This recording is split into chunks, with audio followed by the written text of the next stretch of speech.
Oh, no, this is bad. I haven't finished typing my chapters yet. How did I fall? Asshole. Hiss.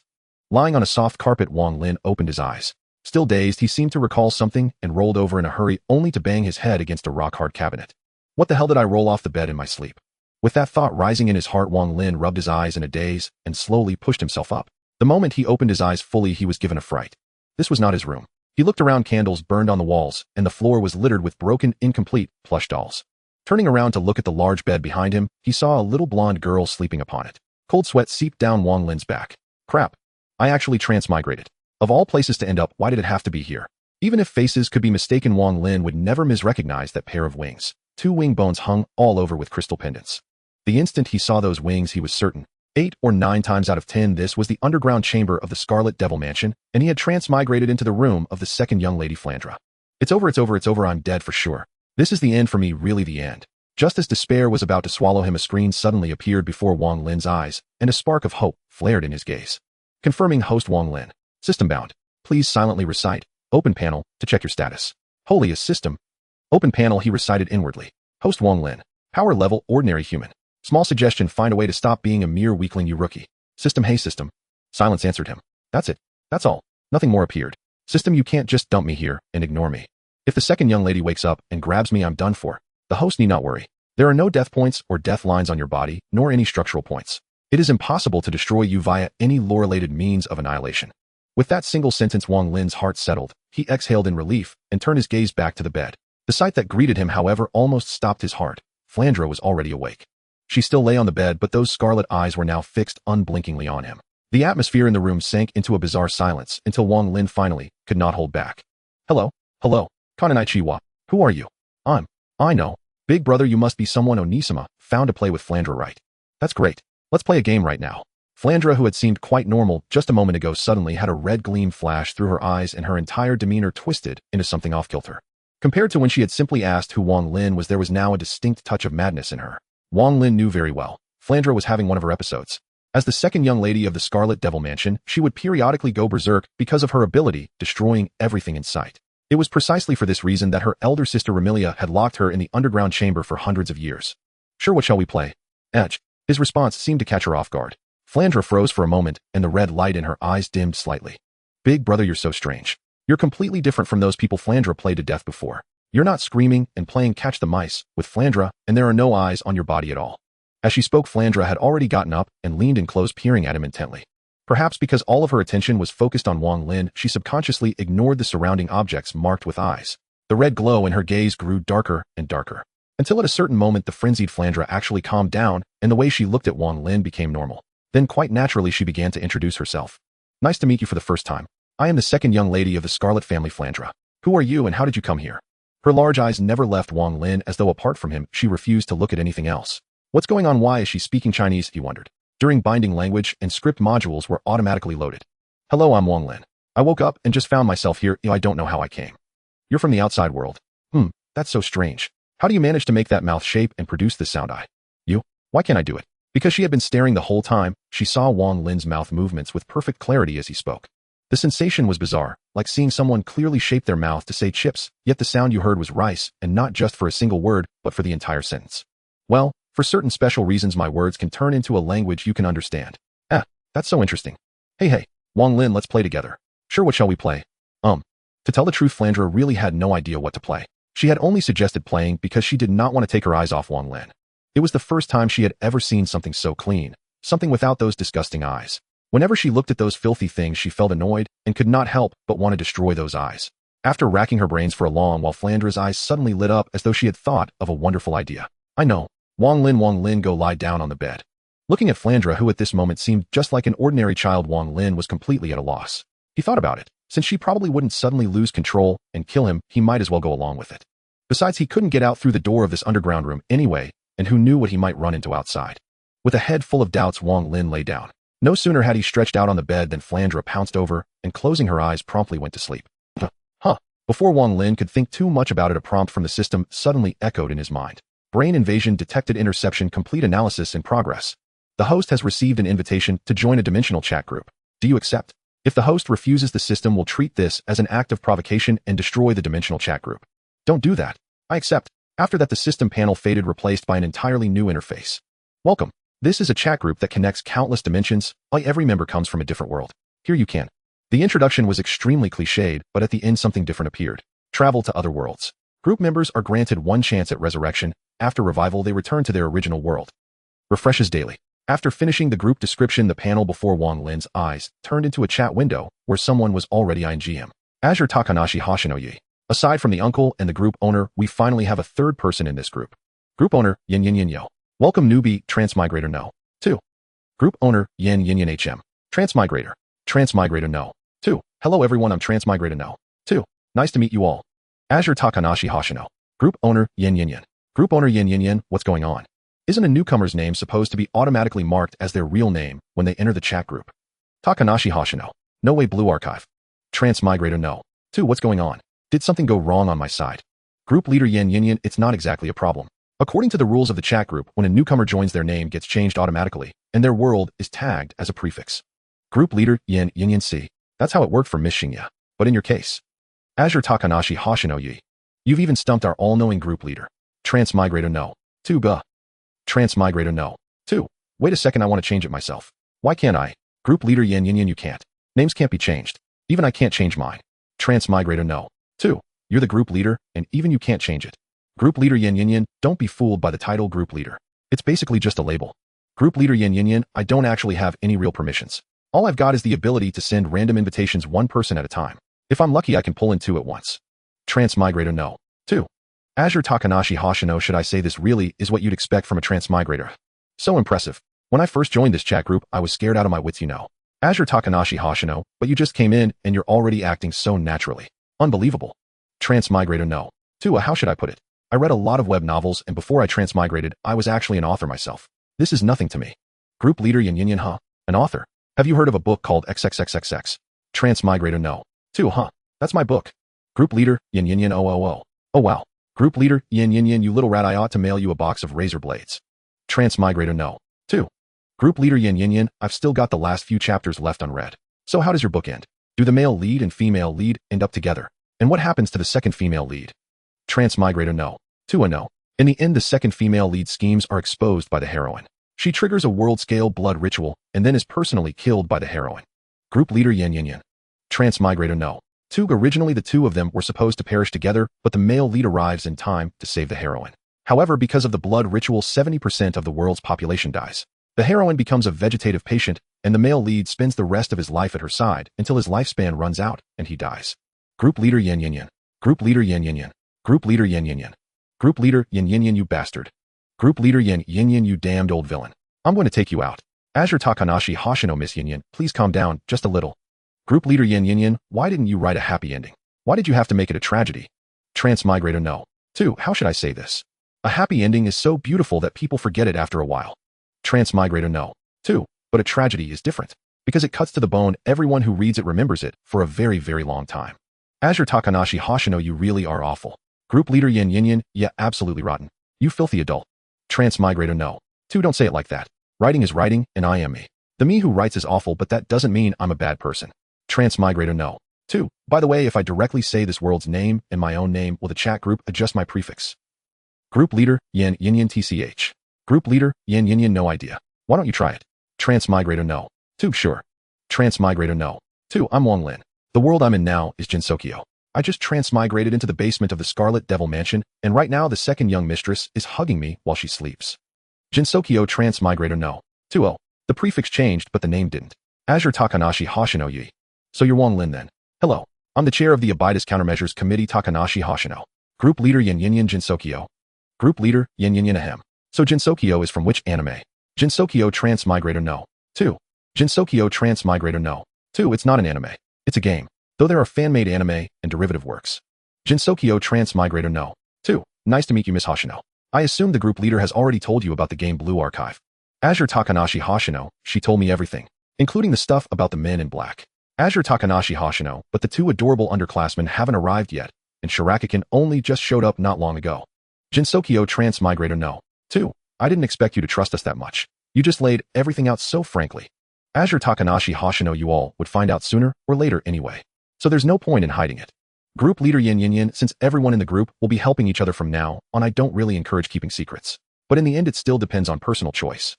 Jinsokyo Transmigrator No.2. Group leader, you haven't introduced yourself yet. What are you doing right now? Azure Takanashi Hoshino, the group leader, is an all-knowing, all-seeing Deluo golden immortal. Group leader, Yin Yin Yin, Jinsokyo Transmigrator No.2. Seriously, dude. Group leader Yin Yin Yin, that's right. I am the supreme magnificent existence, the all-knowing, all-seeing Deluo golden immortal. Yin Yin Yin herself. Jinsokyo Transmigrator No.2. Wow, so impressive. Then how is it that the all-knowing, all-seeing Deluo golden immortal group leader, Yin Yin Yin, didn't even know what Jinsokyo is? Group leader, Yin Yin Yin, well. Jinsokyo Transmigrator No.2. Alright, drop the act. Just be normal.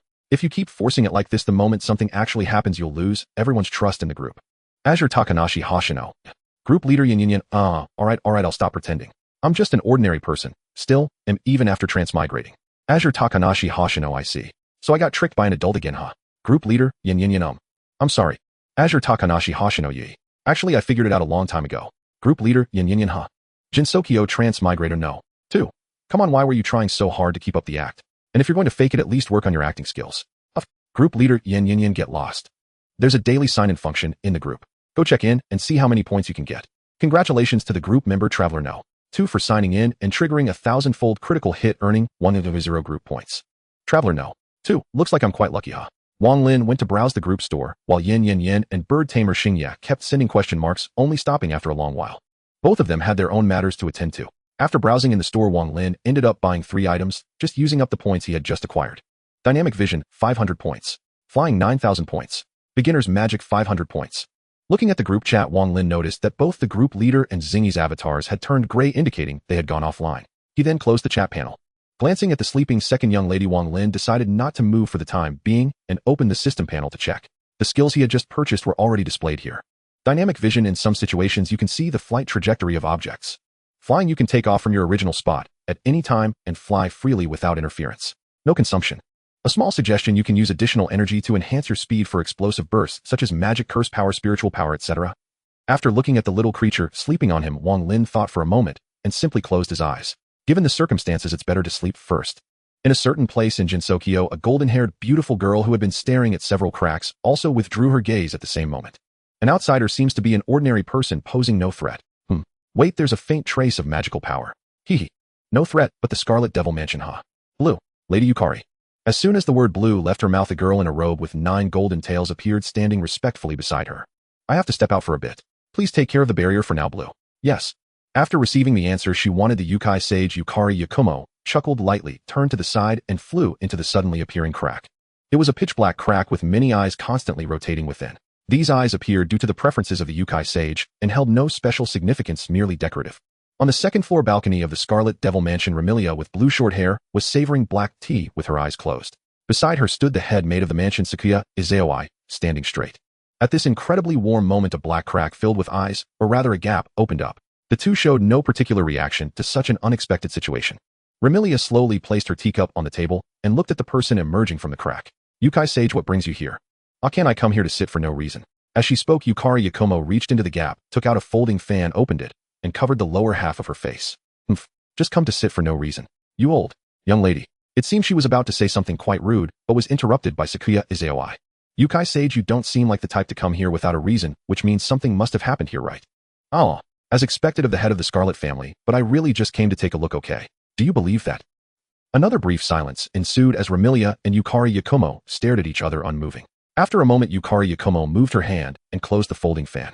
However, it seems something has indeed happened here in the Scarlet Devil Mansion recently. Speaking of which, Remikin. No, never mind, I'll take my leave now. A gap opened and Yukari Yakumo stepped inside. TSK, riddling old lady. After a moment, Remilia returned to her senses and began to seriously analyze Yukari Yakumo's meaning.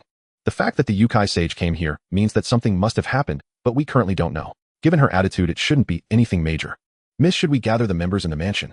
No need, just pay more attention to that black and white mouse. It should be about time for it to come and steal something. Understood, miss. Boom. As soon as the words were spoken, an explosion occurred, waking up Flandre and making her alert the moment she opened her eyes. Seeing this clean object in front of her, she immediately remembered what had happened and didn't take any further actions. Wang Lin could no longer endure the intense gaze and simply sat up, moving to the edge of the bed. At this moment, Flandre was hanging around his neck, her legs wrapped around him tightly, seemingly not wanting to separate. Flandre, I'm here to play with you. The door suddenly burst open and a blonde girl wearing a witch's hat appeared at the entrance, but she froze as soon as the door opened. Since Wang Lin was facing away from the door from Marissa's perspective, it looked like they were doing something inappropriate. Marissa, sorry to interrupt. Click. Slightly dazed Marissa said this and gently closed the door, leaving in a state of distraction. Step by step she walked along the corridor toward the outside, seemingly still in shock, not coming to her senses. So it really has come again, that black and white mouse is already. What's wrong? The two of them maintained their previous positions, and when Remilia opened the door, she misunderstood the situation. However, she quickly noticed that there was no such scent in the air and her anxious emotions began to calm down. Her sister was merely playing with food, it would be ruined soon enough, so there was no need to pay any attention to it. However, despite thinking this way, she still had to ask, in order to maintain her authoritative image. Flan, what are you doing? This is my sister, the current master of the Scarlet Devil Mansion, the head of the Scarlet family, said Flan, not acknowledging her sister, and instead introducing Wang Lin. Flan, hey, Wang Lin, come with me, I'll take you for a tour around the Scarlet Devil Mansion. Wait. Sister, you're being such a nuisance, hurry and move aside. Flan ruthlessly pushed Remilio aside and dragged Wang Lin out. This way, this way. First, after leaving the basement, they would arrive at the Grand Library, where Patchouli is. Her voice grew fainter as Remilia remained petrified. Sister is such a nuisance. Such a nuisance. Miss, are you alright? I'm such a nuisance. Flan said, I'm a nuisance. Miss. Cough, cough. I'm fine, Sakuya. Do you know where that human came from? As expected of the master of the Scarlet Devil Mansion, after receiving such a significant blow as a heavy sister complex, Remilia quickly adjusted herself. I don't know. How about we ask Lady Patchouli? Yes, let's ask Patchouli, after all she has been guarding this place. When they found Patchouli, Wang Lin and Flan were sitting opposite her, seemingly engaged in a conversation. The focus wasn't on that. The key point was that all three had a cup of freshly brewed black tea in front of them, which made Remilia turn her gaze towards Sakuya. Sakuya, have you been here before? Yes, miss. Receiving a positive reply, Remilia didn't say much more and calmed her emotions before walking over to them. Is that so? If that's the case, he really is a special human. May I study him a bit? No way. It's not easy to find someone who won't accidentally break. Patchouli, you can't take him from me. Just for a moment, really, I promise, just a little. Cough, cough. Cough, cough, cough. Little cough. The little demon with purple hair and wearing a nightgown suddenly began to cough violently as she spoke. Immediately after, a red shadow flashed by and the little demon quickly fed medicine to Patchoula's mouth. Lady Patchouli, black tea. Just by looking, one could tell that this had happened countless times before, otherwise she wouldn't be so skilled. Patchouli, are you alright? I'm fine, I'm used to it. Why are you here? Well, since it concerns Flan, it would be odd for you not to come. At this moment in the underground Grand Library, the main members of the Scarlet Devil Mansion were all present except for Hong Meiling, who was sleeping at the entrance. What happened to Flan? Remy, calm down. Didn't you notice? Flan has maintained her normal state for a long time today and hasn't gone crazy until now. Now that you mention it, indeed. Patchouli, what's going on? Could it be related to this human? Patchouli recounted what she had learned, and Remilia's expression became quite complicated. She opened her mouth to say something, but ultimately closed it, turning to walk toward the entrance of the Grand Library. You are not allowed to leave the confines of the Scarlet Devil Mansion, and as for the human, you better not do anything bad to my sister otherwise. The words remained unspoken, but the meaning was understood by all. The current Remilia looked truly imposing, but this sense of authority crumbled with Flan's words, leaving her frozen in place. I hate my sister the most. Wang Lin, come with me. Flan dragged Wang Lin, or rather lifted him up, and flew out of the Grand Library to other places in the Scarlet Devil Mansion. It took Remilia quite a while to regain her senses today. She had been hit multiple times by her sister. Her expression was very unnatural, and it was a miracle that she could still stand. Inside the Scarlet Devil Mansion, Flan was pulling Wang Lin through the corridor while introducing everything around them. They encountered some fairy maids along the way, but the moment the fairy maids saw Flan, they ran away. Miss Flan, I can fly by myself. Huh, but Flan feels that you're an ordinary person, Wang Lin. After landing on the ground, Flan let go of her hands, and Wang Lin took off into the air. Upon seeing this, the second miss was extremely pleased. Great, this way we can play more games. Hey, want to play a bullet hell game? Bullet hell game. I don't know how to play. Come on, I'll teach you. It was evident that Flan was very excited, perhaps because she had a new toy to play with, but more importantly, it was probably because Wang Lin was very clean. This cleanliness wasn't about tidiness, but rather that there were no eyes commonly seen on other items on Wang Lin. Simply looking at him made her feel at ease. As a result, time passed into the late night, and Wang Lin had roughly learned how to play bullet hell. This made Flan very happy, and she pulled him to go play. However, before they could start, Sakuya suddenly appeared, telling Flan to go back to sleep, and rejected her request to hold Wang Lin while sleeping. Miss Sakuya, I'm the headmaid here, just call me Sakuya. Mr. Wang Lin, the young lady has instructed me to arrange a room for you. From today on, you are a member of the Scarlet Devil Mansion. Thank you. No need for thanks. Your presence might be of help to the second miss. Sakuya led Wang Lin to his room and then left. Wang Lin quickly accepted the situation, laid down on the bed, covered himself with a blanket, and relaxed. To be honest, this was the largest and softest bed he had ever slept in. Before today, he had always slept on a single hard bed. At the moment the clock struck midnight, the system's voice rang out. Ding ding ding. Beginner task: survive a day in the Scarlet Devil Mansion. Completed task: reward Bone Marvel. Host's Bone Marvel has transformed into a martial arts prodigy. The Traveler No.2 successfully checked in with a burst of luck, gaining group points 600. This time there was no critical hit. Traveler No.2, hey, aren't you also awake? Noritaka, it's different for adults. Could it be that you've mistaken something? Noritaka, yes, the Federation's student council president is still here. Noritaka, how should I put it? It's just. Noritaka, are you trying to stir something up? Is this something that can be posted? Traveler No.2, I'm not sure what the first round looks like, but I've seen this video, and it left a deep impression on me. Let's just take a look. Traveler No.2, by the way, why doesn't this chat group have a one-click receive function? You know, the one where you can just click and know everything. Noritaka, there is. How could there not be? It just needs 4 members to unlock. Traveler No.2, when are we adding new members? Noritaka, how would I know? I still have to wait for this chat group to give me another invitation count. Traveler No.2, aren't you a bit too much as a group leader? Noritaka, aha. After waiting a while, feeling uncomfortable, he turned to his right side, pressing the blanket with his left hand between his legs. This posture allowed him to sleep better. In the blue world, Noritaka closed the chat panel, slightly dazed, unsure of what she was thinking. A moment later, she picked up a shotgun and shield and went outside the school to patrol. In another world, Noritaka also closed the chat panel. After all, the other two had logged off, and being alone in the group was meaningless. So it turns out that not only can you invite characters from two-dimensional worlds, but you might also invite travelers. Never mind, I won't think about it. I need to review for the upcoming high school entrance exam. Thus, under the small desk lamp late at night, Noritaka began to review her studies in this world. If only I could quickly add another person, then I could directly upload materials to the group for one-click download. Thinking of this, Noritaka paused her pen and opened the chat group to take a look. Remaining invitation count 0. Chat group, when can you give me another chance? Reflecting on what happened when she traveled here, it was simply unbelievable. When she was 2 years old, the Hasegawa couple got into a car accident, both perishing, leaving only her. Since that day, her aunt, also known as Mei Xing, has been raising her. However, Noritaka felt something strange inside her because the chat group appeared in her mind on the same day the Hasegawa couple had the accident. It had always been of little use, and she was the only one in it. Until half a month ago, the chat group suddenly granted her invitation counts. After that, Noritaka joined, and then just yesterday, Wang Laozhai joined as well. Ding ding. While reminiscing, Noritaka's phone rang. When she opened it, the message was from the person she had just mentioned. Mei Xing, Xiao Yin, are you still reviewing? Remember, studying requires a balance of work and rest. If you just memorize everything, you will forget it at critical moments. Hasegawa Yin, I understand. Mei Xing, by the way, Xiao Yin, can you play basketball? Hasegawa Yin, no, I can only think about basketball in relation to chicken. Mei Xing, that's also true. Since you don't usually play basketball, I'll let you go. Get some rest early. Hasegawa Yin, wait, Mei Xing, why do you ask if I can play basketball? Do you need to find someone who plays? Seemingly recalling something, Noritaka hurriedly sent a message. Mei Xing, yes, the group of little ones I lead needs a basketball coach. Do you know anyone? Hasegawa Yin, yes, wait for 2 days, and I'll take him to meet you. Mei Xing, him. Mei Xing, oh my, Xiao Yin has a male friend now. Transmigrator No.2. Alright, just wait a moment, I'll go check the shop. Group leader Yin, yes, let me know when you're done. They'll be ready to bring you over anytime for free. Wang Lin pointed at the shop with his mind, and the dazzling array of products once again appeared before his eyes. He immediately searched for the keywords basketball. The Kun-style martial art basketball technique, 0 points. Seeing something strange, Wang Lin silently scrolled down, choosing not to look at that anymore. Such things could only be glanced at. There were simply too many basketball-related items. Wang Lin thought for a moment and decided to search using the keywords he was familiar with. First, he searched for basketball coach. Indeed, there were quite a few, but none of them were true basketball coaches. After some thought, Wang Lin changed his search to basketball mastery, and indeed, he found it along with basketball master. Ultimately, Wang Lin purchased the max-level basketball mastery, consuming 500 points. He didn't bother with those that required extraordinary power to play. After all, Jihua was an ordinary world without any extraordinary power. Transmigrator No.2. Alright, I've directly bought the max-level basketball mastery. Group leader Yin, huh? You only bought basketball mastery. Transmigrator No.2. Group leader Yin, knowing how to play and knowing how to teach are two different things. Transmigrator No.2. You just didn't buy it, so you don't know. The experience of teaching is included in there. It's practically an all-in-one package. Group leader Yin, oh. Alright, let me know when you have time, and I'll bring you over. Transmigrator No.2. By the way, after each transmigration, there will be a chance to revive, right?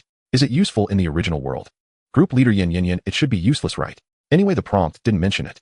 After chatting about some simple things, Wang Lin closed the chat panel and began to check his dream. Every scene before him changed according to his thoughts. Surprisingly, lucid dreaming is quite interesting. By the way, after a while, a basketball court appeared in his dream, and Wang Lin stood in the middle ready to test just how powerful the max-level basketball mastery was. His opponents were a group of chicken-like creatures that were as tall as humans and could play basketball. During the match, Wang Lin found that his understanding of basketball had become incredibly proficient, as if the basketball were an extension of himself, and he could skillfully use the spinning shot to deceive. Focused on the game, Wang Lin completely failed to notice a blue-haired girl wearing a red nightcap, who appeared in his dream, watching him with great interest. When he woke up, the sun was already shining. Wang Lin, having played basketball all night in his dream, looked somewhat disheveled. "Good morning, Mr. Wang Lin. The young lady invites you to breakfast. Please follow me." "Miss Sakuya, I have a question I'd like to ask." "Please go ahead. From my understanding, don't vampires usually only operate at night?" Hearing this, Sakuya paused for a moment before answering normally. The young lady has adjusted her schedule to adapt to Jinsokyo, while the second young lady does so according to her preferences. Any other questions? None, thank you. Following behind Sakuya, they quickly arrived at the dining room. As the door opened, Remilia seemed startled, quickly retracting her hand that was stealing blood pastries. Then she turned her gaze to the two who had just entered, pretending that nothing had happened. "Ahem, you're here, sit down." As soon as she finished speaking, the entire world suddenly turned gray and white, and Sakuya in front of him walked towards Remilia. Wang Lin, who had been walking normally toward his seat, suddenly heard a sound and saw Sakuya turn around sharply. "You are indeed not an ordinary person. Edge, I have already paused time. Why are you still able to move?" There is a special reason. I am not affected by time, so rest assured I pose no threat to you." After staring at Wang Lin for a moment, Sakuya finally withdrew her gaze and continued walking toward Remilia. "I will report everything to the young lady truthfully, and it will ultimately be up to her to decide."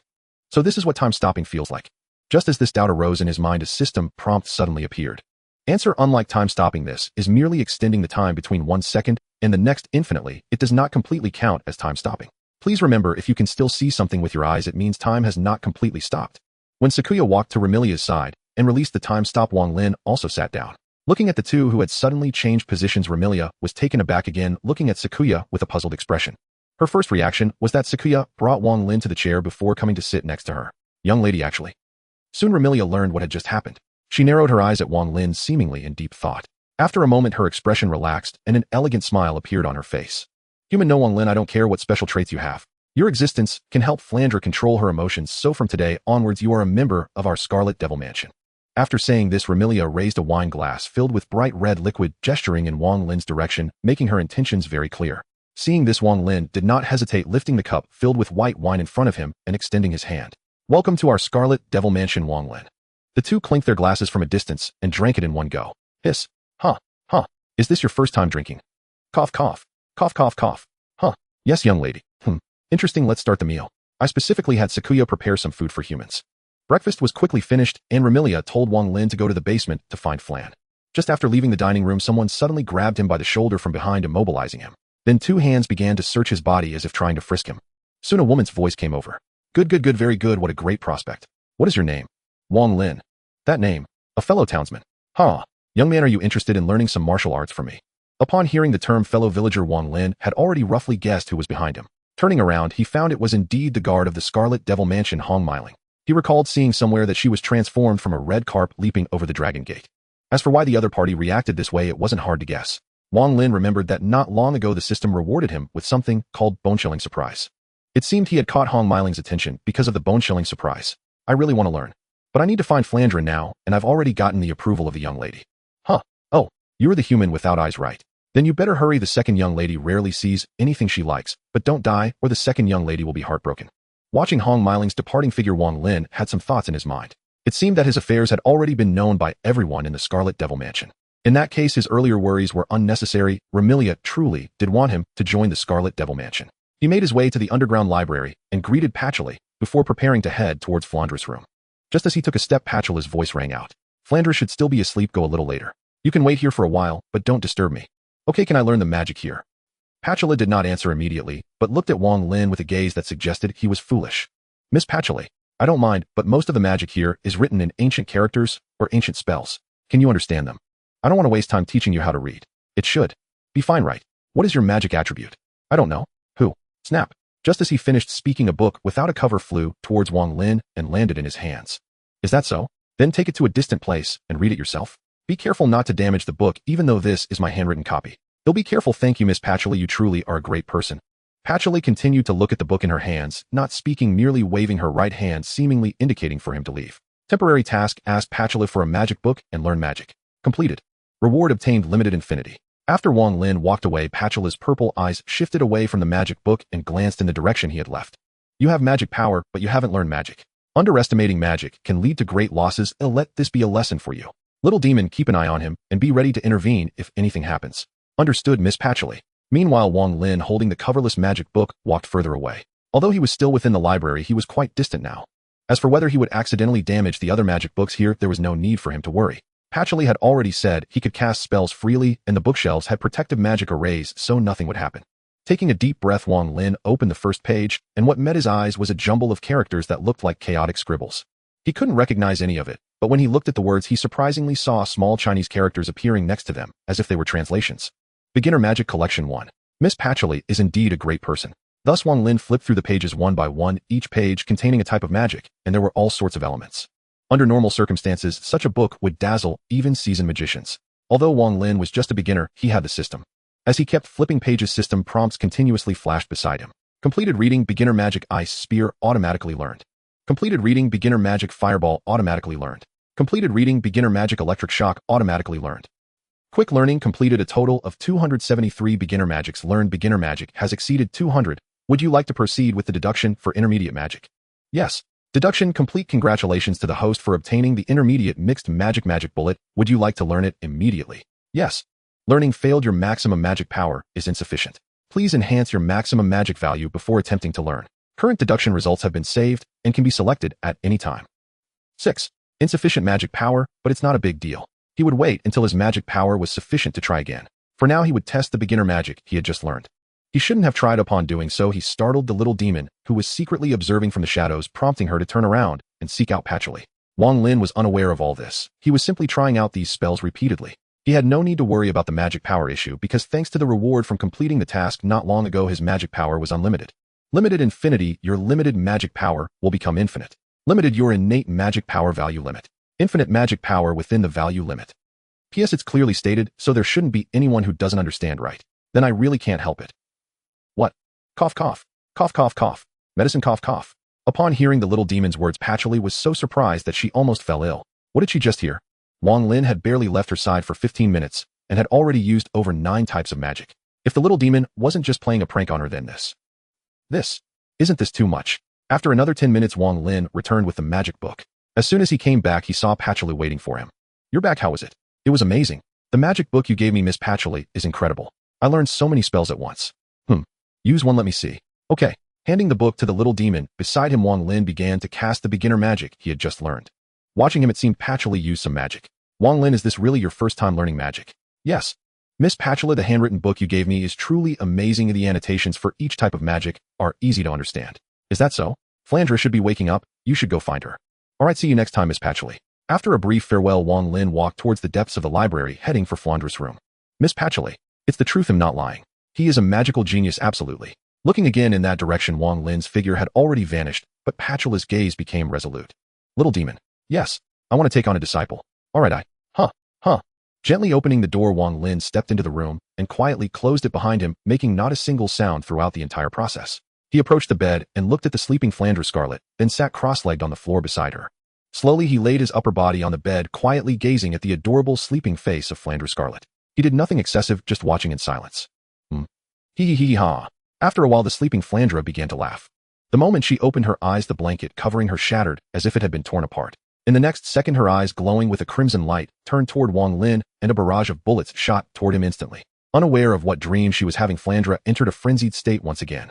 Although the situation was sudden, Wang Lin, with his dynamic vision, managed to dodge just in time. As he dodged, it seemed to trigger some switch, causing Flandre to fly directly off the bed. Realizing the danger, Wang Lin wasted no time, swiftly exiting through the door. As soon as he left the room, a multitude of bullets erupted behind him, and Flandre chased after him. Honestly, Wang Lin didn't feel particularly frightened. Despite being in a frenzied state, Flandre was still following the rules of spell cards, indicating she only wanted to play with him. However, Wang Lin soon realized that things were not as simple as he thought. Are you our new friend? You seem interesting, In the relatively open area of the corridor, a bullet hell game began, and Wang Lin barely managed to cope using the spell card he had just learned yesterday.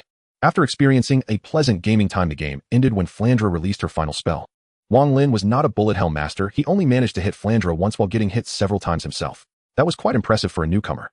Just as he sighed in relief after landing, the scene before him made him tense up again. For identical Flandre stared at him. What was that supposed to feel like?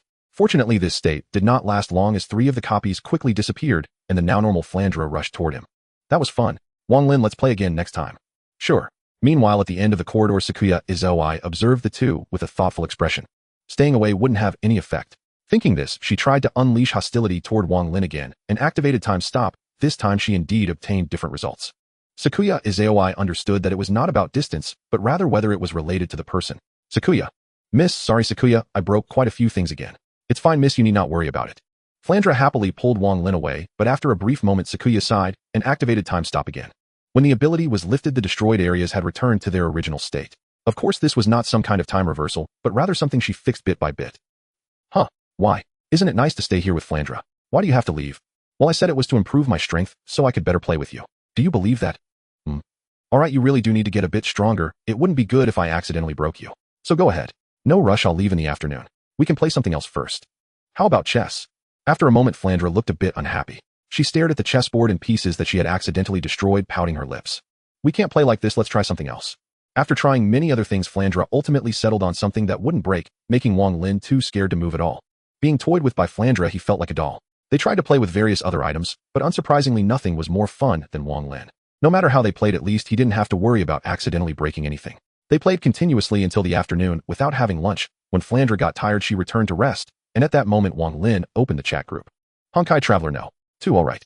Group leader Yin, as long as you're ready I'll pull you over now. The group leader invites you to her world. Do you accept? After receiving the invitation, Wang Lin clicked to agree without a second thought. First arrival in another world achievement unlocked, Explorer of Worlds. In a small alley, looking at the short-haired girl dressed in a school uniform, named Hasegawa Yin, Wang Lin fell silent. So you were called Yin before crossing over, and now you're Hasegawa Yin. Yes, now let's stop with the small talk and go meet Sister Meishing. Returning to the street, Hasegawa Yin slung a bag over her shoulder with one hand and placed the other on her hip, swaggering forward.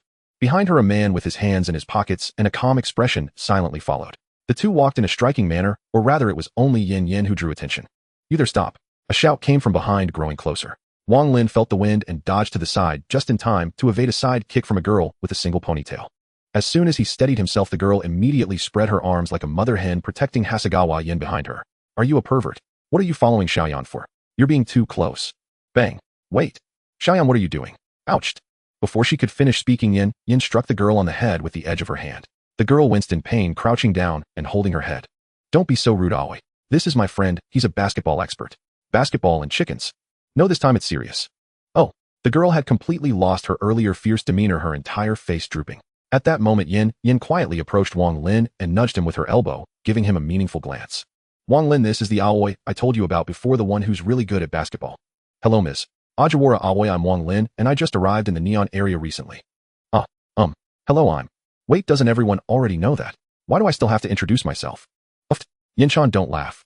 Dishan Koei originally wanted to test and see how good Wang Lin's basketball skills really were, but both had important matters to attend to, so they could only say it would be next time. But is that really an important matter? With a click, Yin opened the door with her key, changed into slippers after entering the room, and also brought a pair for Wang Lin. As the two entered the living room, they saw the lowly who was already waiting on the sofa. This is Hegu Chuan Yan's little aunt teacher Huang Meishing, unmarried with a petite figure and a fiery temper. She doesn't even have any romantic experience. So when the two just entered the living room, Huang Meishing was stunned. Xiaoyan brought a man home. How could someone your age? It's too early, wake up, Xiaoyan. Alright, Mike Xingchen, stop joking. This is the person I told you about who is particularly good at basketball. I know, but I didn't expect it to be a guy. When did you have male friends? Well, we've known each other for a long time. Let's not talk about that. Why did you look for someone who can play basketball? While the two were conversing, Wang Lin was observing this brown-haired, golden-eyed lowly.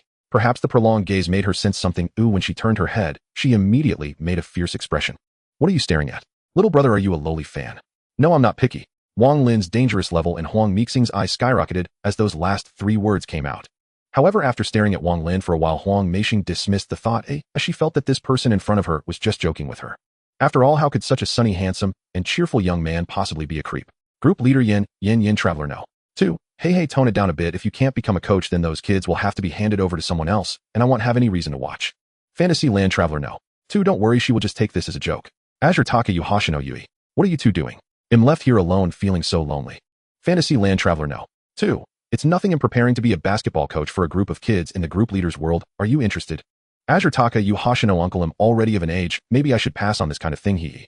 Azure Taka Hoshino, by the way, today Chika-chan and Ayana-kan are coming. Group leader Yin. They've already arrived. While chatting in the group, Wang Lin had already finished listening to what Huang Meishing said. In simple terms, he was going to be a basketball coach for a group of kids. The girls' basketball club and the boys' basketball club had a match. Whoever won would gain the use of the court, and the other team would not be allowed to play basketball anymore. I see. Normally this kind of thing should be impossible, but since it's a friend's request I have to try my best to see. Then I will trouble you with this tomorrow. You can come with me to meet them, and Xiao Yan also needs to prepare for the high school entrance exam. Boy, which school are you in? When do you have time? Well, Mixing Sensei, to be honest, I have already completed all my studies from elementary school to university. I'm just here in Neon for a vacation. Huh, young man, don't be too outrageous.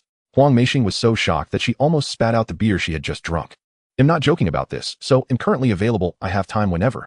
In the end, the matter was settled like this, and Wang Lin left the Hegechuan family. Not long after leaving, he returned to his original position through the chat group. However, as soon as he appeared, a pitch-black crack filled with eyes suddenly appeared beside him, and a hand pulled Wang Lin in. The feeling of weightlessness came quickly and left just as fast. When he came to his senses, he found himself facing a girl, holding a folding fan with golden hair and purple eyes, dressed in a purple robe, wearing a white lace beret on her head. From your expression, it seems you know who I am, Mr. Wang Lin. The Yukai sage Yukari Yakumo. No one in Fantasyland would not know, right? Indeed, but you are not a native of Fantasyland. Oh dear. Don't be so nervous. I'm just a poor, small, weak 17-year-old girl. I won't do anything to you. Do you believe that yourself? It seemed the tense atmosphere had eased. Yukari Yakumo changed the subject, but she still did not get to the point. What kind of place is Fantasyland? Well, if you ask me, I wouldn't know how to answer. After all, since coming to Fantasyland, I've been in the Scarlet Devil Mansion the whole time. Oh dear. It seems you know something about the situation in Fantasyland. Could it be that you? Hehehe. I won't delve into your little secret, but do remember to take a stroll outside the Scarlet Devil Mansion when you have the time. After saying this, Yukari Yakumo sent Wang Lin back, then began to ponder. No one knew what she was thinking. Lady Yukari, do you need anything? No need, Ran. You still need to learn more in this regard. Yes. Back in the basement of the Scarlet Devil Mansion, the first thing that caught the eye was an entire bed of debris where Flandre Scarlet was sleeping soundly among the pile of fragments. At this moment, she casually turned over, and the last layer of the quilt on the bed also shattered. It seemed all of this was accidentally destroyed.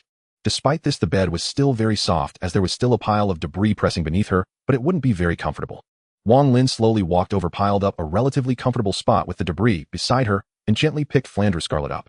Lying on the pile of debris, he placed Flandre Scarlet on himself. It seemed that it was much more comfortable than before, and Flandre Scarlet unconsciously rubbed her little head. Recalling what Yukari Yakumo had said earlier, Wang Lin felt a bit terrified. Although it seemed she had only said some inconsequential things, it felt like she knew everything.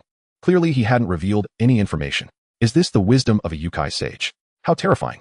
I wonder if the other sages are like this too. Lost in thought, Wang Lin gently stroked Flandre Scarlet's hair, then opened the system panel and looked at the task section. At this moment, there were 2 tasks in the taskbar. Active task: help the second Miss Flandre Scarlet master her abilities. In progress task: reward upgrade maximum magic power by 1 level.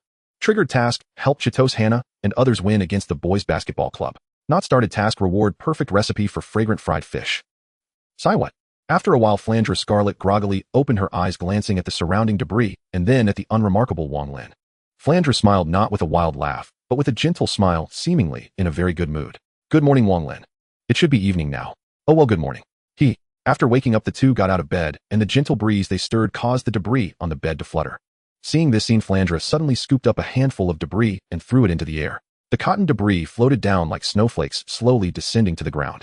Flandre, moi, how about trying to control your abilities?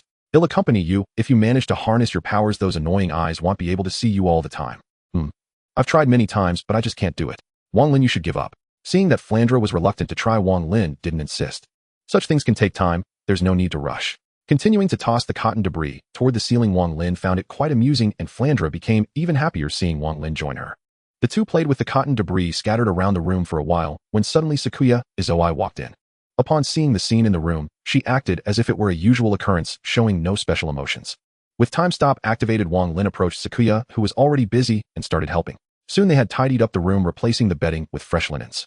As she was leaving, Sakuya nodded slightly, and then deactivated the time stop before exiting the room.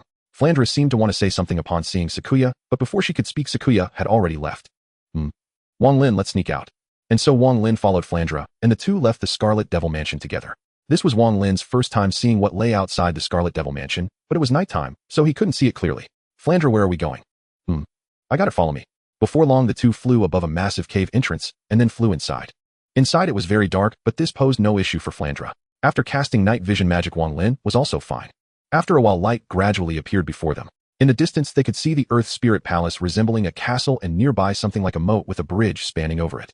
On the bank, a blonde girl in a brown lantern skirt was fishing, while beside her a green-haired short girl with twin ponytails dressed in white was also fishing while squatting in a wooden barrel. Aside from that, it was eerily quiet here. Perhaps because it was nighttime, everyone had gone to sleep. The two didn't linger, and after a brief glance, continued flying towards the Earth Spirit Palace. With Flandre leading the way, they easily entered the interior and encountered Koisher Kameji, who was returning to her room in the corridor. Just a glance at Flandre was enough for Koisher to understand what was going on. Throughout, her expression resembling that of a dead fish's eyes showed no signs of change. Koi is already asleep. If you want to play, come back tomorrow. And who is this? A new member from the Scarlet Devil Mansion, without a gaze. How strange, Wang Lin, I can't even see what you're thinking. While Koisher spoke, Wang Lin was also assessing her. She had short pink hair, wearing a blue top with white lace and a pink skirt and a black headband. On her body, there was a third eye connected by lines currently fixed on him. Yet no matter how much the eye of the unseen gazed, it could never discern Wang Lin's thoughts. Jinsokyo Traveler No.2. Yin, do you have any vegetables? Hurry and send some over. Group Leader Yin. Group Leader sent a red envelope. Group Leader Yin, why do you suddenly need vegetables? Are you hungry? Jinsokyo Traveler No.2. No, I'm using them as a gift. Group Leader Yin 6. Group Leader Yin, alright, so that's how you want to play. If you want to give someone something, you come to me. Group Leader Yin, but what's good to give? Vegetables. Jinsokyo Traveler No.2. You wouldn't understand, I'm currently at the Earth Spirit Palace and vegetables are a rare commodity down here, not to mention for that disliked Kameji. Nice to meet you, Miss Koisher Kameji. Hey, race a little gift as a token of our meeting. I hope you'll accept it. No need. Well, alright, I will accept it. Originally, she intended to refuse, but upon seeing a bag of fresh green lettuce suddenly appear in Wang Lin's hand, and smelling the refreshing scent, Koisher changed her mind. This was not only because she wanted to eat, but also because she wanted to change the taste for koi and aku. After all, the only vegetables and eggs she had eaten were the stinky eggs and rotten vegetable leaves thrown at her by the villagers whenever Kameji returned from the human world. Despite such occurrences, the naive Kameji believed that the villagers were kindly providing her with vegetables and eggs, and she was always happy whenever they were thrown at her since it didn't hurt. Flandre, since Koi is asleep, shall we leave? Alright. Follow me, we're going there. After a brief moment of disappointment, Flandre regained her excitement and directly pulled Wang Lin away to fly off. Strange human. Watching the two fly away, Koisher murmured to herself, then lifted her right hand, glanced at the bag of lettuce, and turned to walk in another direction. Wang Lin. Right? I'll remember that. Flandre and Wang Lin visited many places together, but since it was quite late, almost everyone was asleep. Ultimately, the two played a bullet hell game in the sky of Jinsokyo, and by the time they returned to the Scarlet Devil Mansion, it was already morning. The two returned to the basement together. Flandre went to sleep, while Wang Lin came to meet the group leader, as promised, though a few small incidents occurred. In the living room, Hayoka Kagaya, who was already prepared to leave, looked at Wang Lin walking out of Hasegawa Yan's bedroom, with an expression as if she had seen a ghost. You too. Please don't misunderstand, Miss Kagaya. I just arrived a little early. That's right. Wang Lin had come over before Meishing had even gotten up. Seeing Kagaya fall silent, Yin finally reacted. Why did she invite Wang Lin into her bedroom? Fortunately, Kagaya did not delve deeper. I see you really got up early. I'm heading to school now, come with me. After a while, Wang Lin arrived at the school in Hong Meishing's car. Teacher Meishing, I have a question. Go ahead. Isn't it better to meet them during the club activities in the afternoon? Why come in the morning? Oh, today is the last day before summer vacation, so I just came this morning. You as the coach have to wait 2 months. They will be having the last club activity of this semester today, so just come along. How casual. I'm also an outsider, yet I was brought in so directly. But has the plot's timeline not started yet? I don't know what the problem is. Logically, the bet between the boys and girls basketball clubs should happen next semester, so why is it already happening now? Forget it, it doesn't matter. It's already become reality. If I view it entirely through the lens of the anime, that would be courting death. Maybe during the anime nothing happened, and then someone crossed over into a certain anime world to become the protagonist, preparing to welcome their own anime life. What if the next day they step outside and get hit by a truck, then reincarnate in another world as a hero?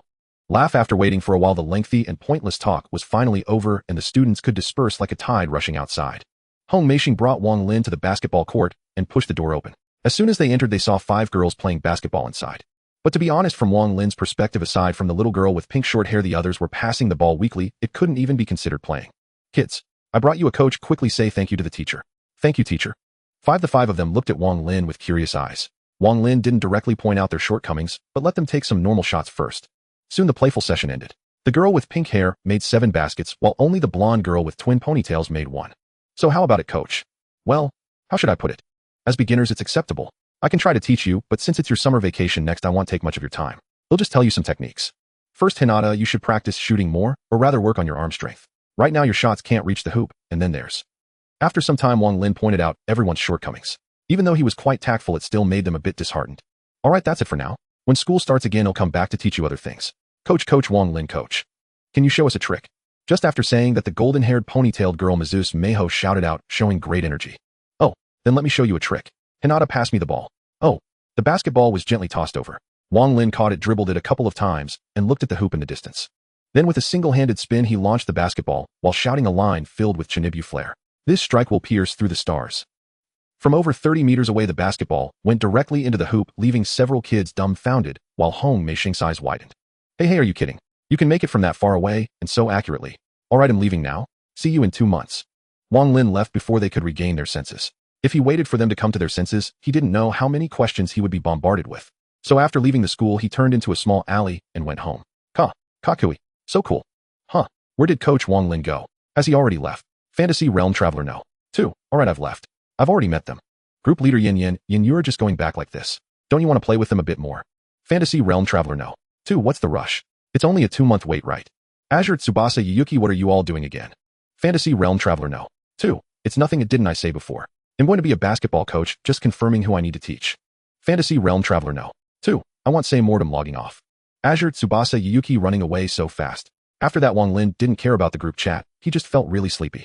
After leaving the basement, he slowly flew up towards the main library, but was called when passing by Patula's place. Wang Lin, wait a moment. Miss Patula, is there something wrong? No, it's nothing. You can go to sleep now. In your current state, I don't expect you to absorb anything. Drowsily returning to his room, Wang Lin fell asleep immediately. When he woke up, it was already afternoon, and he had slept for a solid 6 hours. Feeling fully refreshed, as soon as he sat up, he felt a sharp pain in his stomach. What's going on? Situation. Determining. Current status, hungry. After learning about his situation from the system, Wang Lin thought for a moment and opened the chat group, buying a piece of bread with satiety attributes for 1 point. It must be said that this bread with special attributes was indeed effective. Just after taking a bite, his stomach pain immediately vanished. Wang Lin quickly finished the entire piece of bread and sat up. Phew. Save. Fantasy Realm Traveler No.2. I just bought that bread from the group shop. It's got satiety attributes.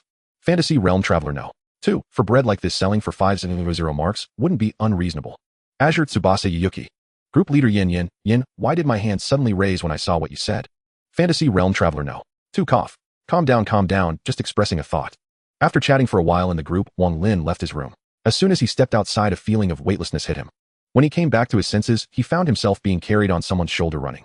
From the clothes and hair he recognized, it was Hong Mei Ling, though he didn't know what she was planning. Before long, they arrived at the courtyard in front of the Scarlet Devil Mansion, where Hong Mei Ling finally set Wang Lin down. Do you have time now? How about learning a few moves with me? Sure. Just like that, in a daze, Wang Lin began to learn martial arts from Hong Mei Ling. After learning about this, Remilia didn't seem to mind, while Patula flew out directly from the main library. Miling, Wang Lin should learn magic from me. His magical talent is beyond imagination. Lady Patula. But his martial arts talent is also exceptionally strong. Well, what's going on? To be honest, Wang Lin began to doubt whether his talent was simply too exceptional. Otherwise, how could these two compete to take him as their disciple in such a manner? After a series of attempts, Patula and Hong Miling were not just surprised, but also somewhat disheartened. Wang Lin's talent was not merely a matter of being good or not. The spell book brought by Patula contained spells that could be grasped at a glance, and Hong Miling performed a set of punches that were nearly perfectly replicated despite lacking inner strength. This discovery ignited their fighting spirit, making them eager to see what could possibly challenge Wang Lin. Half a month passed in this manner. Today, Patula brought a pile of magic, and tomorrow Hong Miling would demonstrate a set of martial arts. During this time, Remilia and Flandre always watched from the sidelines. The expressions of the two were quite amusing, and Wang Lin's learning speed provided them with ample entertainment. At least Flandre found it very interesting, while Remilia's genuine interest, or whether she was simply accompanying her sister, remained uncertain. In the end, everything taught by Hong Miling was learned, albeit merely in form. The magic provided by Patula was fully understood and could be articulated, but it could not be used due to insufficient magical power. Now when the two looked at Wang Lin, their gazes were utterly different. At first he could be considered a genius, then he became a monster, and now he was simply beyond comprehension. Never had anyone learned so quickly. It was unprecedented. At least none of them had ever heard of it. Even those secretly observing this place had not. This sight only served to strengthen Yakumo Yukari's suspicions, or rather it was no longer a mere suspicion. Just as she was about to step out to greet them, her movement suddenly halted because another individual had jumped in first. Wang Lin, impressive, isn't it? You grasp everything at a glance. How about trying this? Madara Sin, and you seem to be in a good mood. Of course I found something interesting. Now hurry up and give it a try. Taking the notebook handed by Madara Yuki, Wang Lin flipped it open, revealing yet another entirely new script. Just like the spellbook, Chinese subtitles appeared beside it, making it seem utterly effortless. In a matter of minutes, he finished reading the book, and Wang Lin instantly cast the divine technique, even manifesting divine power. Madara Yuki's expression stiffened for a brief moment, unnoticed by those present. However, others elsewhere certainly took note. A gap suddenly opened and Yakumo Yukari stepped out casually, standing nearby with a smile that was neither here nor there while watching Madara Yuki. Though she remained silent and merely watched, the mockery in her gaze was palpable. Fortunately, at that moment someone unexpectedly appeared, alleviating the awkwardness. Click. That was the sound of a camera shutter. It was obvious who it was. Madara Yuki seized this opportunity to laugh awkwardly and then chased after the recently departed Tengu. Yakumo Yukari felt a sense of relief that it was not her who had just stepped out to test the waters, or else the one losing face would not have been Yuki. Looking at Wang Lin before her, Yukari had abandoned any thoughts of taking action. Initially there was no threat, or later it was due to some conjectures, and now she was completely certain. Wang Lin was a transmigrator and undoubtedly possessed a system-like cheat. Since she had no confidence in subduing him, the only way to eliminate the potential threat was through another method, which was quite simple. Become friends with Wang Lin, making him fond of this place and of Jinsokyo. But everything had to be gradual, and it must come naturally, not rushed. Otherwise it could backfire. This was a matter concerning all of Jinsokyo, and Yakumo Yukari dared not gamble. She could not afford to. Wang Lin, you've been in Jinsokyo for a while now. Today let's take you to meet Raimu, okay? Wang Lin did not answer immediately, instead glancing at Ramilia and Flandre, who were watching. If you want to go, then go. What are you looking at us for? Make your own decision. And so Wang Lin followed Yakumo Yukari, with Flandre trailing behind out of concern. She certainly did not want anything unfortunate to happen to Wang Lin. But the reason something unexpected is called unexpected is that it is beyond anticipation. Just as the three entered the Hakurei shrine, a strange fluctuation appeared. The moment she sensed that, Yakumo Yukari's expression changed, and she wanted to act, but was too late. A flash of white light enveloped Wang Lin and Flandre, causing them to disappear. Minutes passed, and Yakumo Yukari finally repaired the problem with the Great Barrier, then opened a gap to check. Time rewound to a few minutes earlier when Wang Lin and Flandre were both enveloped in white light. When they opened their eyes again, they found themselves in a shrine where a girl with short brown hair, two antenna-like tufts on her head, and dressed in a school uniform was staring at them with a dazed expression. Hamburger meat. The girl suddenly shouted this word, seemingly to cheer herself up. Flandre felt utterly baffled and tilted her head, then shifted her gaze to Wang Lin. Excuse me. Has the divine being manifested? Yes, state your wish, young lady. I wish for a healthy body. Mission triggered. Help Furukawa Nagisa gain a healthy body. In progress. Mission reward, increase magical power level by 1 stage. While the reward is actually on par with helping Flandre control her abilities. Miss Furukawa Nagisa, I have received your wish. May I ask if you know someone with the surname Okazaki? Okazaki. Divine being, is there something wrong with Tsukahara? What is this? After some probing, Wang Lin finally managed to extract the information he sought from the girl. Firstly, Okazaki Tomoya here had become Okazaki Tsukahara, and he was still on good terms with Harusuke Yohei. Not long ago, this pair of delinquent boys and girls had started dating, which became known throughout the school. Furukawa Nagisa had repeated a year due to health issues and was finally able to go to school today. On her way, she entered this place called the Hakurei Shrine to pray for a healthy body. Then there was a flash of white light, and Wang Lin and Flandre suddenly appeared. I understand. I will find a way, but your situation is somewhat complicated. Is it? Troublesome divine being. Your life is tied to this town. The greater the changes in the town, the weaker your body becomes until death ensues. Wang Lin patted Flandre's head, telling the little one to stay calm for a moment. He continued speaking. To make your body healthy, you must first sever the connection between your life and the town. However, your life is given by the town, and severing it would lead to immediate death. A pile of things was suddenly spilled out, leaving Gu Haju in a daze with 2 strands of hair on his head bouncing like cockroach antennas. Even when leaving the shrine, he felt utterly bewildered, as if he hadn't yet grasped the meaning of it all. What are you laughing at? You actually pretended to be a deity. How amusing is that? And that human, she seems to actually believe it. Just as the person had left their sight, Furandru burst into laughter, to which Wang Lin offered no explanation. We should be in the outer world of Jinsokyo. Now shall we take a look around? Sure. What fun things might we find? No, there probably isn't much fun to be had. There should be plenty of fun for humans, but for Furandru, fun things might just be exploding the humans on the street one by one, right? Hey, if there's nothing fun to do, then let's not go. Well, wait for the Yukai Sage to take us back. Hey, instead of that, let's play a bullet curtain game. This isn't the Great Barrier. Fine, if you want to play, let's change places. Over there we can destroy things freely. Really? That's great. Let's go quickly. Where is the location? Tell me, I'll take you there. Temporary task, play a bullet curtain game in the Divine Toilet. In progress. Task reward, creative power. Navigation mode activated. What can I say? When Wang Lin first saw this task, he felt an intense sense of malice, but soon let it go. He was just after the creative power, nothing else in mind, absolutely nothing else. Laugh. With Wang Lin guiding, after only a few minutes of flying, they arrived above the Divine Toilet. Are we there yet? This is the spot. Pay attention. All humans entering this area are fair game for you to play with. As for destroying this place, that's fine too. Doing this, will it get us in trouble? No worries, there is a supreme, that will forgive you, so feel free to play. Thus, when Yakumo Yukari opened the gap, what she saw was a scene that made her feel at ease. Collapsing buildings, raging flames, shattered frames and flags, and the wails and screams echoing everywhere, along with some upper-level figures from the right wing who died here. And the culprits behind all this were the two playing the bullet curtain game in the sky. Actually, when Yakumo Yukari first saw this situation, her heart skipped a beat, but upon noticing Wang Lin's expression was normal, she felt reassured. Yakumo Yukari didn't care about countries in her eyes, there was only the distinction between yokai and humans. Wang Lin showed no particular reaction upon seeing Furandor's actions, indicating that in his heart relationships took precedence over race. This further confirmed to Yakumo Yukari that her earlier decision was correct. Someone like Wang Lin could be brought closer. After waiting a while, seeing that things had progressed well enough, Yakumo Yukari appeared and pulled the two back. At the same time, in addition to the task completion prompt, a button for one-click switching appeared on the system panel. It seemed that as long as it was pressed, one could directly go to the outer world of Jinsokyo, or come from the outer world to Jinsokyo. So how was it? Was it fun? It was so much fun, just a gentle squeeze like this. And then boom, everywhere. So interesting. Can we do it like this next time? In response to Wang Lin's inquiry, Furandaru expressed her feelings cheerfully, showing no intention of holding back. Not for now, but if you're interested, I can take you to play in other places later. Yay. Regarding their exchange, Yakumo Yukari just chuckled a couple of times, not saying anything. The three entered the Hakuryai shrine, and as soon as they stepped in, they saw Hakuryai Raimu with her hands on her hips and an annoyed expression, dressed in a sleeveless shrine maiden outfit. Yukari, what just happened? Why did a gap suddenly appear in the Great Barrier? Hehehe, I don't know about that either. But fortunately it happened right in front of us, and it has already been repaired. I'm so tired, Ryamukin. Ugh, TSK, what are these two doing? Upon hearing this question, Yakumo Yukari did not answer immediately, but pretended to be weak, hiding behind Wang Lin and peeking out with a pitiful expression. Woo, I just did something so exhausting, and now there's not even a single caring word treated with such a tough attitude. I'm so pitiful. Sob. Enough already, Sai. The second lady of the Scarlet Devil Mansion, and this person, what are you two here for? I'll explain this part. Yakumo Yukari had already returned to her normal demeanor, looking completely different from before. This is Wang Lin, a new member of the Scarlet Devil Mansion. Since he's a human, I thought I'd bring him to meet you. Oh, got it. And then, that's it, I just wanted you to meet. Okay. Now that we've met, you can go home now, huh? By the way, that one. Wang Ying, want to come in and pay your respects? Seeing Hakuryai Raimu's sleepy expression, it was clear she hadn't listened to Yakumo Yukari's earlier words. Hello, Miss Hakuryai, I am Wang Lin. Got it. You can just call me Raimu. So are you here to pay your respects? Yes. Then come in. Hakuryai Raimu didn't display the demeanor of 1,000 shrine maidens, which surprised Wang Lin, but he didn't think much of it.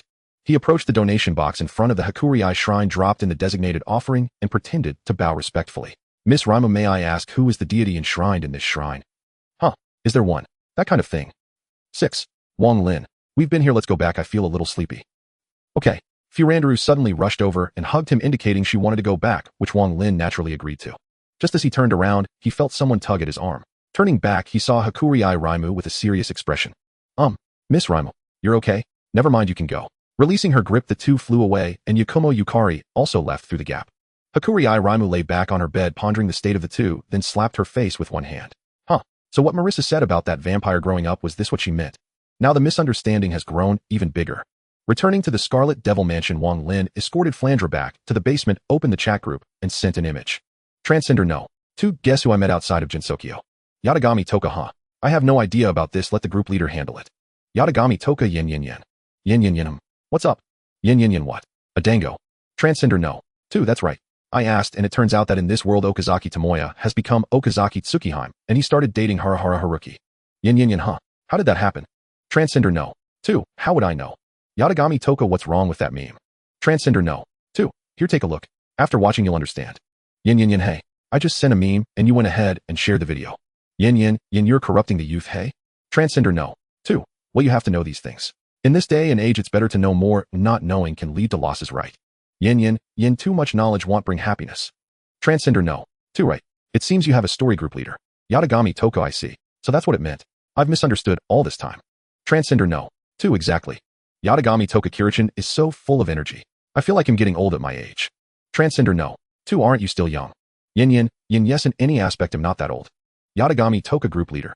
After pondering for a moment, Wang Lin decided to leave the Scarlet Devil Mansion and explore other places. Just as he left the mansion, someone approached him. Hey, want a tour around Jinsokyo? I've heard about everything. I can introduce you to everyone. Who are you? Oh, I forgot to introduce myself. I'm Kirase Marissa, just call me Marissa. I'm not bragging, but I have a bit of a reputation in Jinsokyo. Then I'll leave it to you, Miss Marissa. Under Marissa's guidance, Wang Lin visited the human village Yukai Mountain and places like Murin Temple and the Shrine. In summary, he had been everywhere except the Netherworld and became somewhat familiar with the people and Yukai. Eventually, he returned to Marissa's shop, But one question inevitably arose. By the way, Wang Lin, how did you meet Flandre? I've never heard of you before, and how did you two already become? No, Miss Marissa, you misunderstood. It might be a matter of perspective. We were just hugging normally at that time. Huh. What was that for? You made me so nervous for nothing. Come, let me introduce you to Alice and Corin. Arriving at Alice's doll shop, neither of them received a warm welcome. Alice's attitude was rather indifferent. The main reason for this wasn't that Alice disliked them, but rather a white-haired girl with a single ponytail was staring intently at Wang Lin. Within a few minutes, Marissa couldn't stand the staring any longer and took Wang Lin away to the item shop at the entrance of the Magic Forest Corin's Hall. As the person's back disappeared, the strangely behaving white-haired girl came to her senses. Mama. Alice, I have to leave for a bit. Take care of yourself. Honestly, don't treat me like a child. The ruler of the demon world, Shinri, departed, while her creation in the demon world, Alice, appeared to be deep in thought. Leaving the Xianglin Hall, Wang Lin followed Wu Marissa towards the Scarlet Devil Mansion, all the while gazing at the wooden carving. This uniquely shaped wooden star, or rather a sea star, Wang Lin recognized at a glance who crafted it. It must be that ghost girl Ibuki Fuko. In this world of Jinsokyo, who knows if Ibuki Fuko has any connection with Ibuki Suka? But perhaps it was just a coincidence of the same surname. After all, how could things be so coincidental? Meanwhile, Wang Lin, lost in thought, while looking at the wooden carving, remained oblivious to someone observing him from a distance. Is that so? Indeed, the aura does not belong to this world. It's definitely a traveler. Unlike those malicious travelers, let's observe first. On the far side of the moon, in the Sea of Tranquility, Shinshi was discussing something with someone accompanied by a red-haired woman with 3 orbs on her head. Hikasha, after experiencing such events, you still wish to go easy on the travelers and observe. Aren't you afraid this time?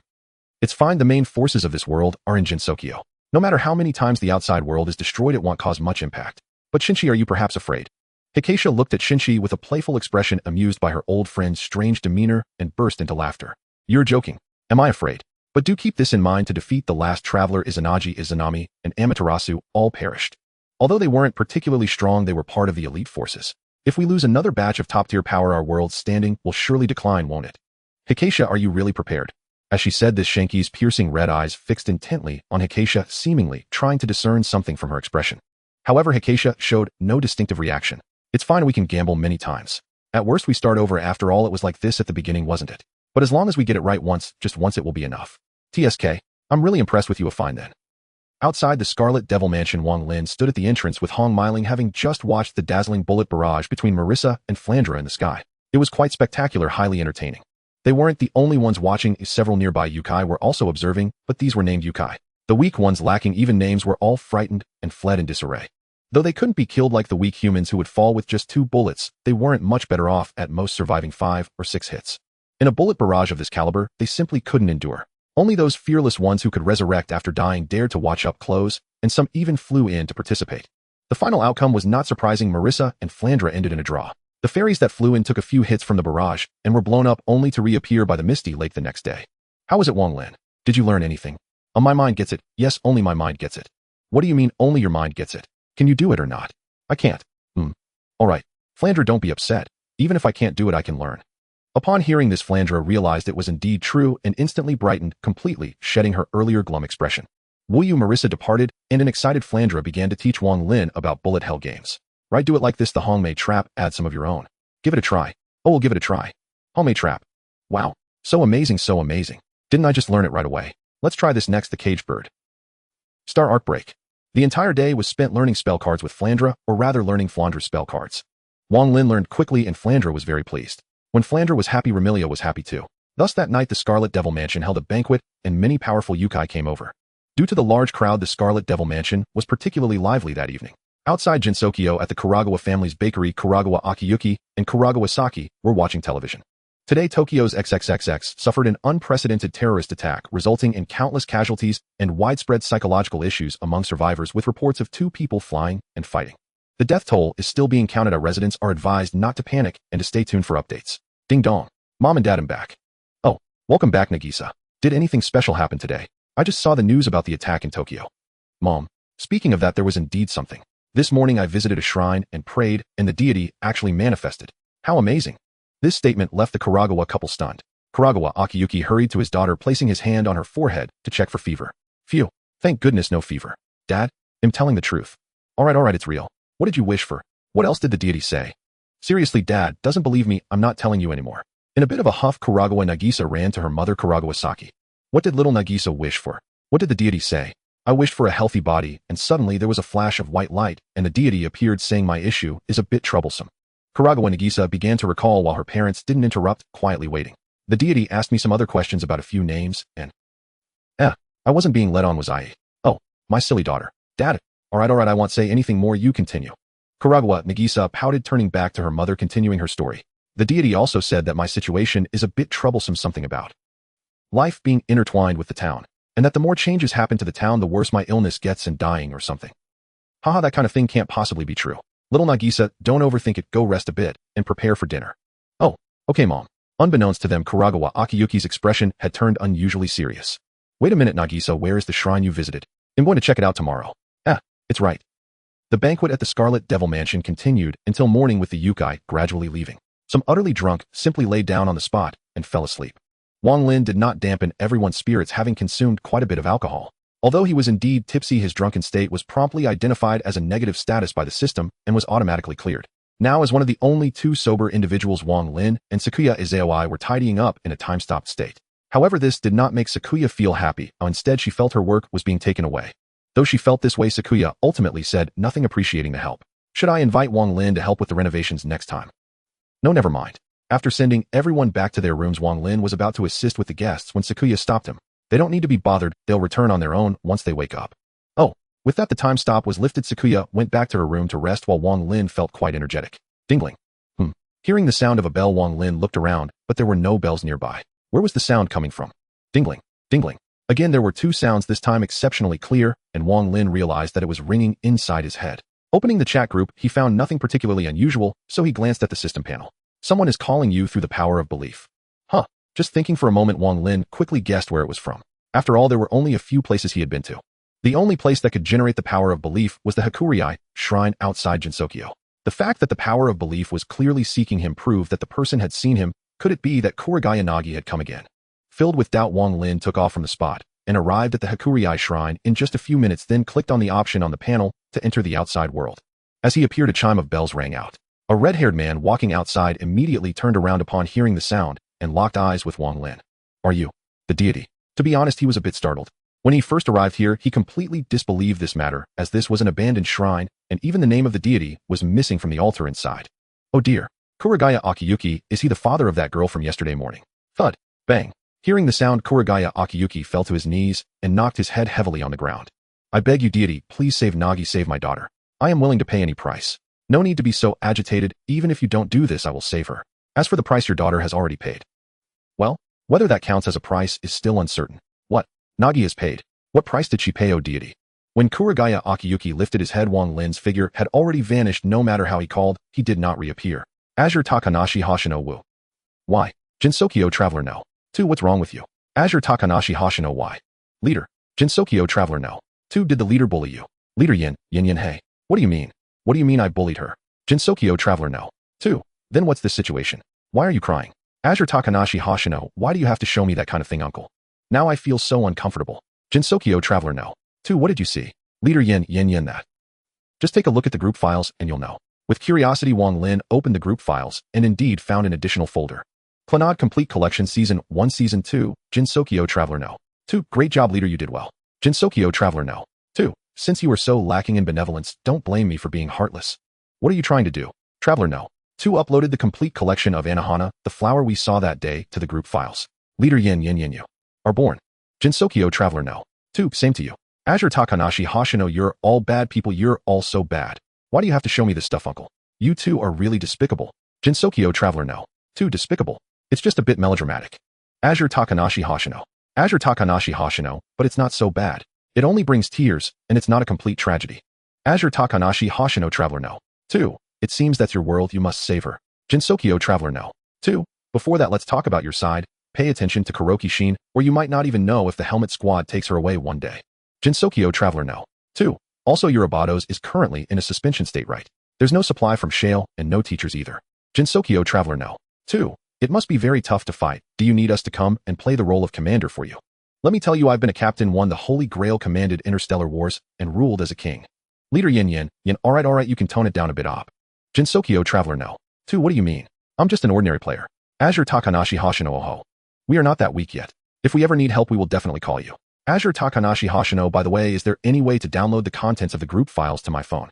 I want to show it to my lovely juniors. Leader Yin Yin Yin. Jinsokyo Traveler No.2. Leader Yin Yin Yin, sure, just take your phone and use your mind to choose to transfer and save it. Jinsokyo Traveler No.2. This is the pain I've experienced, and I want others to feel it too. Azure Takanashi Hoshino. Oho. It's clearly touching. What pain could there be? Azure Takanashi Hoshino, I'm just thinking of my lovely juniors, hoping they can grow a bit. Jinsokyo Traveler No.2. Okay, this is what growth looks like, huh? I'll thank you on their behalf. Closing the chat panel, Wang Lin opened the classroom door and walked in. Due to an invisibility spell, no one could see him. They only noticed that the door suddenly opened by itself. The suddenly opened door left everyone stunned. The students in class looked towards the door, and the teacher who was lecturing also turned to glance at it. The teacher approached to check outside the door, but found nothing. A chill ran down his spine, and after closing the door, he returned to the podium, struggling to concentrate on the lecture. What's wrong? Could it be a ghost? Yangping, you're being too nervous. How could ghosts possibly exist? But everyone saw it. The classroom door opened by itself. It must have been the wind. But it's a pull door, how could the wind do that? Mentally scoffing, Chun Yuan Yangping started to get anxious, acting rather jumpy, until he was slapped by the impatient Okazaki Yuewa. In the front row, the class monitor Tung Lin Liang showed no signs of panic. However, she was already quite tense inside, yet dared not move. The reason was that even though she couldn't see anything, she felt a hand resting on her shoulder, and nothing else happened. Finally, when the bell rang for class dismissal, the teacher quickly tidied up and left the classroom at an unprecedented speed. Tung Lin Liang finally breathed a sigh of relief as the sensation on her shoulder vanished. Glancing at the students walking out of the classroom, Tung Lin Liang stood up, and soon everyone left. Only Furukawa Nagisa remained sitting in the corner of the classroom, not just dazed, but seemingly whispering to something. Lord God, why are you here? Don't worry, only you can see me. It must be said that the divine magic given by the sage Inji Na is truly effective. You don't need to look at me like that. I just came out for a walk and happened to see you here, so I came to check on you. Just carry on with what you're doing, don't mind me. After saying this, Wang Lin simply landed on the ground and walked out. Wait, Lord God. Hold on. Oh, seriously, be careful. Your body is already weak. What if you fall and something happens? Sorry. Why are you apologizing to me? I'm just telling you to be careful. But more importantly, can you get up first? Realizing their current position, Furukawa Nagisa immediately stood up, her entire face turning red. All right, let's introduce ourselves. My name is Wang Lin. Since you have no friends, how about we become friends starting today? Can I really? Being friends with a Lord God. All right. I'm not a deity, I'm just a human with a bit of special ability. But I will help you with your health issues, so don't worry about that. Oh, wait. The Lord God isn't a god, but a human. Only Furukawa Nagisa could say such a thing. Anyone else would never refer to themselves as Lord God. All right, you go on with your business. I'm just wandering around your school. Oh, wait. Lord God, you can leave the shrine. I already told you I'm not a deity. Let me say it again, I Wang Lin am human. Remember that. Noted. Noted. As her cheeks were pinched, Furukawa Nagisa could only let out a strained voice, but fortunately Wang Lin quickly released her. Rubbing her sore mouth, when Furukawa Nagisa opened her eyes again, Wang Lin had already vanished. Glancing out the window, she found him flying in the sky, looking left and right. Lord God said he is not a deity, but a human. But how can a human do such things? With a clap, Furukawa Nagisa seemed to suddenly understand something, her right hand forming a fist and striking her left palm. Oh, I understand. The Lord God must not want me to feel a gap because of his status, so he said that. The Lord God is truly gentle, just like the Dango family. Meanwhile, Wang Lin, who was searching in the air, had no idea that the girl had gone into a fantasy and had concocted a whole set of stories for herself. If Wang Lin knew about this, he would probably laugh out loud. After searching for a while in the school, Wang Lin finally spotted his target. It was a girl with dark green hair, looking small and incredibly cute. At this moment, she was standing in a corridor, giving starfish wooden carvings to those who could see her. Her hand was bandaged, suggesting she had carved with a Natsugu knife and hurt herself. Confirming her location, Wang Lin flew straight there, entering through the window and landing behind the girl. In the next second, he stretched out his hands and covered the girl's eyes from behind. What's going on? Why is it suddenly dark? Wait, who is behind Fuko? Let go of me. Guess who I am. If you guess right, I'll let you go. If you guess wrong, I'll have to take the adorable Fuko away. Let go. Let go of Fuko. All right. They'll let you go, ghost girl. Seeing the girl start to struggle, Wang Lin didn't overdo it and simply released her. As soon as he let go, Ibuki Fuko broke free and turned around, raising her right hand and pointing at Wang Lin with a self-assured expression, trying to look fierce. Who are you? This is terrible. I'm Wang Lin. Just a few days ago, you gave me a starfish. Have you forgotten? No, Fuko definitely didn't give anything to this guy. Then what is this? Saying this, Wang Lin took out the starfish wooden carving he had gotten from the shop. The moment she saw it, Ibuki Fuko's CPU fried. She genuinely didn't remember giving anything to this person in front of her. Fuko remembers now. I forgot about you earlier. I'm very sorry, Wang Lin. You must come to my sister's wedding. What? You remembered? Yes. Since you have this, it means Fuko must have met you before. Huh. But I found this on the ground. You little one, are you trying to trick me? As he spoke, Wang Lin spread his arms, feigning a villainous demeanor as he slowly approached Ibuki Fuko. No, don't come closer. You big liar, this is too terrible. Wait, you're not wearing a school uniform and aren't from the school. How did you get in? You just noticed that now. Ahem. I am the Grim Reaper from the underworld here to take you the wandering ghost girl to hell. No, don't come any closer. Fong Fong. Wind subduing ray. Starfish ray. The girl held up a wooden starfish carving before her, shouting out absurdly embarrassing technique names. But that was all she could do. No actual attack manifested. Her gesture served only as psychological deterrence, or in plain terms, cuteness warfare. Though factually accurate, Wang Lin played along perfectly, clutching his chest and stumbling backward 2 steps, feigning injury. Craw. Damn it. Is this the power of the starfish? So overwhelming. Their entire exchange remained undetected, obscured by a perception-blocking enchantment. Yet a passing girl with long ash-gray hair seemed to sense something amiss. Her sapphire eyes lingered on the spot for a long while. Strange. Why do I feel as though someone's here? As the uncanny sensation deepened, she slowly approached, but found nothing tangible and eventually turned away. MMPH. Once Shed vanished from sight, Wang Lin lifted his right hand from Ibuki Fuko's mouth, and instantly she gasped for air. Did you truly intend to kill Fuko? My apologies. It was instinctive. A gap appeared. Just as Fuko relaxed her guard, Wang Lin seized the moment, snatching the small knife from her grasp with lightning speed. Give it back. This blade is nearly worn through, dangerous to use. You need a new one. You dreadful man. Return Fuko's knife to Fuko at once. No, it's too hazardous. You'll take a replacement. Naturally, Fuko refused to yield. Her eyes locked onto Wang Lin, scanning for an opening to reclaim it.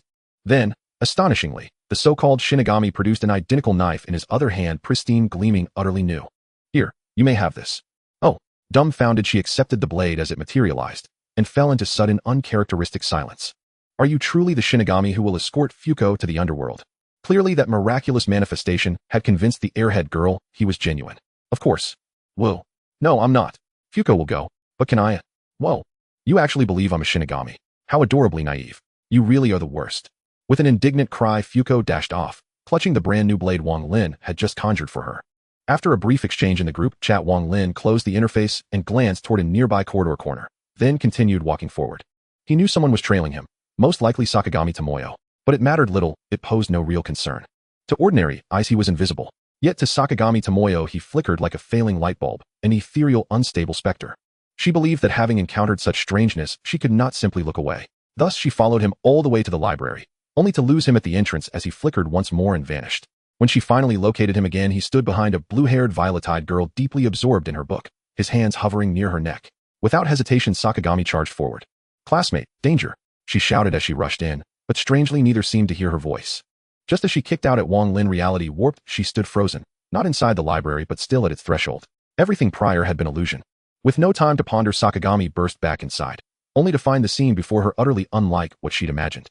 Wang Lin now sat beside the girl eating a bento she'd offered him, both quietly reading together. She had nearly left, until just as she turned to go, the girl suddenly looked up, pulled out a pair of scissors, and reached toward the book's pages. Wait! Sakagami lunged forward and seized the girl's wrist mid-motion. Classmate, you mustn't do that. This is school property. The girl looked up dazed, then turned toward Wang Lin, who by some charm or cunning had already become her friend. Bullying her? No, she isn't bullying you. She's merely reminding you. Nodding, Ichino's Katomi set down the scissors and turned back to Wang Lin with another question. Is it forbidden? Of course not. You may do as you please. No, sir, this is unacceptable. Please don't mislead your classmate. Seeing Sakagami glare at him, Wang Lin rose calmly. This practice has existed for years. Does the school truly remain unaware? The institution has tacitly permitted it, a minor privilege granted to exceptional minds. Impossible. Are you joking? What else could explain it? This isn't the first, or even the 10th, time. In the end, however, Sakagami firmly halted the clear violation of school rules. Once assured Ichino's Katomi would no longer damage the books, Sakagami departed. The afternoon class was about to begin. By the way, Katomi. Moi, you needn't dwell on what happened before. That paper wasn't a thesis copy. It was simply a gift selection form for your birthday. At those words, Katomi snapped her head up, eyes wide with shock, ready to demand answers, yet pausing mid-breath. For Wang Lin's body was growing translucent. Well then, see you next time, Katomi. Wait, Mr. Wang Lin. By the time she stood, he had vanished completely. Though she told herself fiercely it's impossible. That must have been the thesis draft. Yet witnessing someone dissolve before her very eyes, even if disbelief ran deep, left room for doubt. Mr. Wang Lin, just who are you? Hee playing with human emotions, does it amuse you? We are quite curious. Bai Yunzi did not speak, merely watching Wang Lin with a smile until he awkwardly turned his head away. Indeed, it is somewhat interesting. But what I just said was the truth, it's merely incidental. After saying this, Baiyun Zi slipped into the gap, leaving Wang Lin with a bewildered expression. Every time Baiyun Zi managed the timing perfectly, just enough to reveal that she already knew something without directly addressing it. Truly impressive. In recent days, Baiyun Zi's methods have yielded results, and Wang Lin is now willing to share some things with her, as there's no point in hiding them. Otherwise, he wouldn't be so brazen as to walk in and out of the Grand Barrier. Not to mention Baiyun Zi, Madara Inchi Nai, and Tsukumo Yuko, the three founding sages of Jinsokyo, have all come to establish connections with him during this time. Even if Wang Lin were foolish, he would understand something. If he still doesn't get it now, he might as well go find a tree to bump into and get reborn, hoping his IQ isn't flawed in the next life. Dingling. Welcome to the Ancient River Bakery. Wow. Divine One. What brings you here? And what is this? Seeing Wang Lin enter with a bunch of vegetables, Guha Kaisheng's mouth dropped wide open. What's with that expression? I also need to eat, just buying some bread to try. No, I still need your help regarding my daughter. How can I accept your money? That's not right. Money itself has no value until it's exchanged for something useful. Besides, this is funded by kind-hearted people, so don't worry about it. Oh, octopus bread. It looks quite cute. Let's buy 2 to try. This. There's no problem at all. Besides the bread made by Guha Sanai, Wang Lin also bought some others, paid the bill, and was ready to leave. Just as he opened the door to leave, Wang Lin turned back to say something. By the way, regarding your daughter, it's better not to keep some things hidden for too long. The longer you hide them, the greater the harm once they find out. You don't think you can hide it for a lifetime, do you? Many matters once discussed are actually not as complicated as imagined. Wait. Using the same method, Wang Lin's form became transparent and then vanished without a trace. Don't keep it hidden. Guha Qiuxing pondered Wang Lin's words. He truly did not want to disclose that matter to their daughter, but since the Divine One said so. Returning to the Scarlet Devil Mansion, Wang Lin witnessed a rare sight. Remilia and Flandre were actually enjoying tea together in the hall, which was not only shocking but jaw-dropping. However, upon closer inspection, it seemed perfectly fine. Rather, it could be said that the two sisters had a good relationship. It's just that the elder sister is a proud tsundere, while the younger sister is a bit insane, making their usual interactions somewhat peculiar. Ah, you're back. Sister, you lost. I told you Wang Lin would definitely return before dark. TCH. Remilia clicked her tongue in irritation and then pointed to a seat beside her. Wang Lin understood, immediately walked over and sat down. Before long, Patchouli and Hong Miling along with the little devil arrived, and the table was soon filled with food, with Sakuya appearing behind Remilia. Dinner proceeded quite normally, though a small incident occurred. Halfway through the meal, Flandre's eyes began to glow red, and upon seeing this, Sakuya immediately activated time stop and brought Wang Lin beside Flandre. After looking at Wang Lin for a while, the red light in Flandre's eyes faded once more. Jinsokyo Transcender No.2. Honestly, why do I feel like him, just like some RPG's goddess statue? Jinsokyo Transcender No.2. Every time you touch it, you can clear negative states and fully restore health. Here it's clear that it restores sanity. Group leader Yin Yin, haha. Now that you mention it, it does sound quite similar. Blue Tsubasa Yuko sigh, the things you're talking about, I can't understand a lot of them. Is this the generational gap? Upon choosing to traverse the Azure Realm and obtaining the consent of Takamachi Hoshino, while consuming 50 points, the scenery before him changed in the next moment. This was not within the Abido school, but rather in the home of Takamachi Hoshino.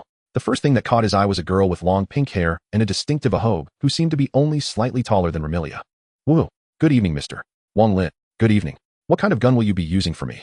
As he spoke, Wang Lin's gaze remained fixed on the shotgun held by Takamachi Hoshino. Wow, I can't give you this. Uncle still needs it for patrol. There aren't any spare weapons here. How about I just give you a handgun for now? As she spoke, Takamachi Hoshino handed a handgun to Wang Lin. Do you need me to teach you how to use it? Please do teach me, Lady Hoshino. Woo. Don't use such strange ways to call me uncle. First, here is the safety. Open this then. When there are no bullets. Wang Lin's learning ability was indeed strong. Takamachi Hoshino only needed to explain once, and he remembered it without needing even 10 minutes.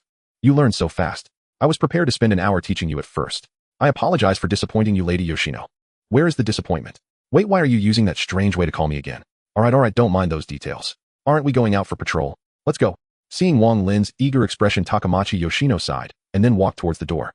The two chatted while patrolling, and several hours passed without encountering any incidents. To be honest, Wang Lin was a bit disappointed. He had been hoping to encounter something to play with using the handgun, but nothing happened. Whoa, I let you down, huh? It feels quite unusual tonight. Not encountering anything is simply impossible based on past occurrences. By the way, Miss Yoshino, have you heard the saying, abnormal occurrences signal the presence of a demon? I think I've heard it, isn't it, from the classic of mountains and seas?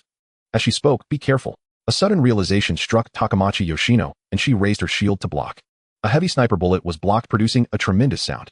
Looking around, they found themselves in an open area surrounded by a group of delinquents. Why is there a strange person with her today? Isn't she usually alone? Who cares about that? We've prepared for this day for so long, having one more person doesn't matter. With so many of us, we aren't afraid of just the two of them. Exactly. As long as we can take down Takamachi Yoshino here, we can do whatever we want in Abydos.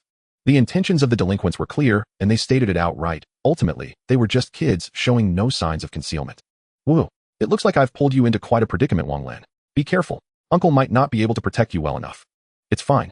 Just focus on your own battle. As for me, I'll return to my original world after I die. But let me give you a buff to strengthen you.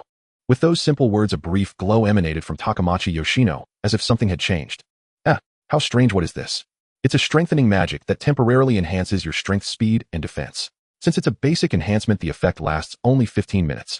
Hey, what are you all chatting about over there? Do you look down on us? Young ones, let's go. Bang, bang, bang. A delinquent with golden hair and a Gatling gun began, and everyone raised their guns and opened fire. For Takamachi Hoshino, it didn't have much effect, as she simply raised her shield and countered with her shotgun.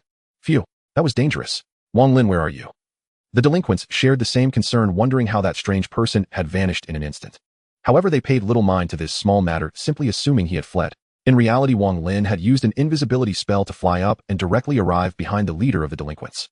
After observing her actions for a few seconds, Wang Lin understood how to operate the Gatling gun and delivered a chop to the back of the opponent's neck. Hiss. Oh no. It seems I hit the wrong spot, but never mind. Sleep. Thud. TSK tisk. Indeed, magic is quite useful. Let me try your big gun. As he spoke, Wang Lin picked up the Gatling gun from the unconscious girl's hands and pressed the trigger. Aura, aura, aura, aura, aura, aura. The Gatling gun lived up to its name. The firepower was truly overwhelming. Fortunately, the people here all had auras providing them with projectile protection and explosion protection. Otherwise, it would have been a scene of blood and flesh flying everywhere. Sudden attacks from behind startled them, but they didn't have time to react before being knocked unconscious, with the remaining few collapsing under Hoshino's shotgun. How should we deal with these people? Just leave them here. They'll run away on their own once they wake up. What's wrong? Nothing. Never mind, I don't know the rules here, so we'll go along with Hoshino's wishes. After dropping the Gatling gun that was out of bullets, Wang Lin prepared to leave with Hoshino. But just then he seemed to remember something and approached a delinquent girl with a single ponytail who usually slouched in her artwork. Hoshino, can I take this guy's gun? No way. Wang Lin, what you're doing is robbery, and that's wrong. What are you doing? Before she could finish her sentence, Takamachi Hoshino witnessed a rather bizarre scene. Wang Lin not only picked up the gun, but also hoisted the delinquent girl. If taking the gun directly is robbery, then taking both the gun and the person isn't robbery, right? What are you talking about? Isn't this kidnapping? In the end, after Takamachi Hoshino's strong objections, Wang Lin abandoned the idea of taking the delinquent girl, and they left together.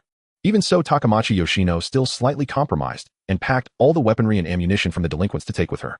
The reason was that Wang Lin stated they were currently short on supplies, so this was the only way to replenish resources, though otherwise they couldn't last many days. While Wang Lin was trying to take a delinquent girl away, he faced strong protests. Wang Lin, uncle knows you're a boy and have needs, but this kind of thing is really not acceptable. No, you've really misunderstood. What is it? Do you want to take her back to help the Scarlet Devil Mansion? Yes. Miss Sakuya is struggling alone, so I want to bring someone who can take a beating to help her. Taking a beating. The keyword seemed to remind Kiyotaka Hoshino of something, and his gaze toward Wang Lin turned oddly. Thus Wang Lin followed Kiyotaka Hoshino to the Abida school. Kiyotaka Hoshino set down the equipment, and then nervously returned to an empty classroom lying on the desk ready to sleep. Phew. Uncle can't take it anymore. I'm exhausted. Wang Lin, you can play by yourself, but I'm going to sleep. To be honest, I'm pretty tired too. Do you mind if I take a nap on the desk next to you? Sure. Well then, thanks. Bang. With a dull thud, as soon as Wang Lin sat down, his head fell onto the desk. The sound startled Hoshino, who rushed over to check and sighed in relief upon finding he was just asleep. What was I worried about? I can just be revived if I die anyway. Thus in this empty classroom, Kiyotaka Hoshino and Wang Lin fell asleep at the same desk close to each other, but neither of them noticed. A few hours passed. It must be here. Splash. Hoshino-senpai. Wake up. The person who opened the door screamed, waking both of them. Phew. What are you doing, Kinshuchin? My ears are almost deafened. Ugh. It's so noisy. Hoshino, what happened? The two sleepy individuals slowly raised their heads to see Kurokiri Kinshu at the door, and their movements were surprisingly in sync. Good morning, Kinshuchin. Two, not only were their movements identical, but even their words were exactly the same. It appeared. This scared Kurokiri Kinshu, who took 2 steps back and then dashed toward the activity room while shouting. Not good. Hoshino-senpai, Shiriko-senpai, I ain't hurry over. Hoshino-senpai has a doppelganger, and it's a male one. 2. Although such a thing had happened, the two of them showed no signs of moving, simply continuing to lie down and sleep. After a while, the others from Abidas all arrived here. As soon as they opened the door, they saw the 2 sleeping individuals, followed by a round of inquiries. What? So it's Hoshino-senpai's friend. Welcome, welcome. After learning the truth, a girl with light green hair, Izoi Natsumi, clapped her hands and welcomed Wang Lin. Should I say that you truly are Hoshino-senpai's friend? The two of you look exactly alike. With short black hair, yellow eyes, and a pair of elf ears, while wearing red-framed glasses, Aoku Iane acknowledged the similarity of the two. However, her expression seemed a bit How should I put it, a bit at a loss for words, or perhaps a bit awkward? So you're Hoshino-senpai's friend. You really scared me. Ooh, I thought some strange thing had finally appeared. Kurokuri Kinshu with twin black ponytails and both human and cat ears finally relaxed, wiping her face with her right hand, her crimson eyes fixed on Wang Lin. Next to them was a girl with gray hair, blue eyes, and one black pupil and one white pupil, also possessing both human ears and wolf ears. Unlike the others, the girl simply stared silently, saying nothing. Shirako-senpai, say something too. Ugh. Okay. Though Kurokuri Kinshu was eagerly awaiting her words, Shiroko ultimately only gave a faint response. After a moment, Shiroko took 2 steps forward. Hoshino-senpai, did you do something bad? Huh. I can feel it, Hoshino-senpai, you're feeling guilty. Did you do something wrong? Of course not. How could that be? As soon as the words left his mouth, Kurokuri Kinshu suddenly turned red, as if she had thought of something. Wait, this isn't right. A quiet night, an empty classroom, Hoshino-senpai, and her friend. Kinshuchin, what are you talking about? As if recalling something, Kiyotaka Hoshino finally lost that tired expression and began to refute loudly. Wang Lin also looked at Kurokuri Kinshu with a strange expression. What's wrong with you? Did Kokoro possess you? Among those present, only Shiroko remained oblivious while the others' faces turned slightly red. Sunaoku Iane spoke up. Hey Kinshu, where did you learn about such things? Well, it's not that I learned about it.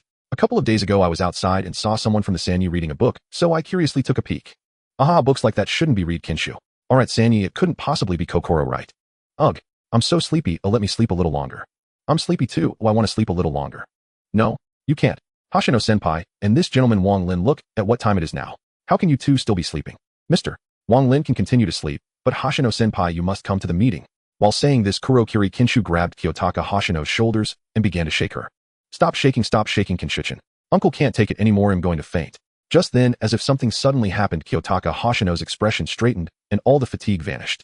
Got it, you all go to the activity room first. I still have a friend coming, so please wait a bit. The sudden change surprised everyone, but they didn't think much of it. In any case, since Hoshino-senpai perked up, they felt relieved and immediately left, returning to the strategy committee's activity room. The two left behind exchanged glances, and Wang Lin already understood what was happening. Azure Kiyotaka Hoshino, it's fine, the group leader can come over now.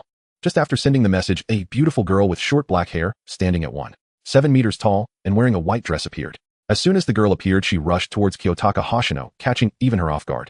Wah? Hoshino, cute little Hoshino, let me hug you more. I like you so much, I like you so much. Don't go crazy in front of me. Several minutes passed like this before Yin finally released her grip. Takanashi Hoshino instantly darted away from the group leader, the terrifying woman, and ducked behind Wang Lin. Sorry, but Hoshinikin is just too adorable. I couldn't resist hugging her. Honestly, don't suddenly do something so bizarre to an old man like me. It's frightening. Just now I nearly smashed you with my rifle, but Miss Yin. Why must you call me that, Inayo? I'm older than you, mister. And after a brief playful exchange, the three headed together toward the countermeasure committee's activity room. The moment they pushed open the door, they found several members deep in animated discussion, debating the sudden appearance of a large cache of weapons. Just as Takanashi Hoshino steeled herself to speak, Wang Lin beat her to it. Well, last night, I was ambushed by a gang of thugs. Hearing from Hoshinikin that your supplies were critically low, I seized their gear after subduing them. Mr. Wang Lin, isn't this criminal behavior? Not quite. They attacked me first. I merely reversed the robbery. It was self-defense, redistributing wealth from the wicked to the worthy. Aha, fair enough. And who might this young lady be? Inoku Aya chuckled, lightly shifting focus away from the matter, and turned instead toward Yin. Yo, everyone hello. I'm Yin. I adore all things cute, and my absolute favorite is little Hoshinikin. As she spoke, Yin enveloped Takanashi Hoshino in another embrace. This time, there was no resistance. Hoshino simply lifted her gaze quietly and murmured 2 soft words. By the way, Yin also goes by the name Hasegawa-gon. I just finished my junior high entrance exams recently, and so, does that mean she's actually younger than us? Is that even possible? And staring at the slender 170 tall girl before her, Kuromi Sarika struggled to believe this person could be younger than both herself and young Aya. Well, it's true, we're not from Kavotos. As you can see, we bear no halos. Really, no halos. Then does that mean? Sudden realization struck Okuaya. Her gaze snapped toward Wang Lin, who was already dozing off beside her. So, a person without halo protection had single-handedly subdued a group of armed thugs and brought back their entire arsenal. Don't stare like that, it's terribly embarrassing. I merely borrowed their Gatling gun for a quick play. Alright, you all carry on. I'll just catch a short nap. And same as always, Wang Lin slumped onto the table and fell asleep instantly, his speed nothing short of astonishing. They resumed discussing Abido's current predicament, yet their attention inevitably drifted back to Wang Lin. And does he always sleep this soundly? Perhaps he's simply exhausted. Oh my, then shouldn't we move him somewhere quieter to rest? Right away. Nas Yagami Nogami stepped forward and reached out both hands toward Wang Lin. Crack. Ya. The instant her fingers brushed his clothing, a flash of electricity arced outward, jolting Nogami backward. Wang Lin's eye snapped open. Huh. Sorry, I forgot to deactivate it. Are you alright, In? I'm fine, but what was that? From your tone, it wasn't static electricity. No, it's a defensive spell. It activates while I sleep, offering minor protection, though mainly designed to repel mosquitoes. Magic. Inuyagami Nogami tilted her head, pondering the claim's plausibility. In magic, do you take us for children? Senior Nogami, please don't overthink it. It's surely just static. Magic doesn't exist in this world after all. In Sarakaken, Mr. Wang Lin may very well be telling the truth. And that sensation certainly exceeded anything static electricity could produce. In, very well. Let me prove my magical ability with a simple demonstration, the great vegetable transmutation. Wang Lin walked toward Kuromi Saraka and extended his right hand. Just as he drew near, a cucumber materialized in his palm, and his eyes remained fixed intently upon Saraka's expression. How did it appear out of nowhere? Could this truly be magic? Why are you staring at me like that? In, aren't cats startled by cucumbers? Why didn't you flinch? In, that's incredibly rude. I am not a cat. In hearing this, Wang Lin glanced pointedly at her cat ears, and then at her tail. So you're saying those ears and tail are fake? As he spoke, he feigned reaching for Saraka's ears, prompting her to leap backward 2 steps and raise both hands to shield them. Why, what are you doing? In, my apologies, I was only joking. Please disregard it. Let's resume our earlier discussion. I've rested enough. Watching the man who'd just startled her settle back into his seat, Kuromi Saraka felt a powerful urge to deliver a sharp rap to his skull. But they weren't acquainted, not yet, and he was Senior Hoshino's friend. Striking him would be inappropriate, especially since he'd already apologized. Self-soothing with that thought, Saraka returned to her seat. NAS conversation continued. Another critical decision loomed, and Yin immediately surrendered her vote, entrusting the choice entirely to Wang Lin. Go ahead, choose. 5 and a half. Mr. Wang Lin surely won't pick any of the proposals you've suggested. They're all rather. Takanashi Hoshino proposed that Abido's core issue was its lack of students. So why not abduct students from other schools and forcibly enroll them? Yagami Nogami argued Abido's real crisis was financial, 900 million credits in debt, and suggested they debut as idols earning revenue while attracting new students. Kuromi Saraka advocated drilling for oil, but this idea had already been unanimously dismissed as the advertisement promoting it was fraudulent. Sunawolf Shirako offered the most direct solution, one that could resolve Abido's problems fastest: rob a bank. Inoku Aya meanwhile adopted a more tranquil approach: reclaim precious metals and sell them gradually to repay the debt. If I had to choose, I'd lean toward Shirakosen's suggestion, but pragmatically speaking, Hoshinosen's plan holds greater viability: simply bring in more students. You're serious? Wang Lin. Ni's words stunned even Takanashi Hoshino, let alone the others. Only Yin seemed to grasp his meaning. Is it what I think it is, eh? I think so, and in fact I already have someone in mind, though it's a bit troublesome. Yes, this idea sounds good and I support you. Hehe. So you meant that place. This idea is indeed not bad, but will it succeed? Perhaps I can call someone for help. Watching the others talk nonsense, Ao Kong Lingyin felt like she was about to go crazy. What kind of people are these? You all need to take this seriously. You really can't judge a book by its cover. Looking delicate, Ao Kong Lingyin easily flipped the table over. It took a while to clean up afterward. Hehe. Angry Lingyin is indeed scary. Haha, yes. I didn't expect Lingyin to have this side to her. It's truly unexpected. At this moment, Ao Kong Lingyin had already gone to another classroom, as if sulking. So what's the plan, Wang Lin? A night raid on Alias. Senpai Hoshino, are you really going to do this? And to kidnap people from their academy? Seeing that they were about to continue, Heijin Qinxiang could no longer hold back, and her expression was replaced by shock. You all keep talking, I will go find Miss Lingyin. I will go too. Wang Lin left first, followed closely by Yin. It seemed like Kotori Hoshino wanted to sneak away, but was caught by Heijin Qinxiang. Wait, Senpai Hoshino, you can't leave.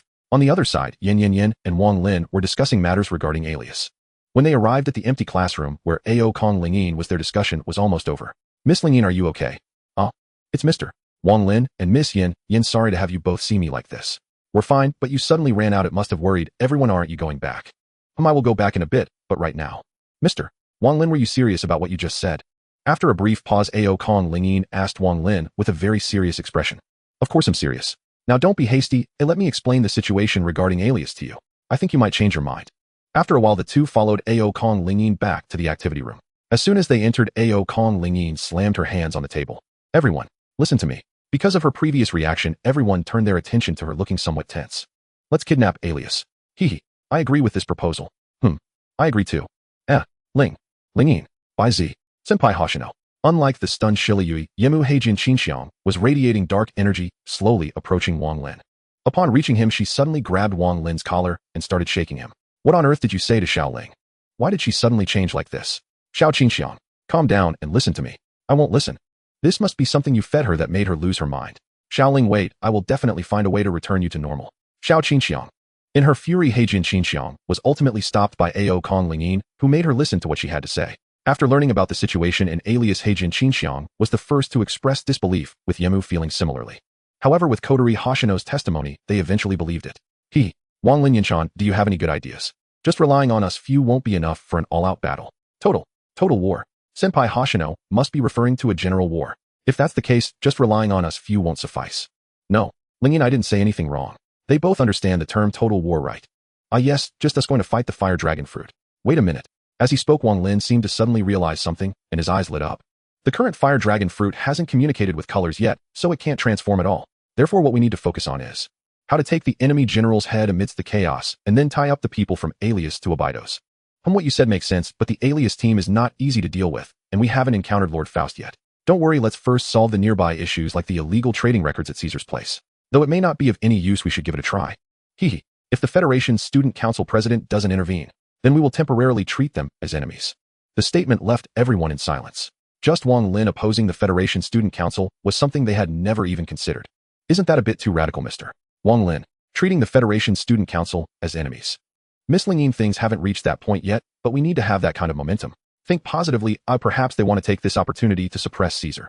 Before Wang Lin could speak, Yin already took over, causing them to view this younger girl with new respect. Okay, let's settle on this for now, starting with Caesar's side. Wait. Hold on.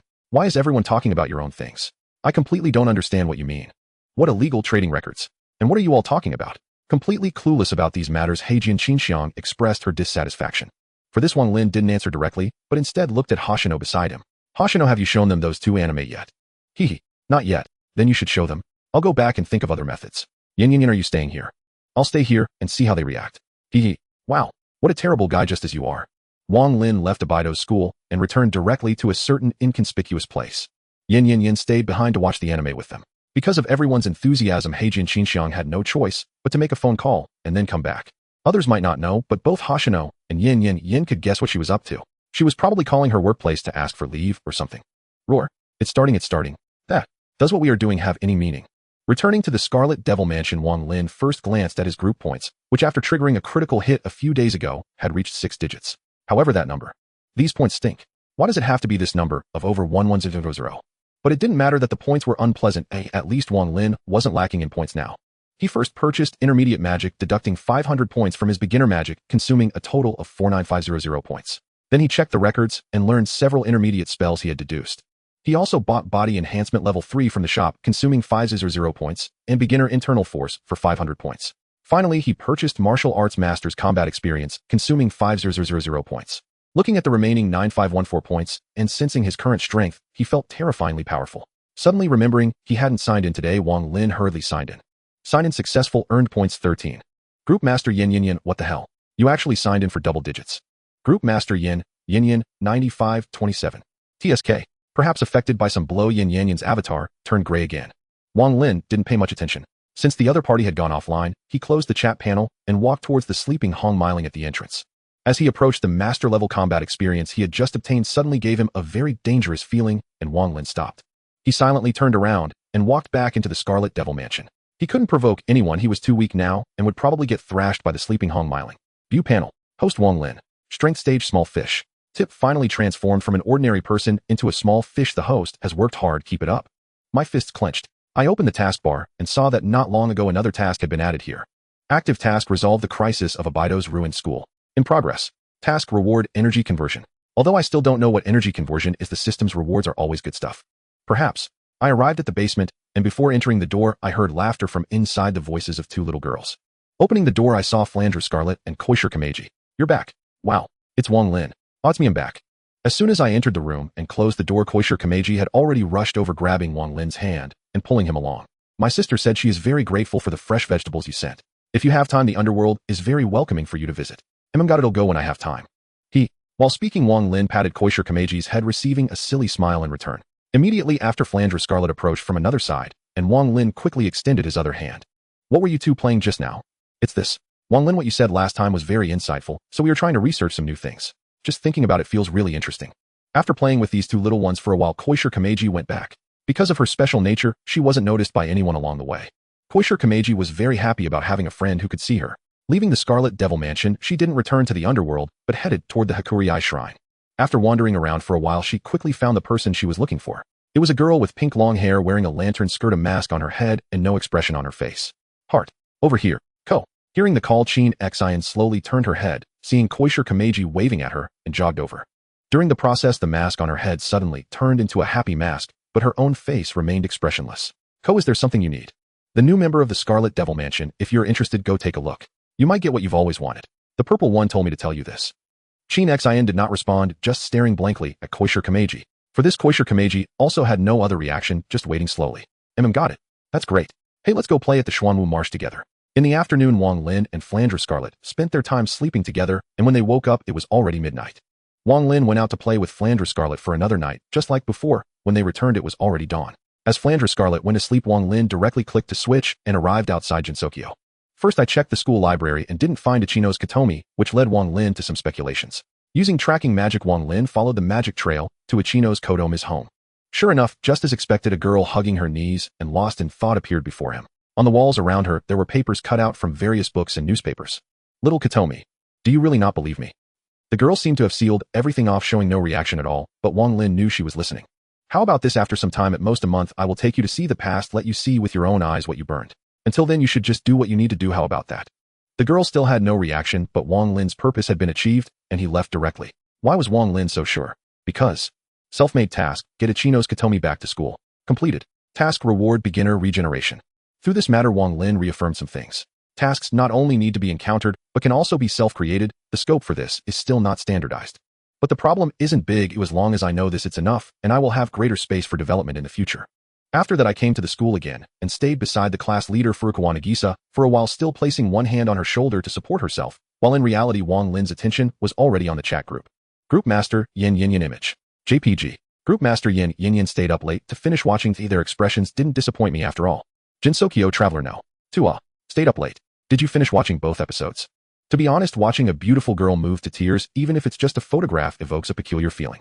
Especially after that, Yin Yin continued to post several videos, each showing them wiping away their tears, and even Xingye, who had already seen it once, couldn't hold back.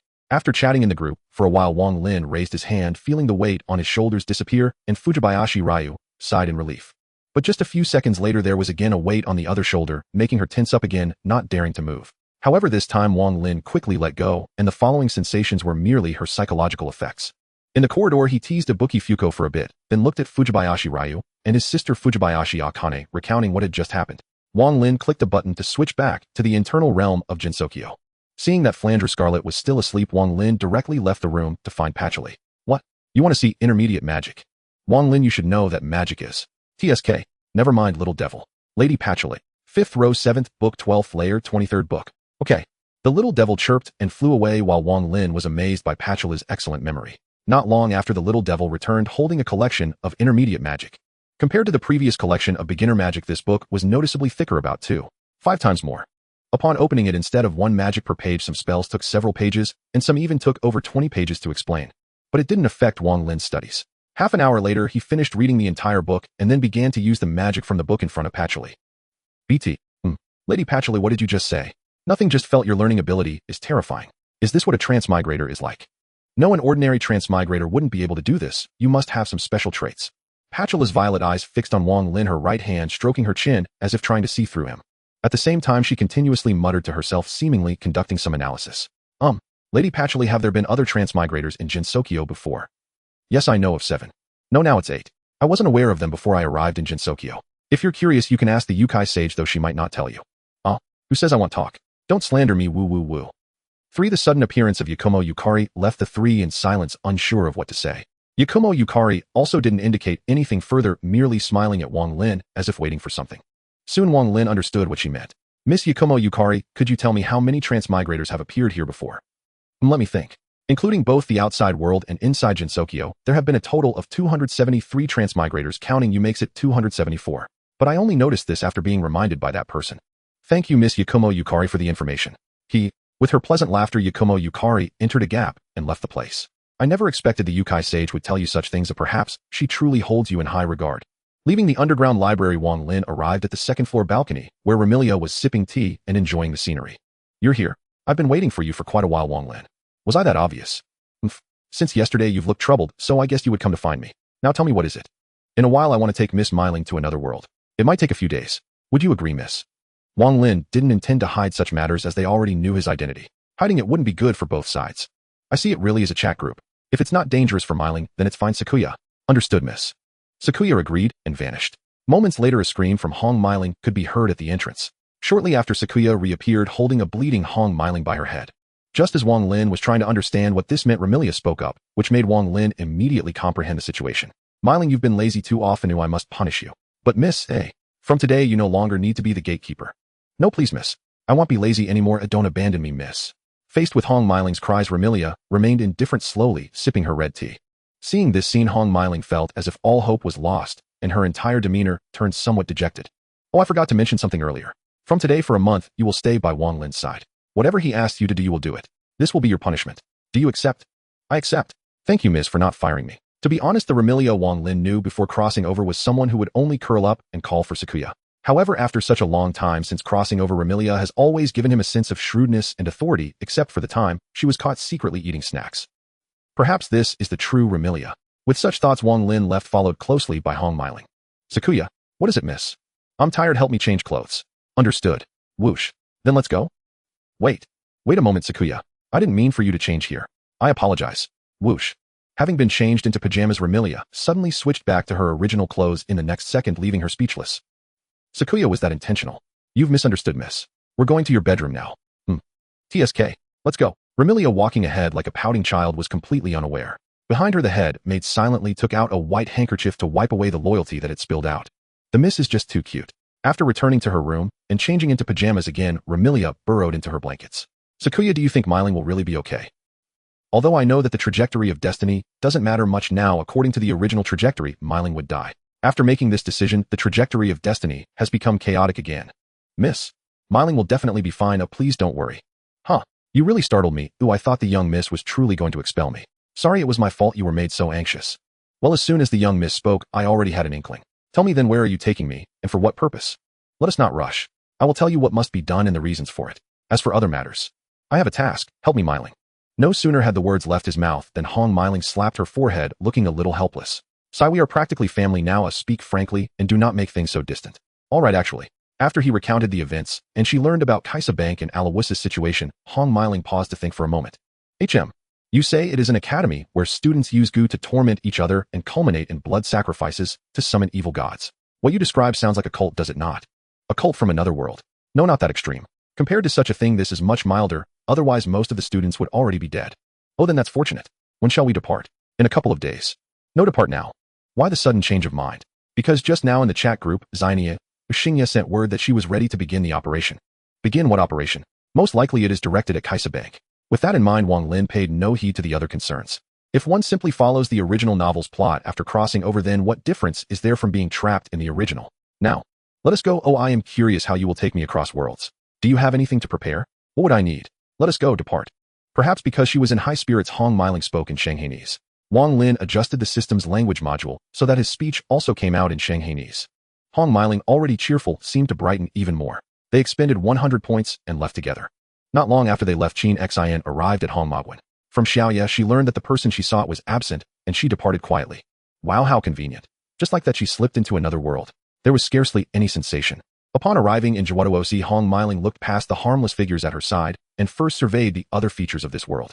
She observed the concentric halos in the sky and the surrounding desert, then turned her gaze to the group of girls. Oh, hello, can you understand us? Yes. Hello, miss. I am Xianye Hoshino, an ordinary member of the chat group. You just said it so plainly.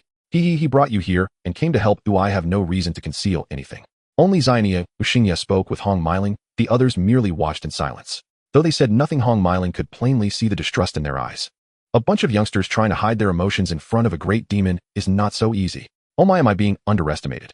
Forgive them. This world may be mysterious, but its mysteries are technological rather than the sort of monsters you speak of. Then there is nothing to be done. But do not belittle others lightly, you will pay dearly. Hong Myling did not much mind, but she was mainly watching Wang Lin, everything else mattered little.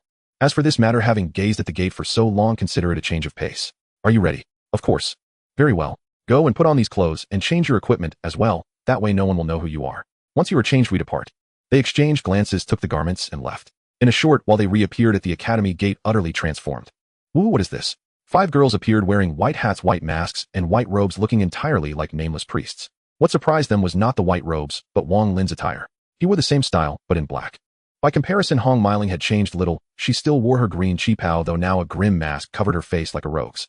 In the days that followed, several banks under Kaiso were looted, and an organization called Wuming Jisai, Tuan began to appear in the eyes of the academies.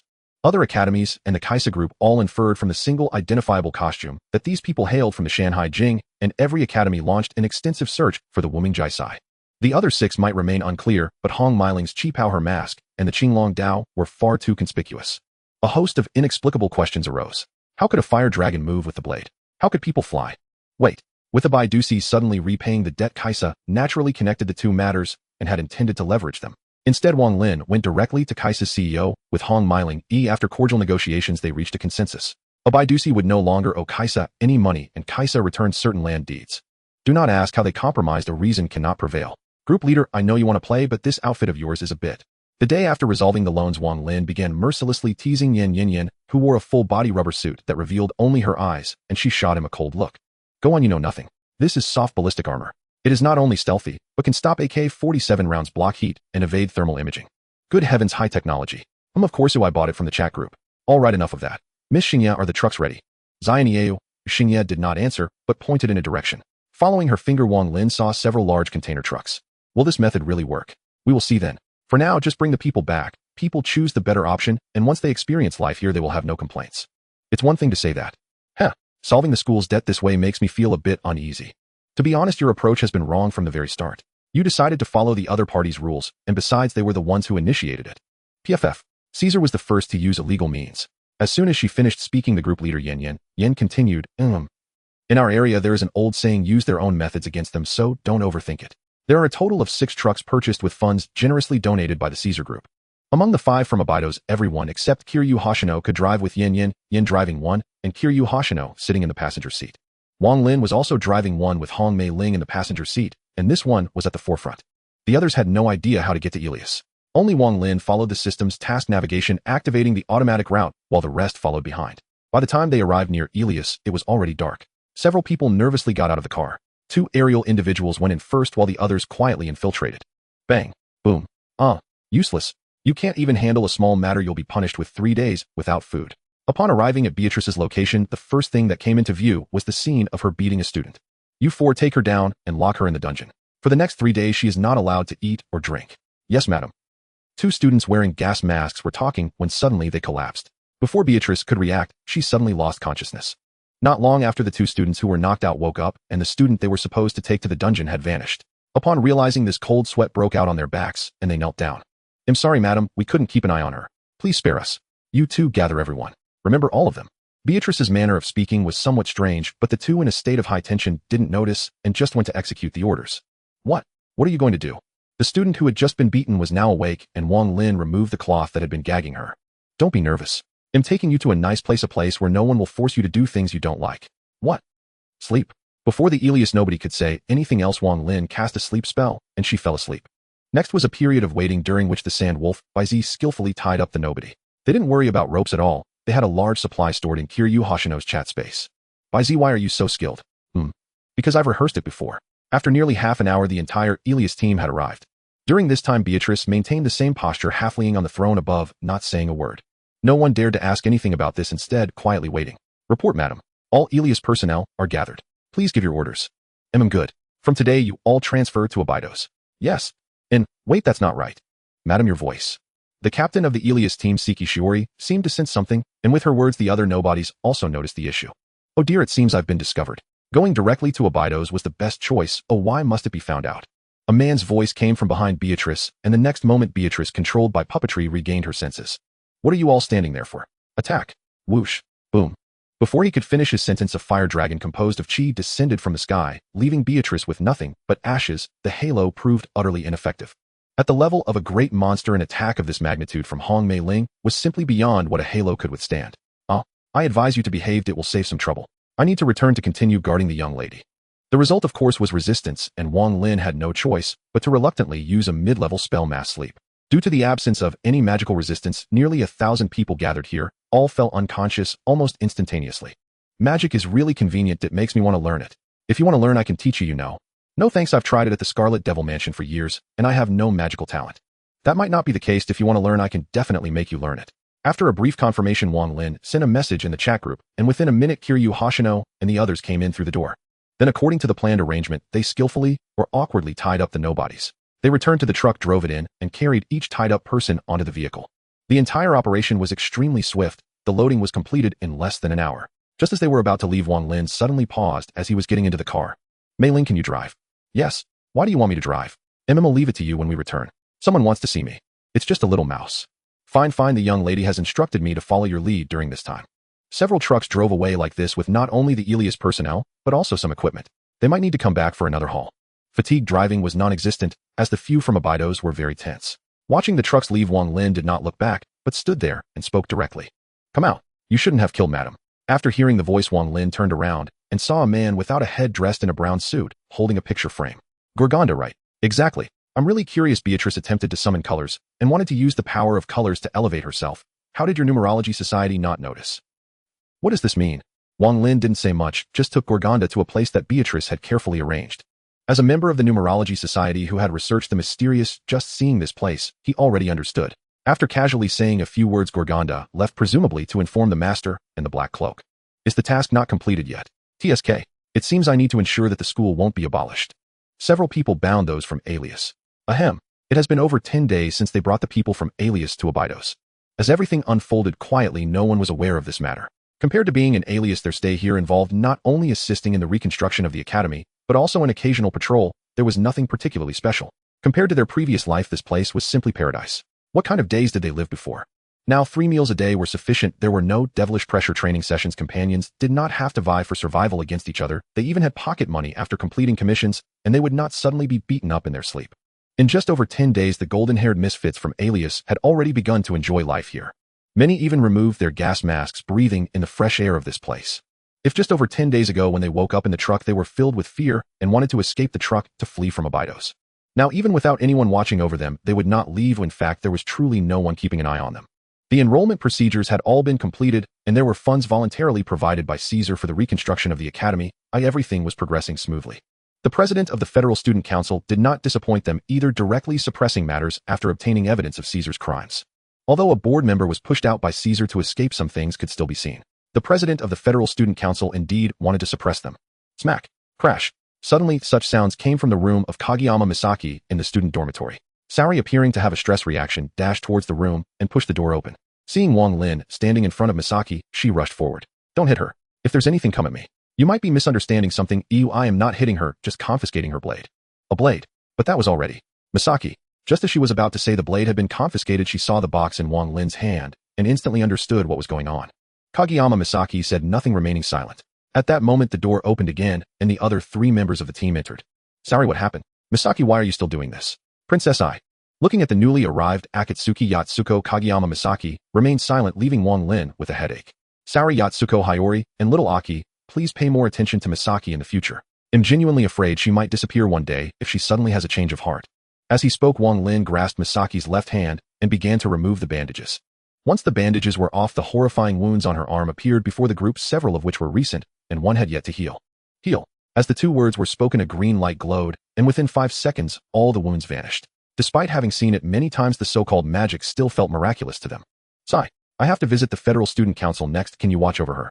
Sure. We will definitely ensure nothing happens to Misaki. Hearing this, Wang Lin nodded, patted the head of Chue Yong. Hiyori said a few words, and then left. Misaki, we are all very worried about you. Why? Everything is meaningless. Isn't that what you, Captain, always emphasize? What is the point of doing such meaningless things? Wang Lin paid no mind to what they said afterward. At that moment, he had already arrived at the Federal Student Council with Tsubaki Yosuke. After waiting in the reception room for a while, a girl with long black hair and glasses, Nanakami Rin, came in to take them to meet the president. After waiting a moment at the door, it seemed the president of the Federal Student Council had finished handling work, and the 3 entered the president's office together. Upon entering, they saw a girl about 1.7 meters tall, dressed in a white uniform with blue and pink hair, smiling pleasantly at the door. Welcome, esteemed guests from Abydos, please come in. As they entered the room, Nanakami Rin closed the door behind them and stood beside.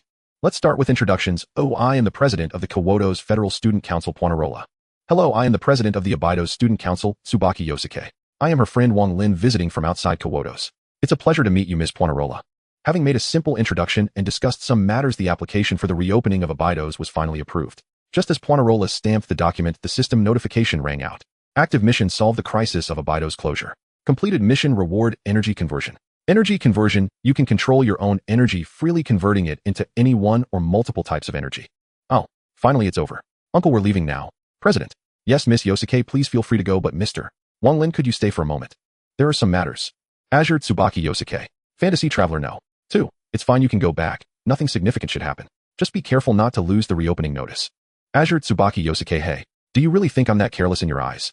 As Tsubaki Yosuke left, only the three of them remained in the relatively spacious room, and Poinarola suddenly clapped her hands. Alona, with this call, a tablet that had been on the table and in a black screen state suddenly turned on, revealing a girl almost identical to the president, albeit smaller. Okay, the notice for the reopening of Abydos has been sent to the Abydos Student Council via the network. Huh, there's someone else here.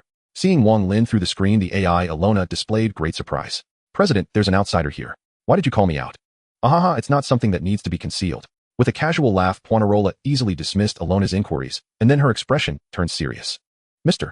Wang Lin, you should not merely be a visitor from outside Kawotos. It cannot be that simple. How so?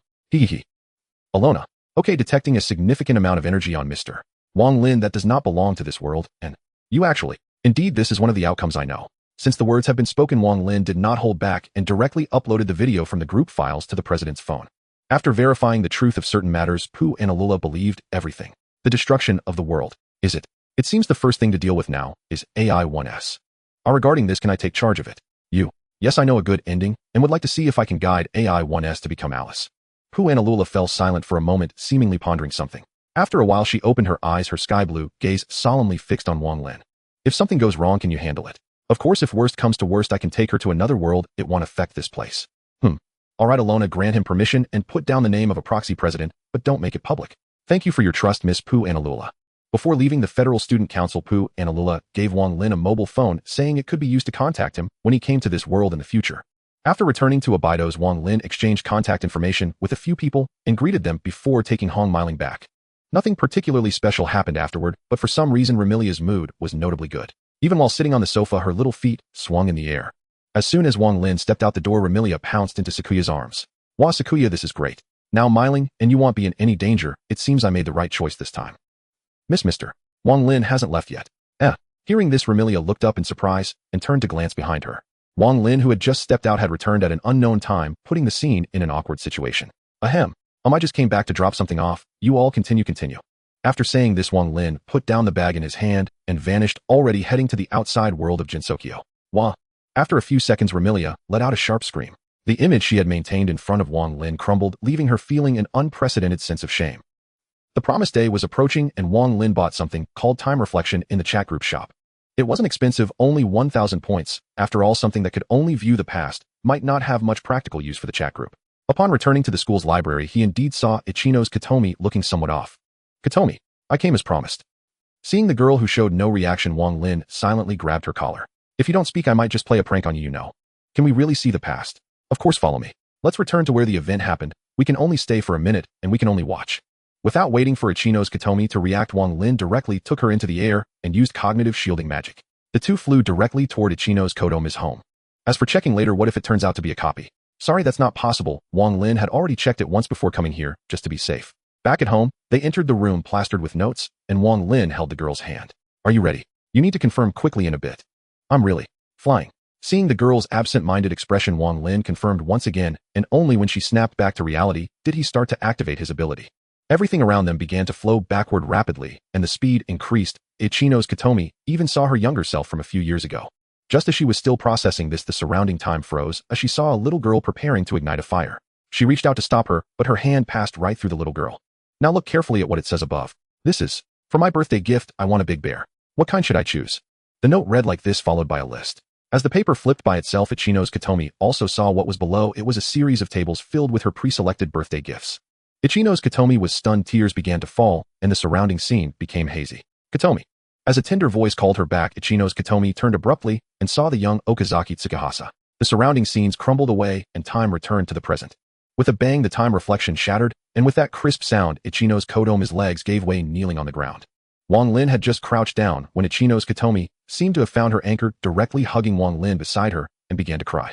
This crying lasted a long time until she fell asleep in Wang Lin's arms, then was gently placed on the bed and covered with a blanket. How is it possible to do this too? That's amazing. Miss Yakumo Yukari, you might have gone a bit overboard with your performance. Hee. Really, Sai? This old lady really is being disliked, huh? Wah. Wang Lin found it difficult to respond to this remark. If possible, I hope you can lean on me a bit, it would give me a sense of accomplishment, hee. Though she thought this way to be honest, communicating with Yakumo Yukari in this state was still quite easy. Much better than the cunning and scheming great monster in Sage mode. The current Yakumo Yukari only gave off the vibe of a friendly older sister next door. Speaking of which, there are indeed a few things I'd like to trouble Miss Yukari with. I just don't know if it's possible. Oh, what is it? Tell me. Wang Lin recounted the situation regarding Furukawa Nagi, and Yakumo Yukari's expression shifted from joy to silence, finally becoming serious, all of which Wang Lin observed. It's not possible, is it? Sorry to disappoint you, I'm not an expert in that area, and the spirit of this town is a bit special. Then forget it, there's still one more thing. Yes, not long ago another task had appeared, and Wang Lin was troubled about what to do, and then Yakumo Yukari came to him. Wang Lin did not expect much from the Furukawa Nagi matter, but for this task Yakumo Yukari could definitely handle it. The realm of illusion and reality. Alright, shall we head back now? Today's exercise was simply beyond the ordinary, he. Upon saying this, Yakumo Z departed. Task triggered: integrate Ibuki Fuko's memory entity with her original body and awaken her. Completion. Task reward: space movement LV4. Where's Fuko? Oh, it's you, that terrible guy. Seeing you right after waking up, Fuko felt that her whole day had turned sour. Don't say that. After all, I was the one who woke you up. How does it feel to be back in your own body? It seems there's no difference. Eek. You terrible guy, you didn't do anything to my body while I was unconscious, did you? Well, did I, or didn't I? Want to take a guess? For some reason the thought made Ibuki Fuko's little face flush bright red, and she quickly pulled up the blanket on the hospital bed to cover her face. Alright, I was just joking, of course I didn't do anything. Why not? Is it because I'm not charming? No. It's not. Stop. Having spent time together, Ibuki Fuko had already grown very fond of Wang Lin, she just wouldn't admit it verbally. Bang. Just then the sound of a glass bottle crashing to the floor at the entrance caught both their attention. Standing at the door was Ibuki Fuko's sister, Ibuki Koizumi. Initially, she had come to visit her sister as usual, but hearing a male voice from inside the hospital room, she felt something was amiss. As soon as she opened the door to question what was happening, the sight before her stunned her completely. Seeing her sister, who had just woken up and was playfully interacting with the man in front of her, Ibuki Koizumi was left dumbfounded, even dropping the glass she held. Fuko. Sister. You can finally see me. What are you talking about, Fuko? Haven't I always been watching you? However, compared to Ibuki Koizumi, Wang Lin appeared indifferent and was already walking toward the door. That's just nonsense. You've returned to your body now, how could I not see you? Excuse me, sir, what did you mean by that? Where did he go? When Ibuki Koizumi turned around, Wang Lin had already vanished. Realizing this, she immediately chased outside, but found no one there. After searching in vain, she returned to Fuko's side and pressed the button to call the nurse. Fuko, who was that person just now? He's a terrible guy. A very terrible guy. Seeing her sister's flushed face, Ibuki Koizumi felt that something must have happened that she was unaware of. Oh right, that terrible guy sent Fuko back to her body now. Fuko can personally attend sister's wedding. What's wrong, sister? At school, I made starfish invitations for my classmates to invite them to attend sister's wedding. Is that so? Splash. Miss Koizumi, what is happening? You're awake. Please wait here, I'll inform the director. This is a miracle, it truly is a miracle. Group leader Yin, is that so? But there's no need to rush about Kuragaya Nagi, it's been a few years anyway, it's good to resolve the current issues first. Azura Takanashi Hoshino Wu. This isn't bad.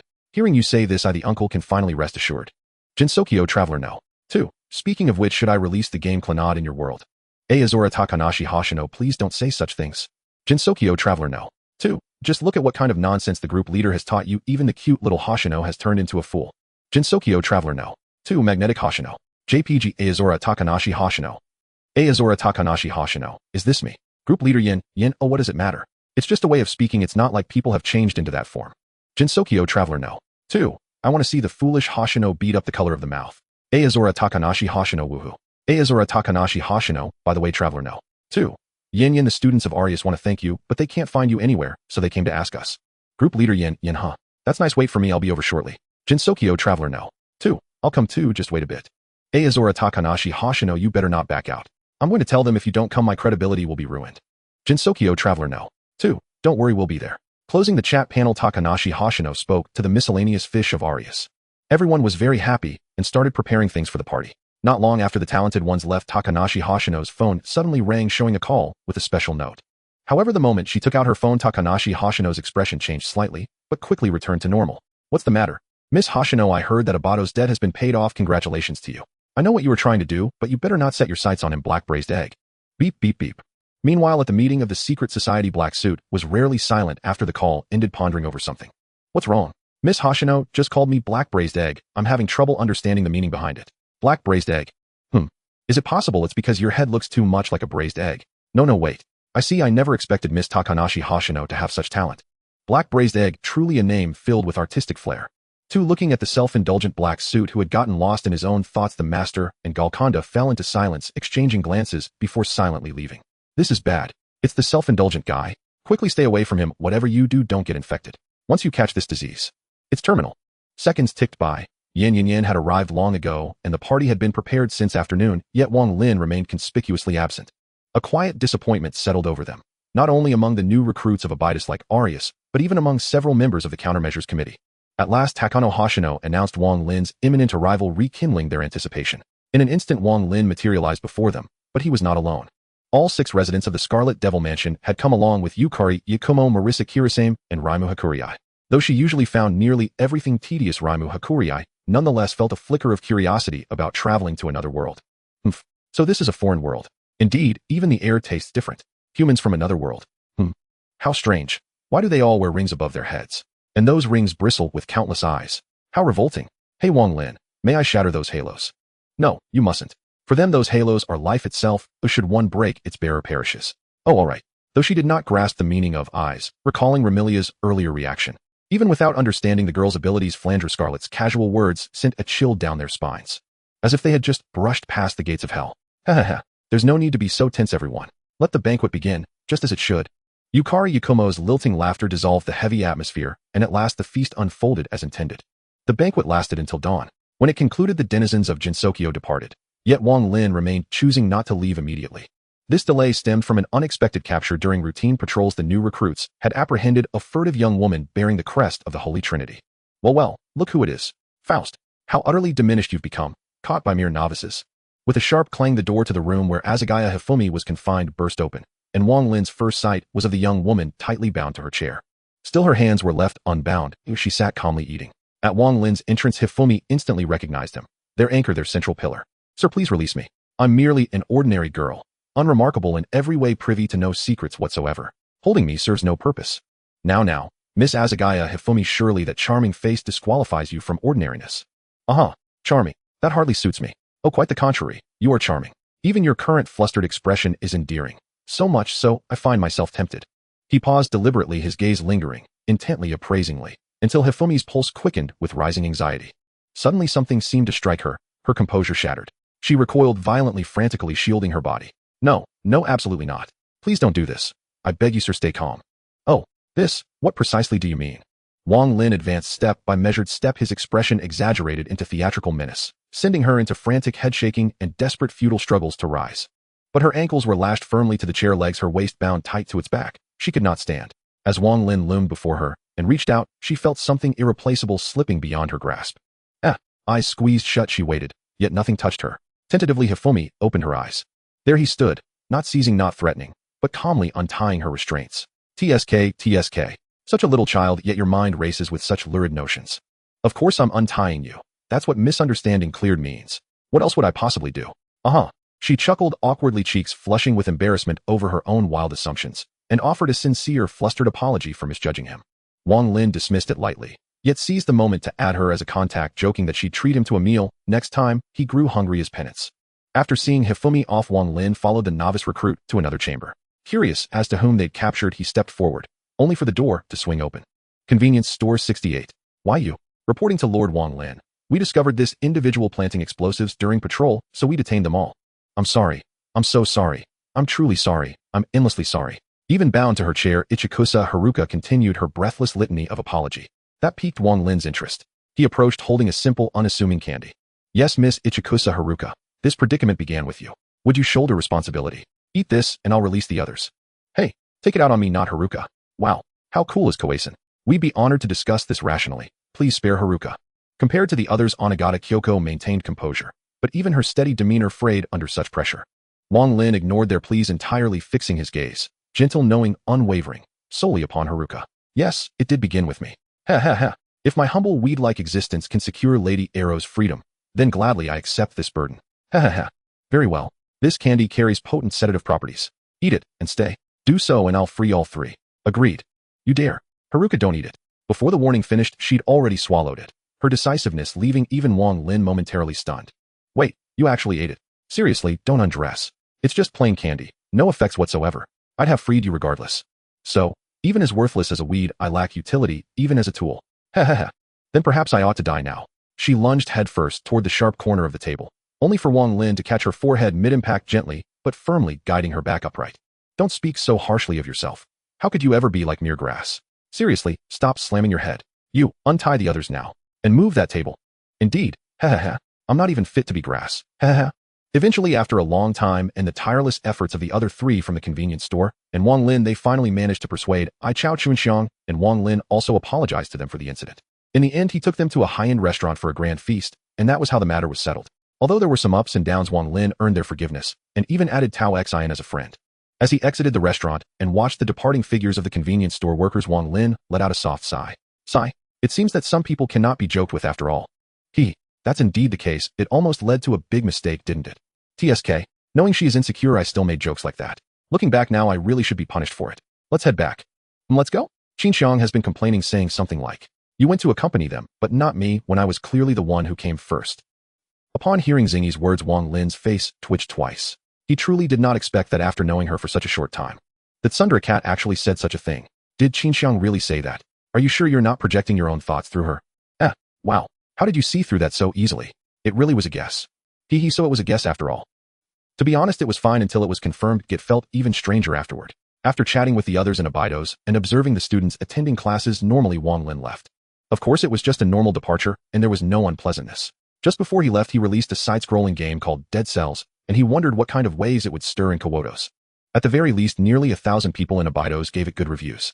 Indeed, it's thanks to Wang Lin, Flandre's condition has been improving more and more, but on the third floor of the Scarlet Devil Mansion, there was only one room, which was Remilia's bedroom. At this moment, Remilia was sipping on the type B blood that Sakuya had prepared for her while sighing. Even though Flandre's condition has improved, why do I still feel uncomfortable? It feels like someone is going to steal my sister away. Miss, based on the current situation, the second lady is probably already. I know. Sakuya, please stop talking. I don't want to hear it. Remilia's current demeanor was simply adorable, causing Sakuya to involuntarily let out a nosebleed. Loyalty. It's just a pity that Wang Lin is not in the Scarlet Devil Mansion right now, but with the group leader.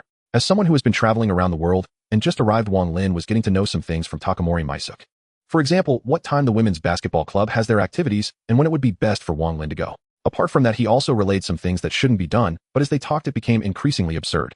Teacher Maisuk, please calm down. That won't happen. Even if I like someone, it would be someone like you, Teacher Maisuk. Isn't that even worse? Alright, enough jokes. Let's get down to business. So what you said earlier wasn't business at all, huh? Well, don't mind those details. In reality, the school is not strict about these things. As long as I give a heads up, kids, like, you can go in freely. I don't know if you're joking or being serious, but thinking back to the anime, Ojiyama Aoi casually walked in, so it might actually be true. What's wrong?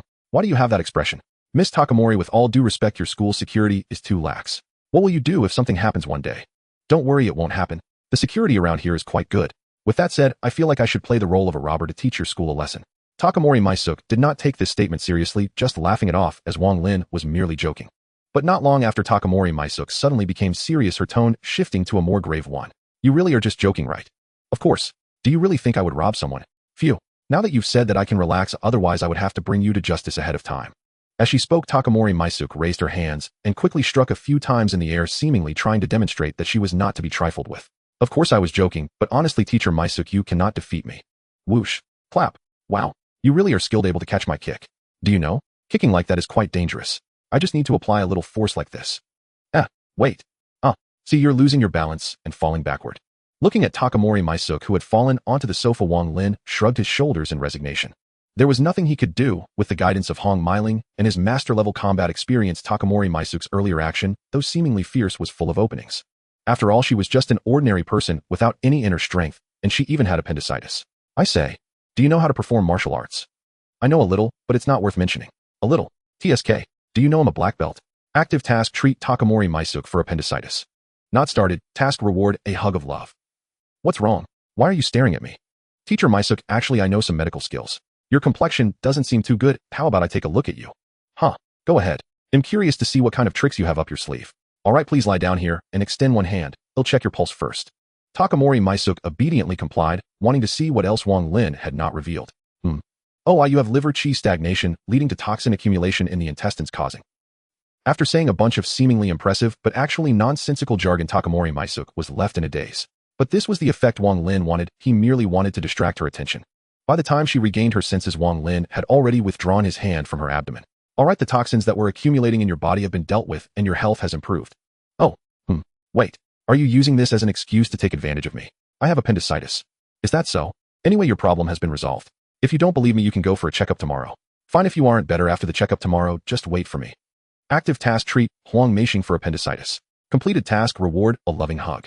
Oh, just by seeing this introduction, Wang Lin already thought of many things. For example, he imagined that Zhou Jihua had achieved something remarkable, and he would pat her head and then give her a hug. No, I can't continue thinking like this. If I do, it will become inappropriate. Throwing away the distracting thoughts, Wang Lin began to sleep on the sofa. Little did he know, after he fell asleep, the drowsy Yin came out to use the bathroom. Perhaps feeling that going back upstairs was too troublesome, after coming out, she simply lay down on the sofa without noticing the person above, and the two ended up embracing each other without anyone realizing. This led to Wang Lin being in a state of doubt when he opened his eyes the next morning. What's going on? Does this passive ability have a hidden effect, automatically refreshing wild monsters in my arms every morning? Oh no, spit. Automatically refreshing a person. Confused and unable to comprehend the situation, Wang Lin simply emptied his mind and lay there quietly. Tablet Saiku. Actually, Yin should have woken up long ago, but for some reason she felt that today's bed was exceptionally comfortable, making her want to stay lying down a little longer. After lying down a bit longer, she thought about lying down again, and then continued sleeping, until Huang Meishing came out preparing to make breakfast. As soon as she entered the living room, she saw the two people who looked like a pile of grain pancakes. This sudden discovery left her completely stunned. Don't look at me like that. I woke up like this, and I have no idea what happened. You? Sigh. Forget it, Xiao Yin. Hurry up and get up, you're going to be late soon. It seemed like the words late triggered some emergency switch, as Yin, who had been sound asleep, suddenly sat up. What? Late? What time is it? What's going on? I wanted to ask you the same thing. The moment I opened my eyes, your big face was suddenly right in front of me, scaring me. All this. It seems that last night I thought it was too troublesome to go upstairs, so I decided to sleep on the sofa without noticing there was someone above. You are invincible, kid. Hurry up and get ready, you're going to be late. Yin hurriedly left. As for the breakfast bread, did you think she would run while chewing like the girls in anime? No, she directly crumpled the slice of bread into a ball and stuffed it into her mouth, chewing while running. As for elegance and image, Yin wondered what that was. Too troublesome, it's better to eat like this, and it won't break while running. Alright, I should go to school now, or you just figure it out on your own. Remember, I'll check in the afternoon, and if you were trying to take advantage of the situation, hum. And so Yin left. Huang Meishing also left, leaving Wang Lin alone to ponder what to do next. After a while in a dojo, there is an old saying in your continent that the one who is diligent is the true hero. Young people should not be overly arrogant. Don't be so hostile. I'm just too bored and looking for some fun. I wonder if there's anyone in your dojo who can spar with me. Whoosh. Thud. And I'm not just arrogant. How about you all come at me together? Gulp. Seeing the person before him swing a wooden sword and break the upper half of a stone pedestal in the dojo, everyone fell silent. Young man, don't joke like that. We are all old bones now, not like when we were young. Is that so? Alright then, I'll go check other dojos. Wang Lin, who had been so arrogant before, now looked very awkward, trying to suppress his laughter. Temporary task: make 31 dojos fully convinced. In progress, 3031. What can I say? As expected of the daily world. The tasks are simple, let alone the rewards are all like this. In this world, I triggered a total of 3 tasks, and all the rewards are non-combat. While thinking about these, Wang Lin walked toward the 31st dojo, which was still a swordsmanship dojo. As soon as he entered, he saw the coach wearing glasses, and Wang Lin immediately understood something. It seems the task the system sent me was not for no reason. Who did I discover? Zhou Jihua's father, Zhou Ren. I don't know if it was originally like this, or just in this world, but Zhou Ren turned out to be the head of a swordsmanship dojo. Because they would be acquaintances in the future, Wang Lin didn't directly provoke him this time, but stood by and watched. Quite coincidentally, he bumped into the person with the worst temper in the dojo. Hey, you little brat, don't you watch where you are walking? Didn't you grow eyes? Didn't you grow eyes either? You brat, what do you mean? A dramatic scene unfolded like this. Although Zhou Ren intervened in time, the aggressive guy still wouldn't back down. Before long, he suggested wanting to duel with Wang Lin using swords. Young man Zhuang, he has been practicing swordsmanship here for over 4 years. You will be at a disadvantage against him. Refuse. Thank you for your concern, dojo master, but I happen to be a bit restless lately, and I'd like to take this opportunity to spar with someone. You? Sigh. Alright, I won't stop you then. After trying to persuade him, Wang Lin still wanted to step forward, and Zhou Ren said no more. After all, everyone is an adult and should be responsible for their choices. Soon at Zhou Ren's command, the duel began with Wang Lin standing before Zhuang, like a complete novice, which made him look down even more on the person in front of him. He didn't even bother to adopt a stance and charged directly forward, thinking he could win with one blow. The result was that Wang Lin suddenly raised his sword, appearing quite unintentional and coincidental, as the tip of the wooden sword was precisely pressed against Zhuang Yi's throat. Wang Lin wins once. I give up. What did you say, Zhuang Yi? I give up. Thud thud. Not just the others, even Wang Lin was stunned. What's going on? Didn't I just press the sword tip against his neck? There was no use of internal force, no pressure, and certainly no killing intent. Noted. Why did you wet yourself? What did you do to senior brother? I didn't do anything. You all saw it. I just touched him with a wooden sword, and he suddenly wet himself. I was just as confused, alright. This point is indeed hard to refute as they all witnessed it, but how could the now frightened Zhuang Yilong explain himself? It's about momentum, young man. You're not new to swordsmanship, are you? I said from the very beginning that I was a bit eager to try it out. The awkward atmosphere lingered for a while until the one who had wet himself changed his pants and cleaned up the floor with a mop. Let me be your opponent then. What does that mean? Are you standing up for your disciple? After all, I am the top disciple of this dojo. I see, understood. Then let's begin. In the center of the dojo, So Run took the almost universally recognized stance for the draw, while Wang Lin adopted the starting stance of the spirit snake sword. To put it simply, both sides were grounded, but one was still and the other was in motion. At this moment, Wang Lin raised his left hand upwards, holding the sword in his right with the tip of the blade close to the ground, constantly moving back and forth like a real snake. Both of them began to slowly close the distance, and just when they were within a certain range, So Rin suddenly drew his sword, then stopped. Logically, after such a draw, one should immediately retract their sword, but the issue lay here. Both drew their swords simultaneously. Wang Lin's wooden sword was already stuck in the tiger's mouth of So Rin's right hand. At the moment he executed the draw, the tip of Wang Lin's sword, which was close to the ground, suddenly lifted as he fell simultaneously. The wooden sword directly pierced the hand, gripping the sword handle with the tip lodged between the thumb and the handle, and in this position the draw could not harm Wang Lin at all. At this moment, So Rin's expression turned serious. After several more matches, So Rin was soundly defeated. It's already this late. I need to leave. Come again. Please come again. Wang Lin, who had already turned to leave, looked back at So Rin, whose gaze was resolute.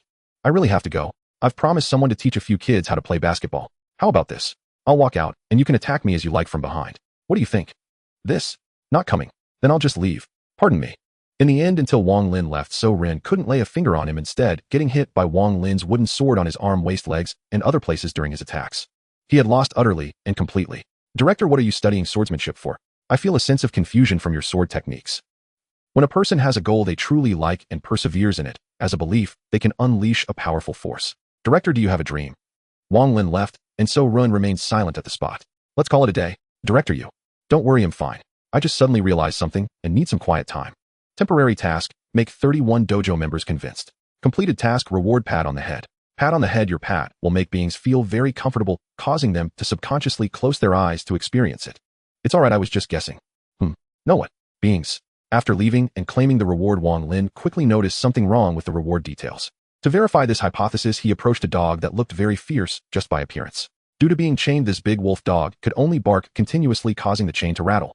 As soon as Wang Lin placed his hand on its head, the fierce wolf dog quieted down slowly, feeling comfortable enough to close its eyes. Wang Lin had already left for a while before it came back to its senses. So that's it. A beings means it's not just effective on people. Could it work on cockroaches too? Or perhaps on some gigantic creatures? Could it work on them as well? However, human curiosity is limitless. Once one question is answered, many new questions arise. But Wang Lin decided not to experiment with those. He arrived at the school's basketball room, took a deep breath to prepare himself, and then suddenly pulled open the door. Crash. Welcome back, Master. 5. At the moment the door opened, 5 girls dressed in maid outfits performed nearly identical movements, making Wang Lin feel embarrassed. Ladies, aren't you here to learn basketball? You can't play basketball properly in those clothes. Oh, well, go change right now. The one speaking was the smallest among them, with pink hair and eyes, looking somewhat dazed. Kata Hinata.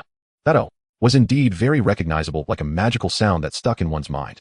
Wang Lin clearly remembered that when he watched this scene, it was that sound "oh." From the initial discomfort to later seeing Kata Hinata, it would echo in his mind. After some time, the girls returned in sportswear, and thus the basketball lessons began. Not long after, the door to the activity room was suddenly flung open with a bang, and Takamori Meishing walked in without saying a word, looking quite fierce. Teacher Meishing. What happened? Why do you look so serious? In response to So Chawa's inquiry, Takamori Meishing did not react, but instead walked step by step toward Wang Lin, jumped up, grabbed his collar, and pulled him down. Hey, Wang Lin, I just had you checked at the hospital. What exactly did you do? 4-0. Did Teacher Meishing perhaps? Kata Hinata suddenly blurted this out, shocking both Wang Lin and Takamori Meishing. No, Hinata, you misunderstood. I just had a little issue, and this guy gave me a massage, and when I went to the hospital today, I found out everything was fine, not a problem at all. That's amazing. Wow. Coach Wang Lin is awesome. Alright, everyone, quiet down. Train well. I know about the issues between your two clubs as well. Don't have any psychological burdens. Amid the normal training time slowly passed, and the door was pushed open once again. Two girls appeared at the doorway, namely Yen Yen and the girl he had seen 2 months ago, Ojiyama Aoi. After they came in, they did not interfere, but walked beside Takamori, Meishing silently observing. When everyone began to rest after getting tired, Ojiyama Aoi ran over. Coach Wang Lin, let's have a match. Who are you again? What? What do you mean? Didn't we just meet 2 months ago? You can forget someone as stunning as me. Ahem. Just joking, Miss Ojiyama, are you sure you want to compete against me? This soon caught the attention of So Chi-hua and the others, who looked over curiously. Hey, race the ball. If I get it, you won't have a chance. Hey, don't underestimate me. I am the ace of our school's girls basketball team. I see. Then shall I go first? Saki, throw the ball over. Someone is challenging your coach. Moments after she spoke, Saki, the girl with blue long hair and glasses, tossed the ball over. Beside them, Hogetsu Miki looked at the two, unsure of what expression to make. TSK, Xiaoyan, where did you find such a versatile person? Is there anything this kid cannot do? Having children. He definitely can't do that. Well, you never know, he might be able to. Miki-chan, don't be so outrageous. Fortunately, Wang Lin didn't hear this. If he had, he would have given Hogetsu Miki a good rub on the head. Alright, I'll teach you, students. You're just watching me, are you? Soon Hogetsu Miki with the whistle in hand stepped forward without picking up the basketball to throw, since they had already made their decision. With a blow of the whistle, Wang Lin dribbled the ball twice on the ground, and Hogetsu Aoi rushed in swiftly, ready to steal the ball. But unexpectedly, Wang Lin casually raised his hand and tossed the ball away. What? Shooting from that distance. Bang. The basketball accurately struck the hoop, bounced once and fell. Woo. Hogetsu Miki blew the whistle and turned the scoreboard. 0-3. I told you so. I said to get the ball. I don't believe it, do it again. After several attempts, Wang Lin quickly scored 10 baskets, all 3-pointers from different positions. After these few shots, Hogetsu Aoi realized that this person could shoot from any position on the court at any time, and his shooting accuracy was a staggering 100. What's wrong? Aren't you going to get the ball? Who? Give me the ball. Bang. Bang. Bang. While dribbling, Hogetsu Aoi was very alert to Wang Lin's movements, but Wang Lin just stood there unmoving. What's wrong? Come over and steal the ball. Alright, I'll satisfy you. Without making any unnecessary movements, Wang Lin simply walked over. Keeping her focus on Wang Lin, Hogetsu Aoi confidently dashed past, but just as she slipped behind Wang Lin, she froze. Where's the ball? That big ball of mine. Turning around, she saw that the basketball had already been taken by Wang Lin, and she hadn't even noticed it happening. By the way, basketball is a team sport, right? That's true. Why? You might not believe it, but I alone can make up a whole team. No, I believe it. Thinking back to how Wang Lin could shoot from any position on the court, Hogetsu Aoi could already imagine that scene. Wang Lin stood there with the ball while the opposing team arranged themselves to intercept. From a great distance, Wang Lin shot, and it went in. Just imagining that scene was terrifying. Do you need a reference for elementary school long-range 3-pointers? Just search online and you'll find videos. After several more rounds of competition, the score had changed to 0-0-4-8, and Hogetsu Aoi finally gave up. Are you a monster? What kind of question is that? I'm human. Wang Lin, why are your shooting techniques and actions different every time? Having been watching from the sidelines, So Chika jogged over and directly asked her question. How to put it? Standard techniques just have a higher success rate. Once you can shoot into the hoop skillfully, the technique doesn't matter as long as it goes in. Oh, but don't rush. Let's start with the standard technique. Once you are proficient, you can think of other methods. Speaking of which, did you notice that my shooting motion was like throwing a shot put? After a while of teaching the others, they dispersed, and Wang Lin returned to Jinsokyo, planning to come back for lessons again tomorrow. Since he was invited here by the group leader, it was free and did not require using points. Just after taking a few steps, he suddenly felt something flying towards him, and Wang Lin instinctively dodged to the side. Crack! The sound of ice shattering echoed, and turning around, he saw a fairy with blue hair and 3 pairs of ice crystal wings right behind him. Oh, isn't this the strongest in Jinsokyo? Why are you the strongest sneaking up on me? You managed to dodge an attack from Cerno. Wang Lin, you've qualified. Wait, what are you going to do? Don't. The fairy, who was laughing joyfully with her hands on her hips in midair, was just touched on the head by Wang Lin. She then fell silent, becoming increasingly quiet, until she snapped back to reality after Wang Lin left. Strange, what just happened to me? What was I doing? I remember feeling quite comfortable. Alright, Wang Lin. At that moment, she couldn't find anyone anymore. Wang Lin had already arrived at the underground library. As he passed by, Patchouli called out to him for the same reason as last time. So, Wang Lin, what's up? Let me try. Oh. Don't look at me like that. If you want to conduct research, you must first understand that there's no better method than personal experience. Don't procrastinate. Then I'll be rude. Following Patchouli's lead, Wang Lin placed his hand on her head and started to pet her. Compared to Cerno, this was much better. Patchouli didn't immediately succumb to it, but resisted for a while. However, as time passed, Patchouli gradually forgot her initial purpose of research, closed her eyes, and began to immerse herself completely in the sensation. After a long period, Wang Lin stopped, and Patchouli unconsciously leaned her head toward him before suddenly realizing and retreating 2 steps. Her delicate round face had turned slightly rosy, indicating that she had just realized how shameful her actions were. Miss Patchouli. Ahem. This was just research. Flandre should be waking up soon, you should go now. It was clear that Patchouli was just trying to cover up her embarrassment. Wang Lin didn't point it out, said a few more words, and then headed to the basement room. In another world, So Chika returned home and soon began to have dinner. She glanced at her father So Ninsuk, who was deep in thought during dinner, and then at her worried mother So Hanori. So Chika felt that the atmosphere was a bit heavy, but didn't know what to say. Chika, yes. Did you go play basketball again?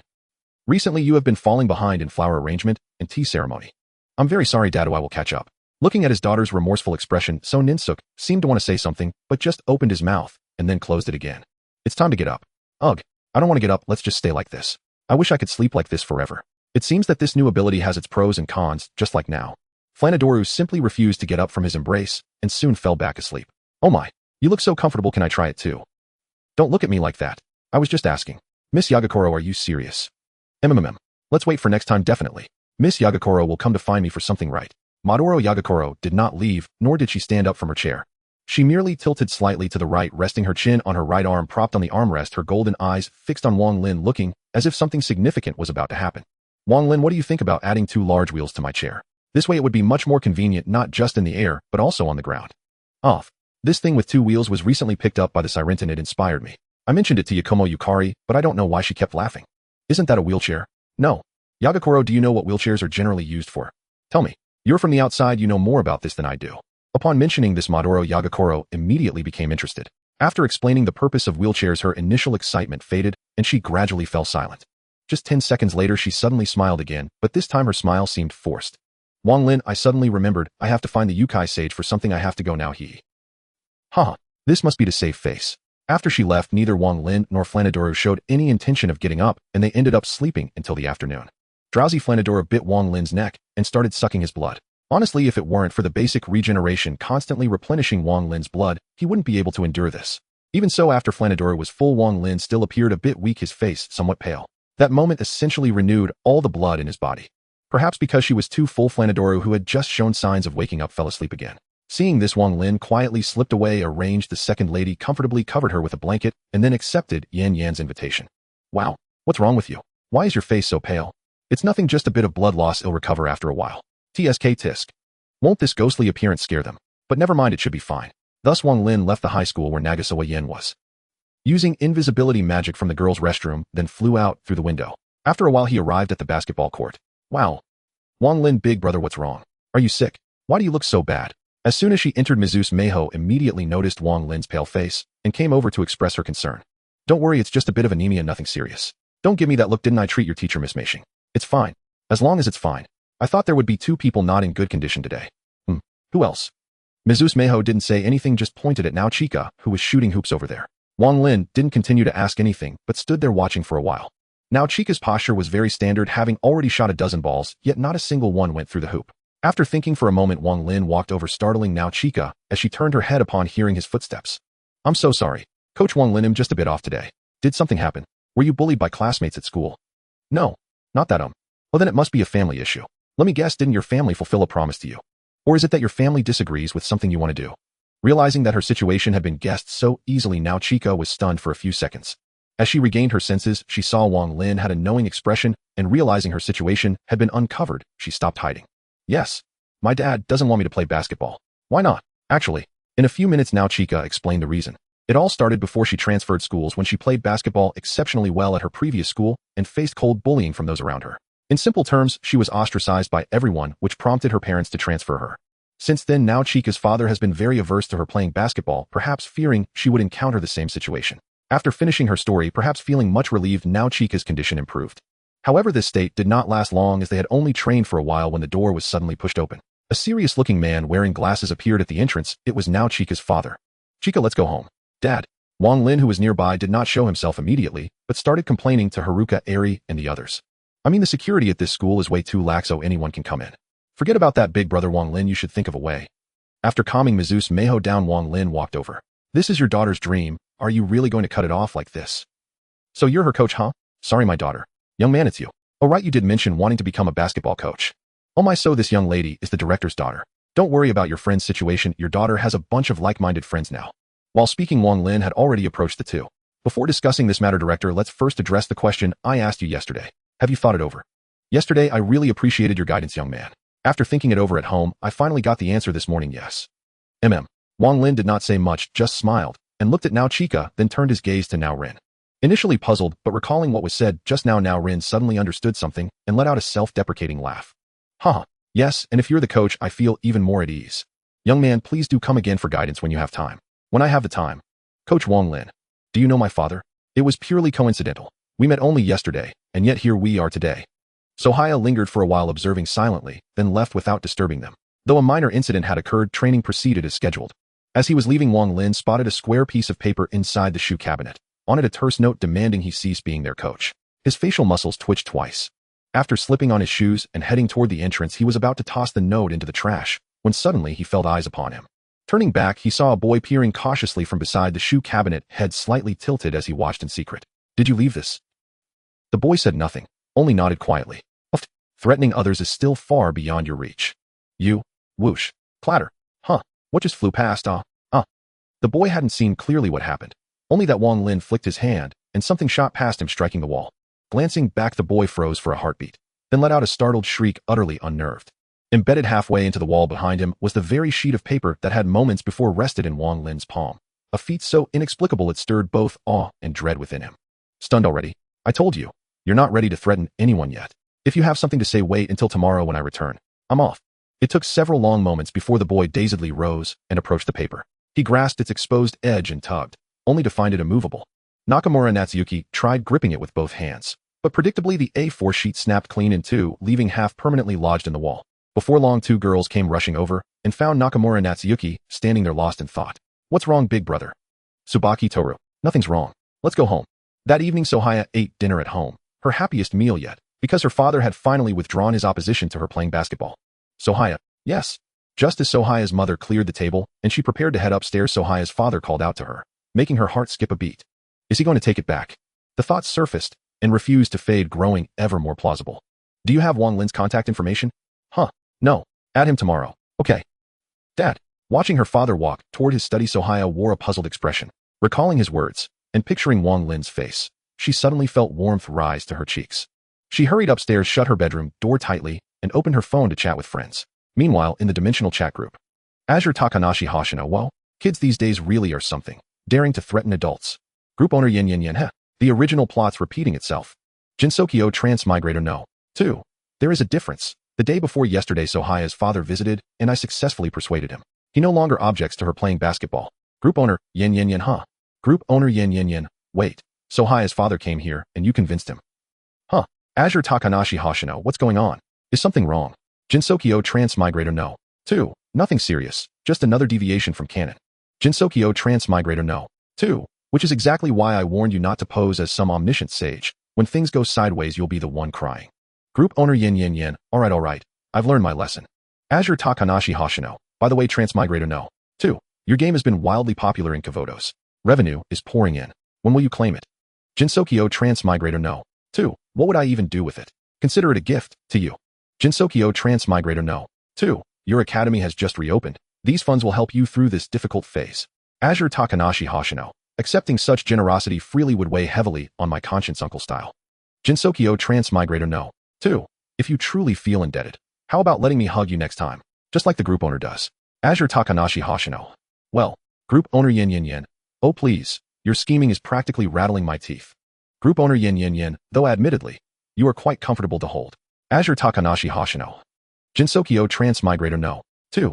Jinsokyo Transmigrator No.2. Wait, sis, are you still savoring that memory? Azure Takanashi Hoshino. So that's how things stand between you two.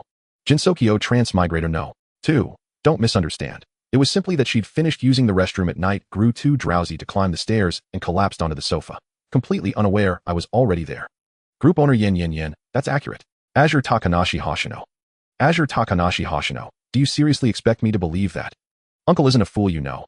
Jinsokyo Transmigrator No.2. That's simply how it happened. If you refuse to believe it, there's nothing I can do. Azure Takanashi Hoshino. A full-grown person flops onto you, yet you feel nothing. Group owner Yen. Aha. I was extremely tired at the time. Jinsokyo Transmigrator No.2. I don't stir easily when asleep, unless danger arises, or unless the group owner tags me, jolting me awake mid-dream. Group owner Yen. You still remember that? It's been over 2 months. Can we please drop it? Mr. Wang Lin, a guest is here to see you. Moi. At Sakuya Izaoi's announcement, Wang Lin shifted his attention away from the chat group. Someone's here to see me. Indeed. Bewildered Wang Lin followed Sakuya Izoi outside, and soon spotted a pink-haired girl seated patiently in the main hall. The moment he laid eyes on her, the system issued a new quest. Upon seeing the task, Wang Lin was taken aback. This was not only due to the reward of the task, but also its difficulty. First, we must understand one thing: Qin Xin is a masked spirit, and she cannot express any emotions herself. Her feelings can only be conveyed through the mask she wears on her head, resembling a hair accessory. If the mask is lost, it means that Qin Xin will also lose the emotions associated with it. While the reward is enticing, this task is essentially asking Wang Lin to make a true mask smile on its own. Do not think there is much difference here. One is a mask and the other is a girl. In reality, they are not that different. Qin Xin, are you looking for me? Is there something you need? Lian said that the purple person told her to inform me to find you, and I could obtain something I've always wanted. 3. Not only Wang Lin and Sakuya were at a loss for words, but also a certain blonde girl who was peeking from a gap. Faintly, it seemed one could even hear the laughter of Maduro Iwakina, but it was only for a brief moment, and Wang Lin thought it was just an auditory hallucination. What is the thing you have always wanted? I don't know, it's just a vague feeling that I can't quite explain. To be honest, if Wang Lin did not know who this person was, he would think that the expressionless girl before him was mocking or toying with him. Qin Xin's thoughts should be quite simple: to express her true feelings directly. As for how those feelings are interpreted, that depends on others' guesses. Wang Lin and Qin Xin locked eyes, trying to discern whether Qin Xin had any emotions through this method. This state lasted for several minutes. However, for a masked spirit, this method was clearly incorrect. Qin Xin did indeed show some reaction. She slightly tilted her head, causing the mask on the side of her head to fall off, and another mask representing confusion to fly up and replace it. Sigh, let's take it slow. Next, I will do some actions, and you tell me your true feelings.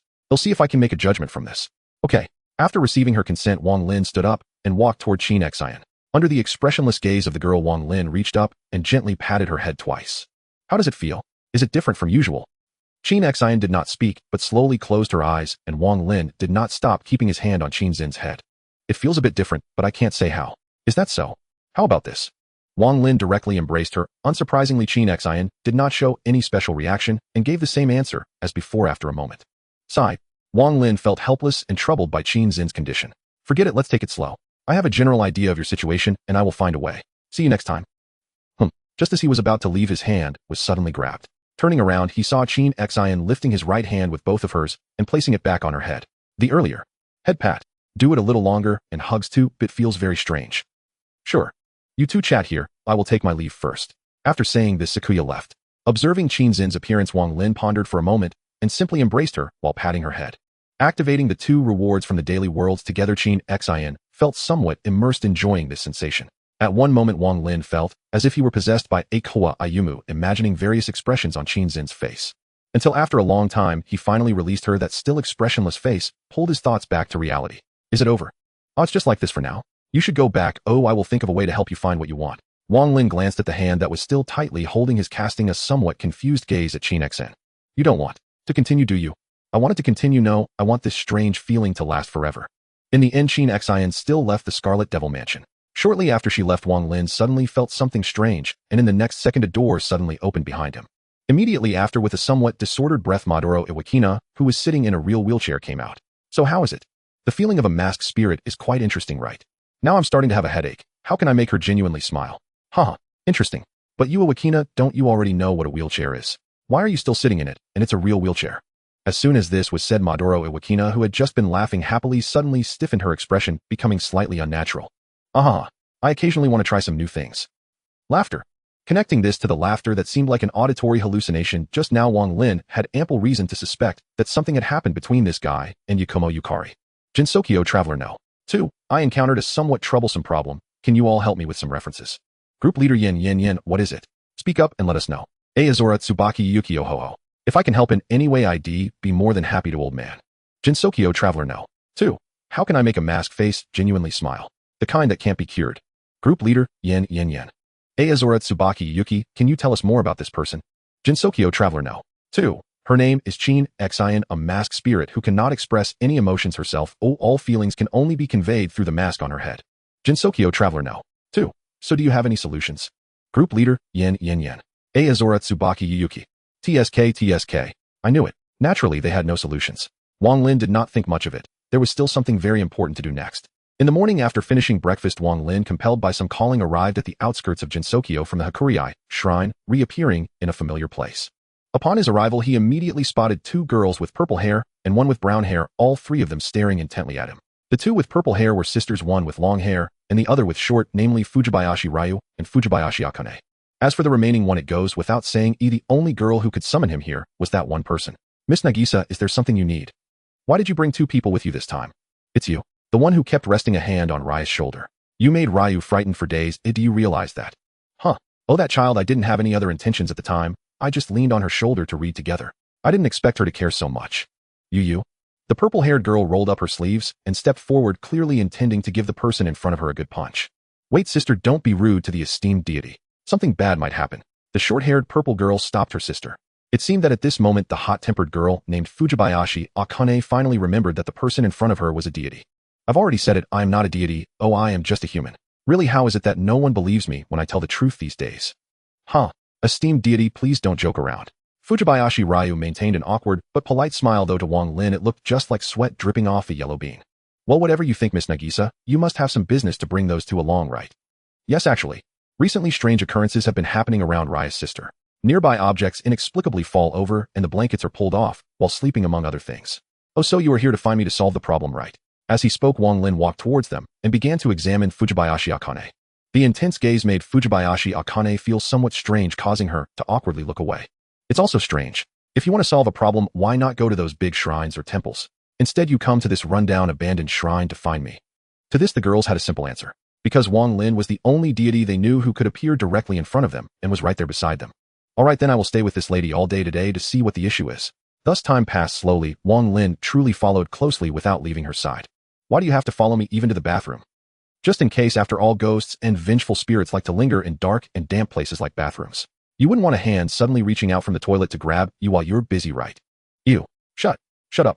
Because of this remark, Fujibayashi Akane couldn't even relax while using the restroom, as her mind kept imagining that scene. Ultimately, she finished her business. The sound of flushing echoed, and a few seconds later the door opened. Fujibayashi Akane stepped out, having tidied herself up, only to find Wang Lin staring at the entrance. You? I've dealt with it. It was pretty much what I expected. A little ghost that was about to ambush you. You solved it. That was fast.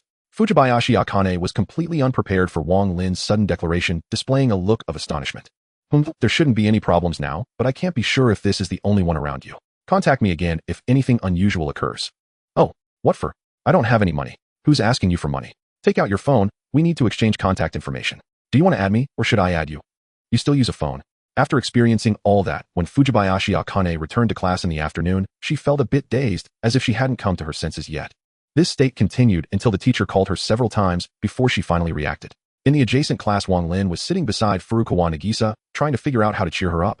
From her expression, it was clear that she already knew about that incident from before. Furukawa Akio must have informed her. However, given the way those two were acting, it was really difficult to provide any effective comfort in such a normal situation. As the saying goes, 100 words from relatives can't compare to a single word from a stranger. Compared to her parents who had been with her all along, the words of Wang Lin, an outsider, were easier to be accepted. Furukawa Nagisa's mood did improve a little, but just a little. Such matters couldn't be resolved with just a few casual words. After leaving there, Wang Lin found Sakurachi Tomoyo, told her the address of a certain former student council president, and then went to the library.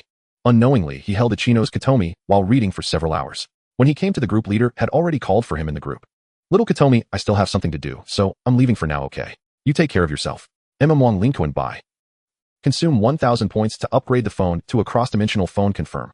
Upgrade complete. This will do no matter which world I'm in. I can receive messages from other worlds. TSK, you really don't treat points like points, you just use them so casually. Seeing Wang Lin casually spend 1,000 points, Yin felt very uneasy. Alright, ever since inviting the second person and the sign-in function opened, it has been nearly 3 months. After such a long time, I've only saved this little bit of points. You just spent 1,000 points like it was nothing, and on something like this, right? What kind of talk is that? Aren't points meant to be spent? If you just hoard them without using them, won't they just become ornaments? Snow Leopard, shut up. TSK, let's hurry up. I want to see what those kids want to say to you. With you around, maybe having one more person will make them too scared to say anything. I can tell just by putting that piece of paper down, he must have mustered a lot of courage. Despite saying that Yan's interest showed no signs of waning, instead, she became even more eager to see their expressions. The two of them arrived at the school together, where a few children called them to the back of the school, going through a delightfully amusing threat. Rather than being angry, Wang Lin and his companion found it quite funny. What? What are you laughing at? What's so funny? After hearing the reasons from a few little boys along with their demands and some half-hearted threats, Wang Lin couldn't help but laugh, while Yin beside him struggled to hold back her laughter. What seemed to be a serious matter to those children was merely a source of amusement for the two of them. Of course it's funny. A bunch of little kids actually causing such a ruckus over a gaming spot. Do you know that? I really want to do something now. We're being serious. What is it? I want to preserve your current state and show it to you when you graduate from high school.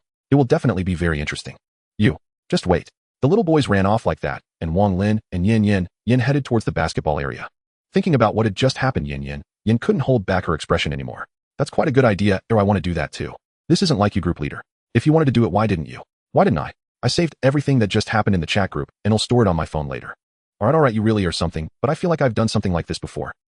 Tell me more. Once those words were spoken, Yin immediately became interested. Wang Lin did not disappoint her and recounted that incident during the walk. That was before I crossed over. Back in elementary school, I saw a friend confess to a classmate got rejected and then relentlessly pursued her, even writing her a love letter. At that moment, I had a brilliant idea and took a picture of that love letter.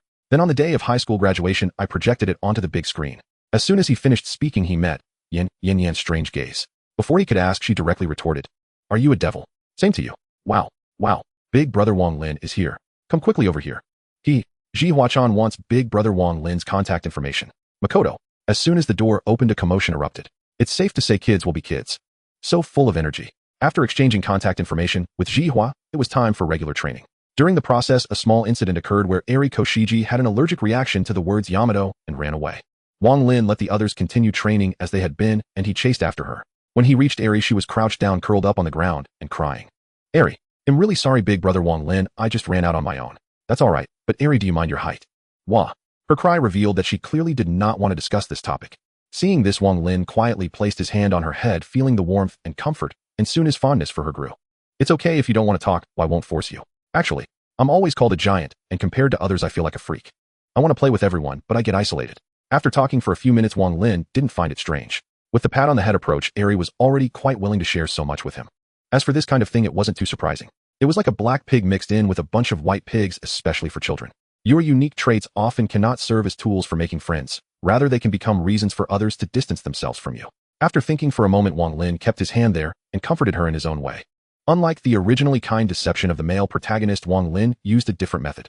"Actually, you don't need to care so much. Your height is perfectly normal, it's just that others are too short. You know him from the continent. To be honest, people of your age there are considered short if they're only 1.5 meters tall." Really? Seeing that his method was effective, Wang Lin felt quite gratified. It was great that she could take that and so easily how it saved a lot of trouble and made things easier. Exactly. If you don't believe me, check online when you get back and see if it's like that on the continent. Of course I believe you, big brother Wang Lin. But everyone around us. Don't mind them. They're just jealous of your conditions. It's like a normal person appearing among a group of sick people who don't want to admit they're sick, so they can only say the normal person is sick. Do you understand? I understand. So it's like that. Watching Eri Koshiji gradually change her mindset, Wang Lin's smile grew wider. Speaking the truth is always better than deceiving you. At least you don't have to worry about the truth being exposed and causing backlash. Then that. Big brother Wang Lin. What is it? Your hand. Oh, sorry. I felt it was too natural and forgot. You're not uncomfortable, right? No, it's very comfortable now. Wah. Just like that, they spent nearly half an hour together, and Wang Lin returned with Eri Koshiji, who had a normal complexion. As soon as they returned, Mako Mizus rushed over. "Eri, you're not big, you're very small. Trust me, you're the smallest among us." "Who? Thank you, Mako, but I really am the tallest." Eri. Not just Mako Mizus, but hearing Eri Koshiji say such a thing caught them all off guard, and they immediately asked what happened. Even Yin at this moment was a bit curious. After understanding the situation, she quietly approached Wang Lin, pinching the flesh on his lower back and giving it a twist, then viciously whispered a remark. "I'm sorry for being only 1.5 meters at this age in my last life. You bastard." After that, it was normal training, but when it was time to dismiss, the other 4 girls all approached Wang Lin except for Eri. "Oh, big brother Wang Lin, so our heights are all considered short. You wouldn't dislike us for that reason, would you?" "How could that be? Being tall has its advantages, and being small has its own charm. Plus everyone is small, it's very cute." "Oh." Hamada Hinata didn't say much, just acknowledged with an "oh," while Ji Hua and Saki Nagatsuka felt relieved, but then Mako Mizus. "Big brother Wang Lin, your earlier words sound a bit. You're not a lolicon, are you?" "Nonsense. Who?" "Then I can rest assured, big brother Wang Lin. How could I possibly just be a lolicon?" "Indeed not." Oh, what lively children they are." "Not at all, really, and as I said, the little ones are quite adorable." "Wang Lin. I've answered this question countless times, but I must reiterate. I, Wang Lin, am not just a lolicon." "So you're an all-around enthusiast, huh? Do you have a thing for Cthulhu monster girls as well?" "That could work." "Really, huh? What else would I do? I'm a straightforward person." "Ooh, I wouldn't deceive you." "Straightforward person? Are you joking?" I heard from the group leader that your head pats and hugs are quite comforting. A little trial perhaps. Something's off, you're acting strange. Kid, you're the one acting strange. Application to cross into your world, number of people 1. Do you agree? Eventually, not knowing what compelled her after hesitating several times, she silently chose to agree. Miss Hoshino, wasn't that a joke? Oh, I actually did want to give it a try, or it really is as comforting as the group leader said. But soon she became immersed in that warm feeling and slowly closed her eyes. That night in a vacant room in Abydos, the two embraced and fell asleep.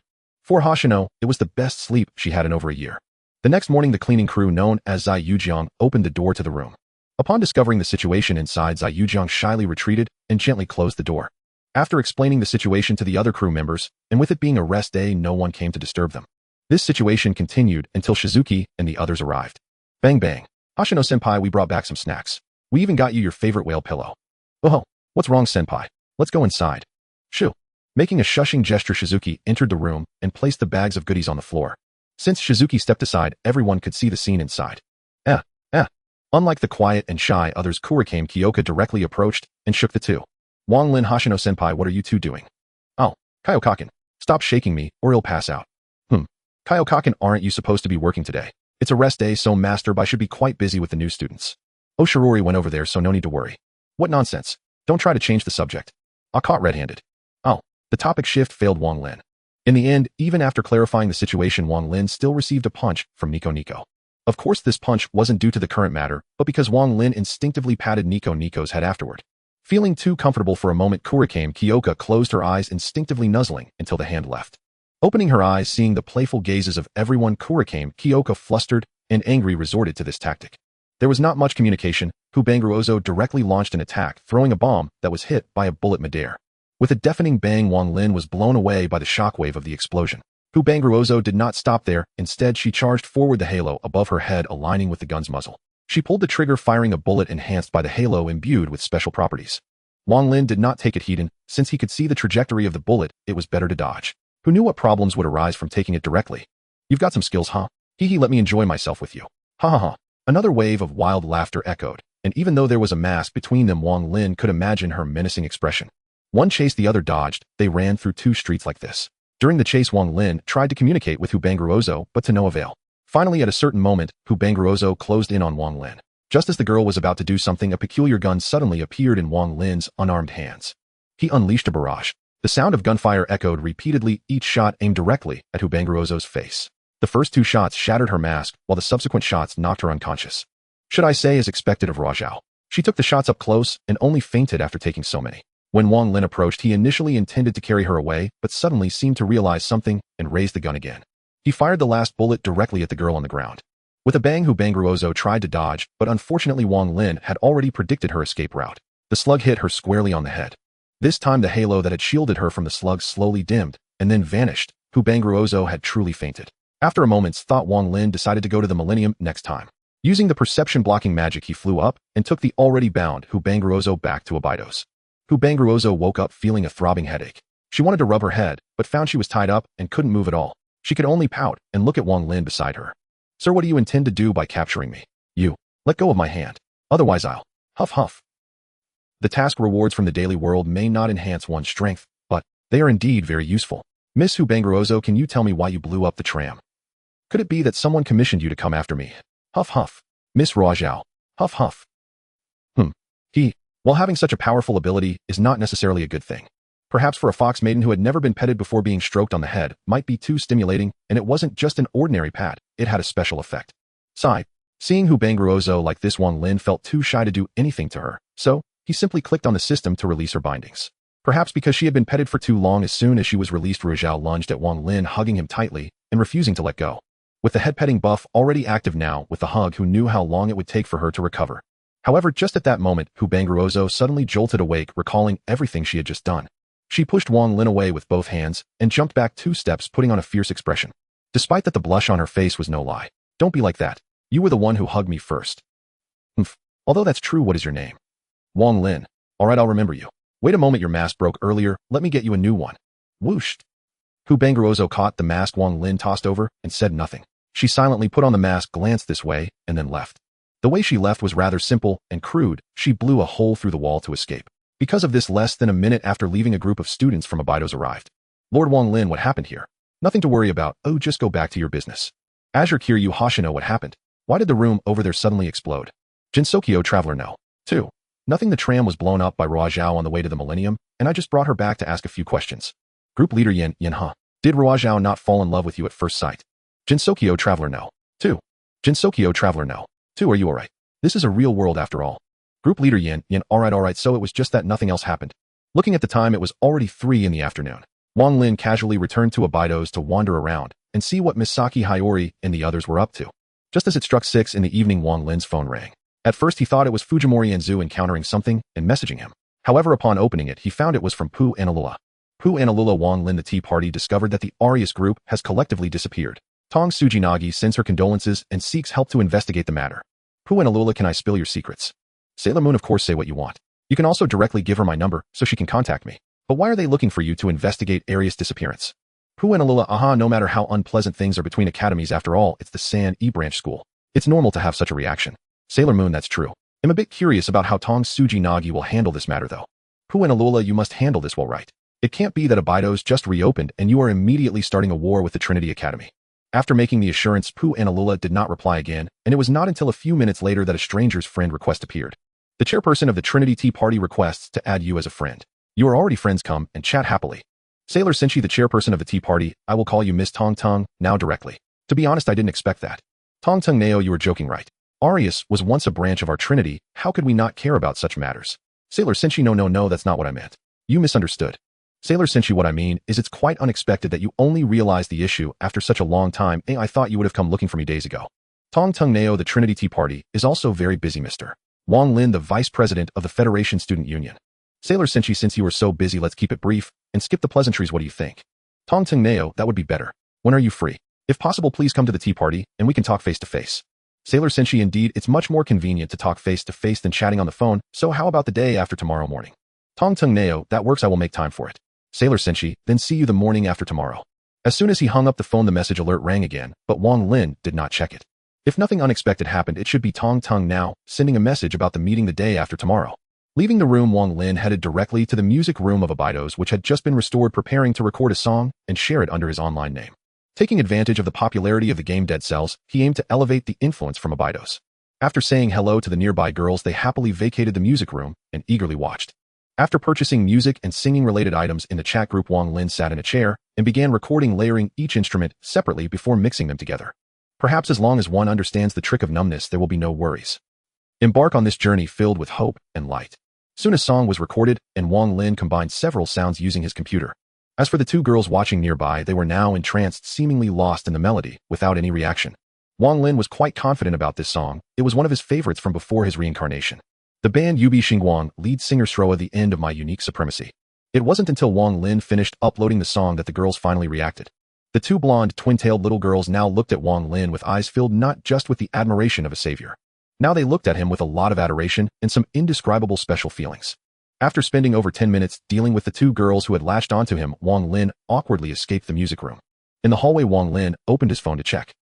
Chica. It was only at this moment that he noticed that the sound that occurred about an hour ago, when he had turned off his phone screen, was not a message from Tong Tung Neo, but from Chica. 1 hour ago. Chica, brother Wang Lin, is there something going on? You didn't come today? Sailor Senshi, sorry Chica, I forgot to tell you I have something to attend to, and won't have time to come by in the next few days. Chica, no problem. Your matters are more important, brother Wang Lin. Almost as soon as the message was sent, Chica replied. Wang Lin had reason to suspect that after sending the message, Chica might have been staring at her phone screen the whole time, waiting until now. Ding ding ding. Having learned from the earlier experience, Wang Lin did not ignore the sound this time, but opened it to check. Tulin, and it appeared. No way, is it real? Without thinking much, Wang Lin directly chose to return, then switched to the outside world, with one click following the magical mark left behind to track Tulin. He quickly arrived near her house, sensing an ominous aura, and Wang Lin directly used spatial movement to enter the house. At this moment, the entire house contained only her and her sister, both of whom were soaking in the bathtub, clearly bathing. If it were just that, it would certainly be a beautiful scene. However, outside the door was a shadow floating in the air, exuding an ominous aura, and the bathroom light flickered. If it weren't for the fact that the Tulin family worshipped I don't know what kind of god this thing would have probably rushed in long ago. Using a simple light attribute magic, the malevolent spirit was completely eliminated. Alright, you two can open your eyes now. The issue has been resolved, hurry up and wash up. 2. Hearing the voice, the sisters simultaneously opened their eyes. Tulin Rio shrank into the water, and Tulin had just wanted to say something when she witnessed Wang Lin passing right through the door. In an instant, she thought of the earlier situation and couldn't say anything. After a short wait in the living room, the sisters, having changed clothes, emerged from the bathroom, both slightly hesitant to meet Wang Lin's gaze. But Wang Lin didn't pay attention to those things. He had seen similar things on his phone so many times that there was nothing remarkable about it. It wasn't like he hadn't seen it before. Who is the god your family worships? How could you not even fend off such a weak ghost? After waiting for a long time without getting a response to his question, Wang Lin straightforwardly called out to them, and this time the sisters finally came back to their senses. Seeing that Wang Lin didn't bring up the previous matter and showed no signs of abnormality, the sisters breathed a sigh of relief, but felt a bit reluctant.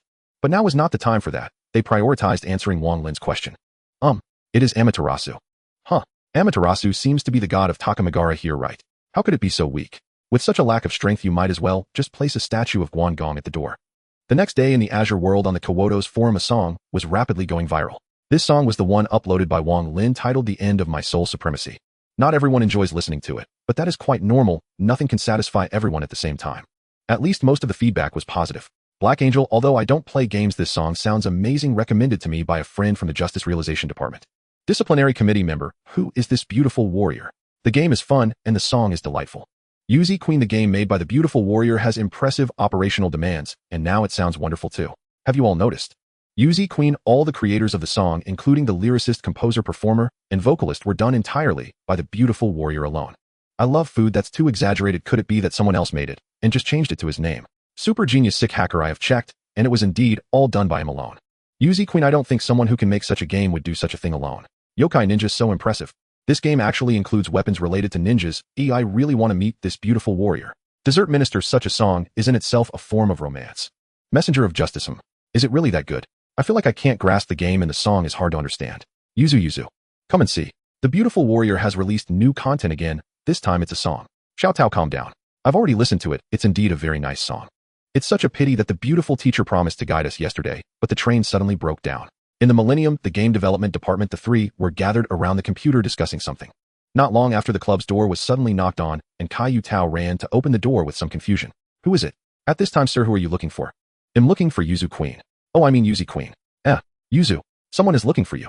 Yuzu. Turning around, I found that Yuzu had long disappeared, and only my sister Kai Lu remained in the room. Xiaolu, where did Yuzu go?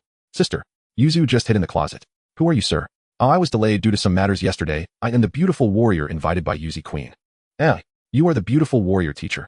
Too. After a while, Wang Lin learned about the situation here from the trio. In simple terms, the game development department is facing a crisis of dissolution due to insufficient members and lack of achievements. The reason they contacted Wang Lin, the hot game developer, was to seek advice and guidance. I mean, why don't you three transfer to Abydos? I can make the decision, there no one will disturb you. Please. Don't be so blatant about poaching beautiful warrior teacher. Just kidding. Anyway, you currently have two issues. One is to create a successful game, and the other is to recruit another club member, right? The three remained silent, just nodding vigorously. Alright, I've heard of the game you're making, so let's start with something simple. First, recruit a new club member. I'm really sorry, beautiful warrior teacher, but we have no choice. We are nearly at a dead end, or we wouldn't trouble you to come all this way. Compared to the seemingly carefree and always optimistic Xiao Tao, or the socially anxious Yuzu, who hardly speaks, Kai Lu expressed her apologies to Wang Lin. It is indeed a bit troublesome. Why don't the three of you transfer? Don't make such jokes. Speaking of which, do you know about that? The legend about the secret to creating games. What was it called? Jibab. It's Bibble. Did you find this, which is why you made such a good game? Upon hearing about this legendary thing, the few of them became excited. However, soon Wang Lin's words were like a cold bucket of water, dousing their enthusiasm. I do know about that thing, but the content inside only has one sentence: keep your passion for games. At that time it felt like I was tricked, but thinking about it carefully, it doesn't seem wrong. Is that it? There's no need to trick you. I'm mentioning this not because of it, but because in the place where this was stored I saw a sleeping girl who seems to be a bionic robot. Perhaps we can recruit her as a new member. Is that okay? You are on the verge of dissolution and you're still concerned about this.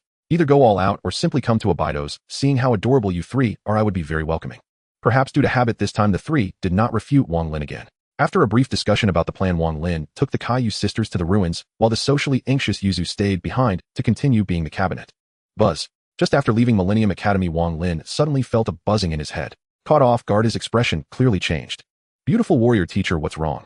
It's nothing, just felt a sudden headache. Let's keep going, it's just over here. Jinsokyo Traveler No.2, what the hell, why did you suddenly me? Magic Journey Elena, is this the one remaining? Hello, I am Elena, a traveling witch. Jinsokyo Traveler No.2. Jinsokyo Traveler No.2. Yin, did the chat group give you an invite count? Did you notice any key information? Group Master Yin. No, it just appeared suddenly without any premonition. Jinsokyo Traveler No.2. What were you doing at the time? Group Master Yin, brushing my teeth. Jinsokyo Traveler No.2. Azure Takanashi Hoshino Yui. No clues at all. Magic Journey, Elena that. At least acknowledge me, this feels so awkward. Shinibu Takanashi Rika My true identity as the evil king's true eye has finally been discovered. Crossing over to this world, the second traveler wondered what is happening. Two people have entered. The group leader Yin replied, it seems our luck is indeed good. The group leader Yin asked, do you know about Tsubaki Rika? What about Irina? Irina from the Magic Journey said humph. Such a mysterious and beautiful person like me agrees to your invitation, shouldn't we celebrate? Hoshino Saki from the Azure said he. The newcomer is a bit narcissistic. Tsubaki Rika asked, there's someone with the same surname as me. Who are you? The second traveler mentioned Tsubaki Rika, student of class XX in grade X, sits at, and has an older sister whom you call the Holy Healer living in. Tsubaki Rika's body trembled upon seeing the group chat messages, cold sweat trickling down her back. Tsubaki Rika was being opened by people from another world. Master, what's wrong with you? An entity from another world is conversing with me, Thunder Hammer Master. Get ready to welcome guests from another world. Yes, my master. What kind of spell should I prepare? No need, just wait. As a normal thinking rich girl, Tokisaki Kurumi was bewildered. She knew everything was fake, just playing around with Tsubaki Rika for fun. But what is happening now? Tsubaki Rika said no spell is needed, just waiting. Soon Tokisaki Kurumi had a guess, someone must have agreed to come, and now it's almost time. However, the next moment a girl with short black hair appeared before them, causing Tokisaki Kurumi's brain to crash. Whoa, the evil king's true eye, is this your familiar? Why isn't there a contract?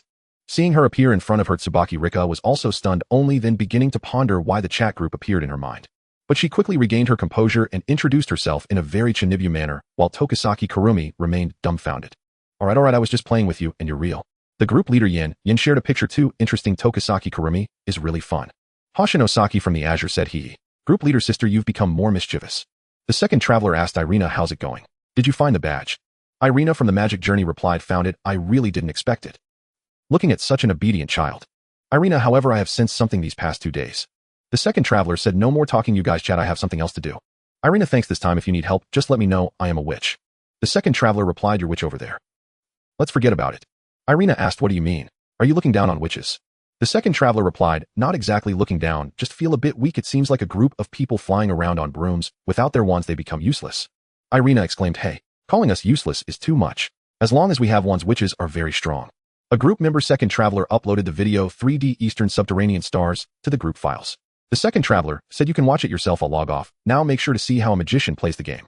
The second traveler added, smirking. JPG. The second traveler continued, by the way, there's now a one-click receive feature, just click and you can quickly watch the whole video. Irina from the Magic Journey asked, hey, is this really just a magician? And they are playing. Are you kidding me? Hoshino Saki from the Azure said, so your world is like this? Really unexpected. Last time the magician Marissa came here was so. Nothing much happened, and there was no battle except when verifying identity, it was mentioned that Wang Lin is the vice president. When it just happened, Wang Lin asked the two sisters to keep it a secret, and they readily agreed. Wang Lin and the Taiyu sisters easily met AI-1S, and were named Alice by Taiyu Momoko. Now they have returned to the game development department. After staying for a while, Wang Lin chose to leave and return. He didn't want to do much next for fear that some reason would prevent the Alice in his memory from being born. As soon as he returned, he just happened to appear behind a sneaky fellow. That pair of black wings and the camera in hand were too distinctive. At first glance, Wang Lin recognized who it was. Wang. Oh, what is it? Is that Wang Lin? You startled me. When did you come here? How come you have no presence at all? This is not important. What are you doing? I am looking for materials. Materials where the sickly Suka is pushed down by the strong Yugi for 100 years. Both Oni finally couldn't suppress their emotions bursting out. Oh, turning around again, Aya, Shimimaru found her target, had disappeared. At the same time, the great Yukai's instincts told her that this place was very dangerous, and she dashed out. Phew. Just as she left, Hashiguma Yugi appeared, her swift fist creating a gust of wind that blew towards the already airborne Aya Shimimaru. Even the speed she prided herself on couldn't be displayed, and she was simply blown down by the punch's wind. Yeah, dog reporter, where are you rushing off to? Huh, that. Can we not hit my face?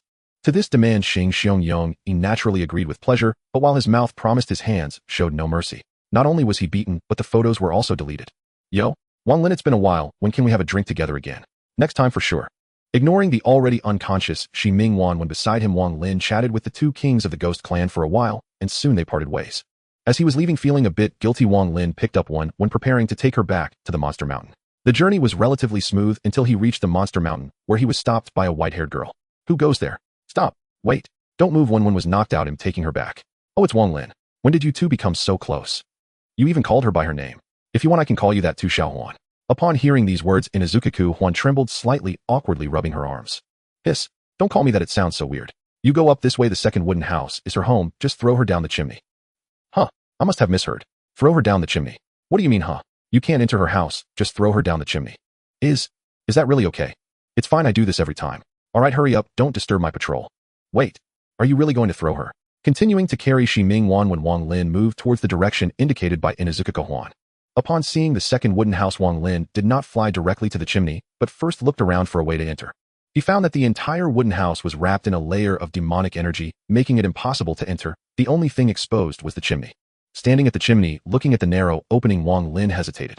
Should he really throw her in? Should he really do it? Am I really going to throw her? Just as he was in a dilemma, he suddenly felt a lightness on his shoulder. Turning his head, he saw Shi Ming Wan being picked up by someone. It was a girl with brown twin tails and a plaid skirt, also sporting a pair of tengu wings on her back. The girl held Shi Ming Wan to the chimney, raised her hand, and then fiercely tossed her in, as if she held a grudge. Afterward, she clapped her hands and nodded, seemingly very pleased with her precision. Is it really okay? If anything goes wrong at this level, she would have already died somewhere long ago. Speaking of which, do you want to subscribe to the Huagua News? They'll take one. Here you go, the first one is free. You probably don't know me, yet let me introduce myself. I am Ji Haitangwa, the editor of Huagua News, and am a competitor of this girl. Alright, now I understand why it looked so natural. This must not be her first time doing this, definitely not. Taking a newspaper, it reported on recent events happening in Jinsokyo, all of which had already spread everywhere. For instance, the small animals in the Earth Spirit Palace erupted in chaos, a strange meeting was held in the human realm, and the beast Sealing Nu from Murin Temple ran away, etc. All the photos in the newspaper were taken using the written method, and then exported from an old flip phone to the newspaper, which is why even the beast Sealing Nu had photos. As Wang Lin left with the newspaper, Ji Haitangwa took out her phone behind him, preparing to use the written method to capture Wang Lin. Huh, what's going on? A strange thing happened. Ji Haitangwa clearly knew what Wang Lin looked like, yet she couldn't capture him using the written method. After several attempts, she discovered that Wang Lin's state was exactly the opposite of the beast Sealing Nu. The beast Sealing Nu could not be captured in a conventional way, while Wang Lin could only be captured in a conventional manner. After a bit of thought, Ji Haitangwa straightforwardly wrote this down. Compared to Wang Lin's news, Huagua News focuses on being factual and not fabricating events into news or taking a few photos to concoct content. After leaving Monster Mountain, Wang Lin originally planned to return to the Scarlet Devil Mansion, but on the way he saw 3 little ones playing a barrage battle. Thinking about what he saw in the newspaper earlier, Wang Lin began to wonder if the newspaper was taken a few hours ago. The trio of ghostly mischief makers playing a barrage game indicated that the beast Sealing Nu had not been out for long, otherwise it would have been caught by Seija Kijin already. Wang Lin, come here, let's play together. Reluctantly joining them in the game, Wang Lin could at most guarantee he wouldn't be eliminated. Winning was out of the question. After nearly half an hour of play, once they were about done, Seija Kijin, who had been watching for a while, finally flew over. She greeted Wang Lin briefly, and then took the beast Sealing Nu away. Hey Wang Lin, when can you take me out to play again? Don't rush, after some time I promise I'll take you out to play, but not right now. Alright, are you going to the Earth Spirit Palace with us? Let's go. Wow, Wang Lin is coming to visit. Hearing that Wang Lin was planning to go to the Earth Spirit Palace with them, Kameji Koisher cheered, visibly excited. It seemed that he had built up a lot of favor with the vegetables and fruits given to the Earth Spirit Palace. Arriving underground, he greeted Watarai Parsi, and the 3 directly flew to the Earth Spirit Palace. As they left, Watarai Parsi's green eyes stared intently at their retreating figures. Once all 3 entered the Earth Spirit Palace, she finally tugged at her clothing and bit down on the edge, her pair of elven ears twitching, giving off a peculiar feeling. Huh, Parsi, who are you jealous of this time? The sudden voice startled Parsi. Before she could react, an arm was already draped around her neck, and a heavy weight pressed down on her back. Accompanying this was a strong smell of alcohol. Huh, Yongi, can you not do this? It's fine. We all know what kind of yukai you are, burp. You must have seen a coup in Akaran being petted and wanted to experience it too, right? Huh, what nonsense are you talking about? How could I think that? Yong-i, I'm a bridge maiden, not one of those cats or dogs. Stop being shy, come on, let's go drink. Tisk.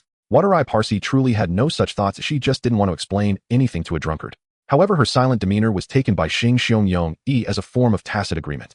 In the Earth Spirit Hall, Wang Lin had a rather pleasant night, but he did not forget the promises he had made. Early the next morning, after confirming the time through the system, Wang Lin directly went to the side of Takanashi Iane, and then took a car to the Trinity Academy aiming for the tea party. Congratulations to the group member Traveler No.2 for signing in and triggering a 100-fold critical hit, earning 500 points. Chinibu Takanashi Rika. Aazora Takanashi Iane. The rules state that each multiplier can only be triggered once by each person. The 10-fold, 100-fold, and 1,000-fold have all been triggered, but I wonder if the 10,000-fold can be triggered too. Group leader Yin Yin Yin, no, only these 3 types. He has triggered all of them. Magic Journey Irina, so that means he won't trigger a critical hit when he signs in from now on, right? Group leader Yin Yin Yin, yes. Chinibu Takanashi Rika, how convenient. Just upload what I want to learn to a file, and then download it with points. I can know everything at once. Jinsokyo Traveler No. 2 huh? Jinsokyo Traveler No. 2. This doesn't seem right. Is this really how Rika speaks? Group leader, Yan Yin Yin aha. I talked with her yesterday. She is still Chinibyu in reality, but she has become a bit more normal in the chat group. Jinsokyo Traveler No. 2.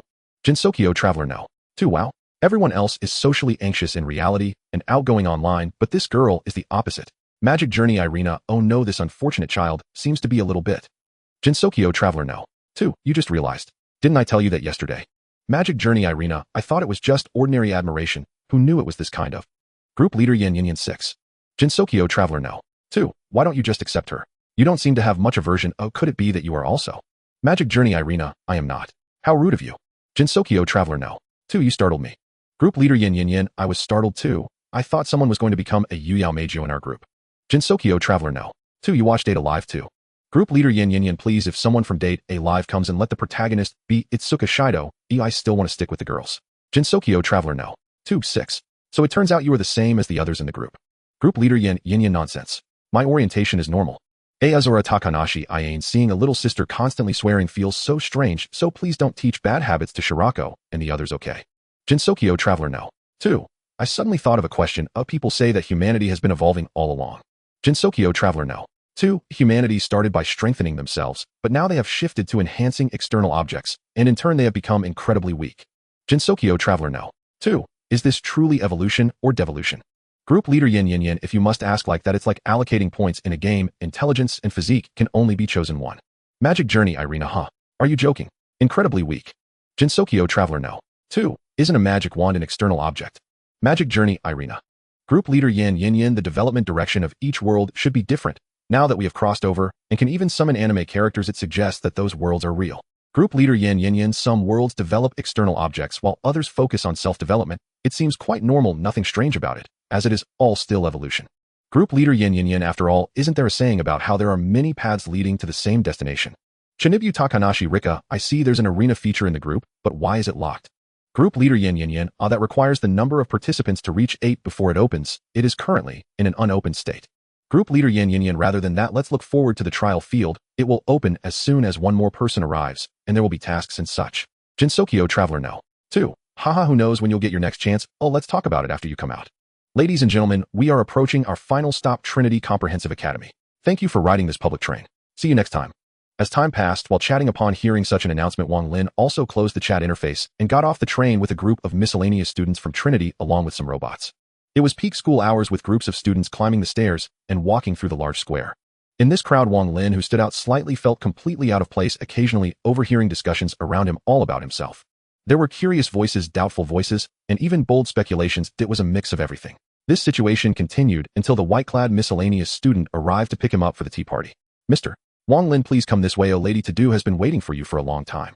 Following the other person for a short distance, they arrived at a very elegant and dignified door. Upon opening the door, he found that the lighting inside was very good and the scenery was also quite nice, surrounded by various potted plants, making one almost forget they were indoors. Once Wang Lin entered the room, the miscellaneous student silently retreated and closed the door behind him. Sorry to keep you waiting, Miss To-Do. No need to be so formal. I was just handling some affairs and you arrived 3 minutes earlier than the agreed time. Please have a seat.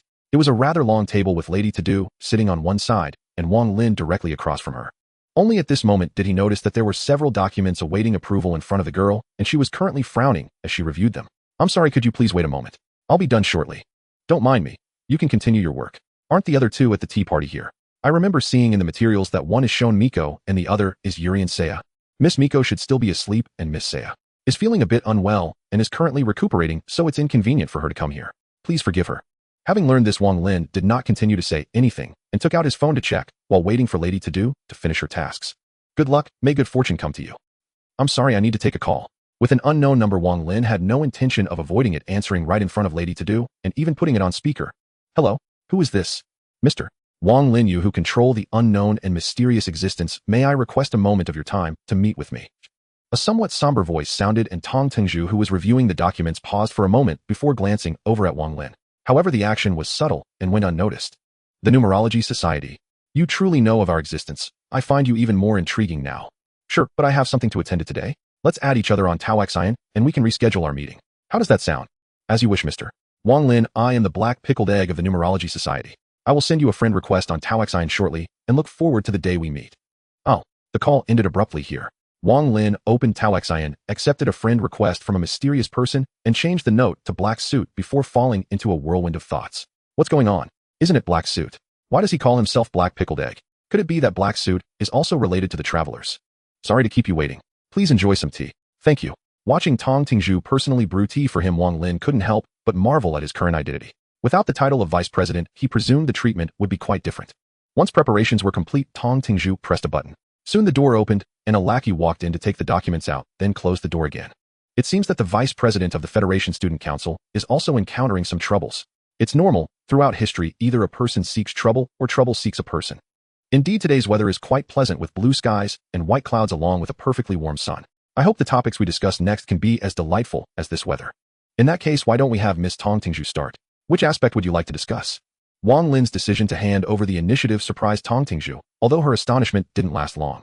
As the chair of the tea party, this development, while somewhat unexpected, did not throw her off balance. She quickly adjusted her demeanor and began negotiating from various angles. The discussion started with the issues of benefits and domains.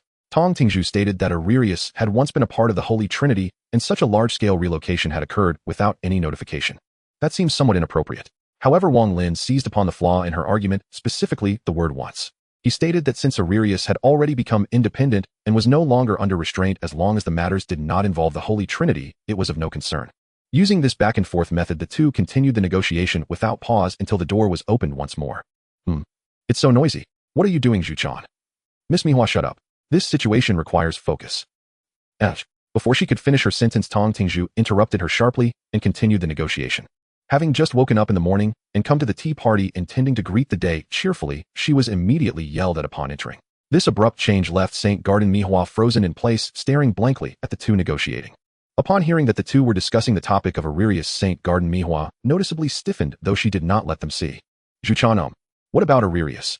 Miss Mihua, could you please be a little quiet for a moment? Okay. Ugh, Zhu-chan is so scary. Saint Garden Mihua was intimidated by Tong Tingzhu's fierce demeanor and could only sit quietly beside them listening to their discussion. However, she struggled to comprehend what they were saying and soon felt overwhelmed. Fortunately, at that moment their discussion was nearing its conclusion, ultimately ending with the assertion that there was no connection between Aririus and the Holy Trinity. After the negotiation concluded, the two promptly reverted to their pre-negotiation demeanor as if the earlier arguments had never occurred. Mr. Wang Lin is truly impressive. You are remarkable. Miss Tong Tingzhu, you flatter me. Such matters aren't really praiseworthy. They are just the dirty tricks of the powerful.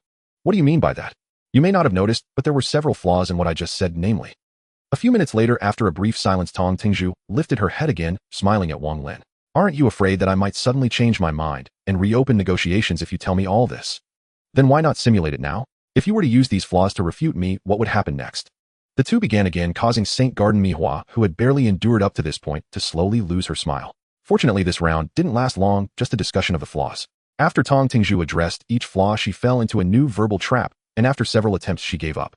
She picked up the teacup beside her, took a sip, and then took a deep breath. I've learned a lot, Mr. Wang Lin. May I have your contact information? In the future, if I have time, I would like to consult you again regarding negotiation matters. Of course, as long as I'm free. However, let's not discuss this for now. A look at how this young lady is already wilting. At that moment, Tong Tingzhu finally turned to look at Saint Garden Mihua. The moment she turned her head, she immediately met the gaze filled with resentment. Caught off guard when she locked eyes with Mihua, the latter's resentful expression startled Tong Tingzhu, causing her wings behind her to quiver slightly. Although she adjusted her state in just 2 seconds, she still appeared somewhat unnatural. It was the first time she had seen such an expression from Saint Garden Mihua, and she felt somewhat unaccustomed. It felt as if she were witnessing Saint Ya uprooting willows from the Holy Trinity, which was quite unnatural. Miss Mihua. Zhu-chan finally wants to pay attention to me. Yay. Who is this? Hurry and tell me. Tong Tingzhu did not respond immediately, but looked apologetically at Wang Lin. I apologize, Miss Mihua's personality is a bit lively, please forgive her. It's fine, that's quite nice. Miss Mihua seems to be cheerful and lively, and I really like children like her. Oh really? That's good, then let me do it. Tong Tingzhu didn't finish her sentence, but Wang Lin understood her implied meaning clearly. I'll do it myself. Hello, Miss Mihua. I am Wang Lin, a layman from the Abido's Advanced Institute. Nice to meet you. Wow. Zhu-chan, look. I was called by name by someone I just met. Miss Mihua. You? No. Zhu-chan is so scary. Cough, cough. Hello, Mr. Wang Lin, I am Saint Garden Mihua. Let's add each other as friends. After all, you've added Zhu-chan as a friend already. It is truly wonderful to easily add 2 friends. After leaving the tea party, Wang Lin thought to himself as he prepared to stroll around outside, perhaps buying some desserts to take home. No, perhaps it would be better for Fulan if she made them herself. When making them herself, she could even add her own blood to the pastries and cakes, making them more suitable for vampires, just like Sakuya does. After all, he had the ability to regenerate, so he wasn't afraid of losing blood. However, he also knew that he was not only acquainted with Flandre and the others, bringing some to the game development department wouldn't be a bad idea either. Alternatively, he could take some to the group leader for Chica and the others. What if I let Chica and the others taste the blood pastries I made? The thought flashed through his mind, but Wang Lin quickly shook his head and dismissed it. Seriously, why would he have such an evil thought? He quickly browsed several dessert shops and swept up a lot of items. Cakes, pastries, and bread. There was practically everything. Everything he bought was placed into the system space, so he didn't have to worry about spoilage. This left many students of the Holy Trinity in distress. Some items were limited edition, and those that had no purchase limit were swept away. Seriously, who on earth took all the desserts? We rushed over right after school, and yet we still missed out. Calm down, Koibumi, let's check other places. The dessert quest is indeed filled with challenges. Sia, could you stop speaking in such a weird way? Just as they hadn't walked far, Wang Lin spotted the familiar four-member group. In speaking order, they were Emiyu and Komi, Kurimura, Eri, Yuzuki, Natsuki, NK, Kof, Akazuki, and Sa. Seeing their despondent expressions and listening to their words, Wang Lin could easily guess what had happened. Suddenly, a playful idea came to him. He took out 2 bags of desserts from the system space and walked over to the 4. You all look quite dejected just in time. I bought 2 bags, so let me give you 1. Wow, a kind person has appeared. Wait, Sia, isn't that a bit rude? It's nothing, I don't mind. Wang Lin waved his hand, dismissively handing over a bag of desserts before turning to leave. Just then he heard the voice of Akazuki and saw from behind. Wait, why are you giving this to us? You. What is your motive? Got hooked. The thought flashed in his mind as Wang Lin suppressed the corners of his mouth that were about to curl up, talking as he turned around and feigned a look of surprise. I have no ulterior motive. I just can't stand to see girls looking so dejected because they can't have desserts. WC. Kaisher part. What? The expression on her face could no longer be described as surprise, it could even be termed as terror. Before the stunned Akazuki and Sa could react, Wang Lin turned and ran. By the time they wanted to chase after him for clarification, he had completely vanished. Damn it, that guy. Huh. Kaisher Paru. Are they talking about Sa? No, Eri, I don't know anyone by that name. But that person clearly was talking to you. Let's go back. Wang Lin, who was hiding in a corner, watched the 4 turn and leave, feeling a sense of satisfaction from successfully playing a prank, while also feeling a bit guilty. He was soon ready to slip away, but after only a few steps he stopped, because he saw someone. Upon seeing that person, Wang Lin quietly approached. The girl, humming a tune, suddenly felt darkness in front of her eyes as someone covered her eyes with their hand. Who? Who is it? Hey there, young lady. We met not long ago. Can you guess who I am? If you guess right, there's a reward. If you guess wrong. The voice sounded familiar. I know. It's that person from Abydos. Just as she finished speaking, the hand that had covered her eyes was removed, yet the girl did not turn around. She simply took off running. TSK. Is it really necessary? Shaking his head, Wang Lin used a stealth spell and flew after her. After running nearly 3 kilometers, Azuki Kasumi finally stopped, panting heavily, glancing nervously behind her. Seeing that no one was following her, she let out a sigh of relief, but just then a hand suddenly landed on her shoulder, nearly causing her to choke. Why are you running? I want to eat you. Here, this is your reward, something I got while buying desserts. Wow. It was a limited edition item from Lord Peloro's afternoon dessert series, said to be available in only 88 limited copies.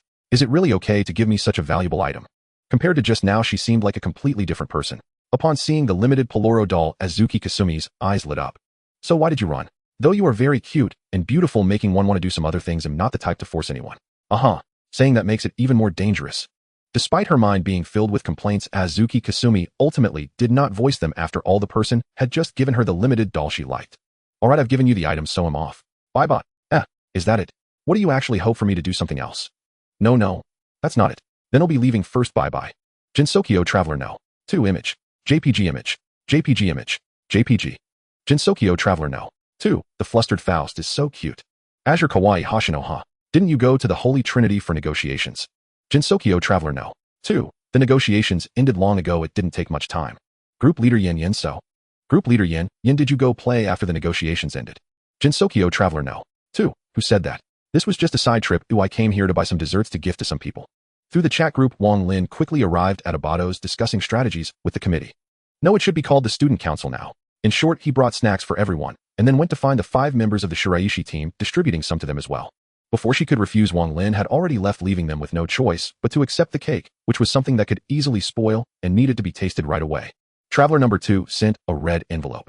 Jinsokyo Traveler number 2, come on, everyone come and claim it. Everyone gets one. In the Chinibu world, the recipient of the red envelope, Takanashi Rika, did not immediately take out the cake, but went to the living room. Her sister Takanashi Tomoyo was sitting on the sofa watching TV. Saint Healer, today I have a gift from my friend in another world. I want to share it with you. To wait. Speak properly, Rika. My friend from another world sent a cake, and I want to eat it with you, Saint. Sister, what did you just call me? It seemed that she hadn't heard that title in a long time, and Takanashi Tomoyo wondered if she was hallucinating. Saint Healer, I the evil king, am willing to share such a gift with you, so hurry up and thank me. Alright, what is it? It's the door to another world. Let my friend's gift appear on this table. How could that be? Suddenly in front of Takanashi Tomoyo a cream cake appeared on the table, leaving her in disbelief. She indeed blinked just now, but that amount of time should have only been enough for Rika to take out what she had hidden in her clothes. But this was a cream cake perfectly intact when it couldn't have been hidden anywhere. After less than 3 seconds of thought, Takanashi Tomoyo's expression became serious. Rika, what is going on? Compared to Rika's situation, there wasn't much special about Irina's side. She simply took out a piece of bread and took a bite. Delicious. On Yin-Yan's side, the red envelope also contained a cake, but just as it was placed on the table, Takamori Meishing happened to come out of the room. Xiaoyan, why did you buy a cake?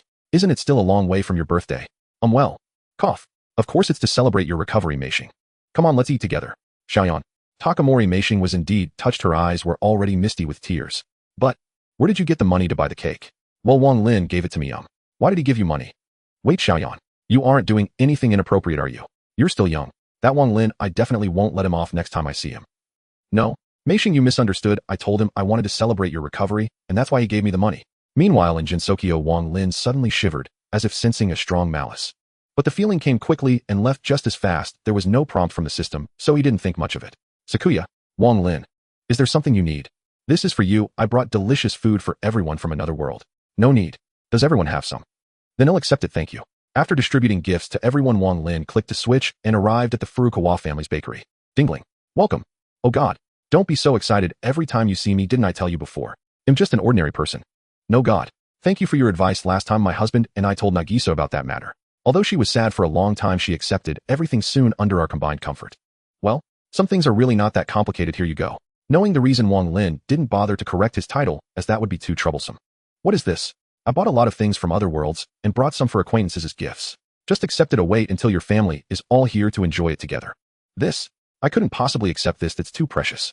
Precious. It's just an ordinary cake bought from another world. It doesn't have any special effects. Just keep it. If you really feel bad about it, consider it a gift for Miss Furukawa Nagisa. I'm leaving now. Wait. Not giving Furukawa Akio a chance to speak, Wang Lin directly used spatial movement to leave. Using invisibility magic to fly in the air, Wang Lin was constantly calculating in his mind whom to deliver to next. After some thought, he decided on the order. First, he would go to the Takanashi sisters, then to Kazuko, followed by Ichino's Katomi, and finally, to Sakagami Tomoyo. Some might ask why he was delivering cakes and snacks to them. Does it need a reason? Wang Lin wanted to give, so he did. That was enough, no justification needed. Having experienced some surprises and scares, Wang Lin arrived at Sakagami Tomoyo's home. Upon entering, he directly used divine technique to pass through walls, poking his head into the corner of the ceiling, leaving only his head visible. A few minutes later, Sakagami Tomoyo finally noticed him, completely stunned, as if frozen in place, cold sweat already trickling down her face. Oh dear, did I scare you? Wang Lin, do you need something? Here, it's nothing new, just a gift for you. Enjoy it, I'm leaving now.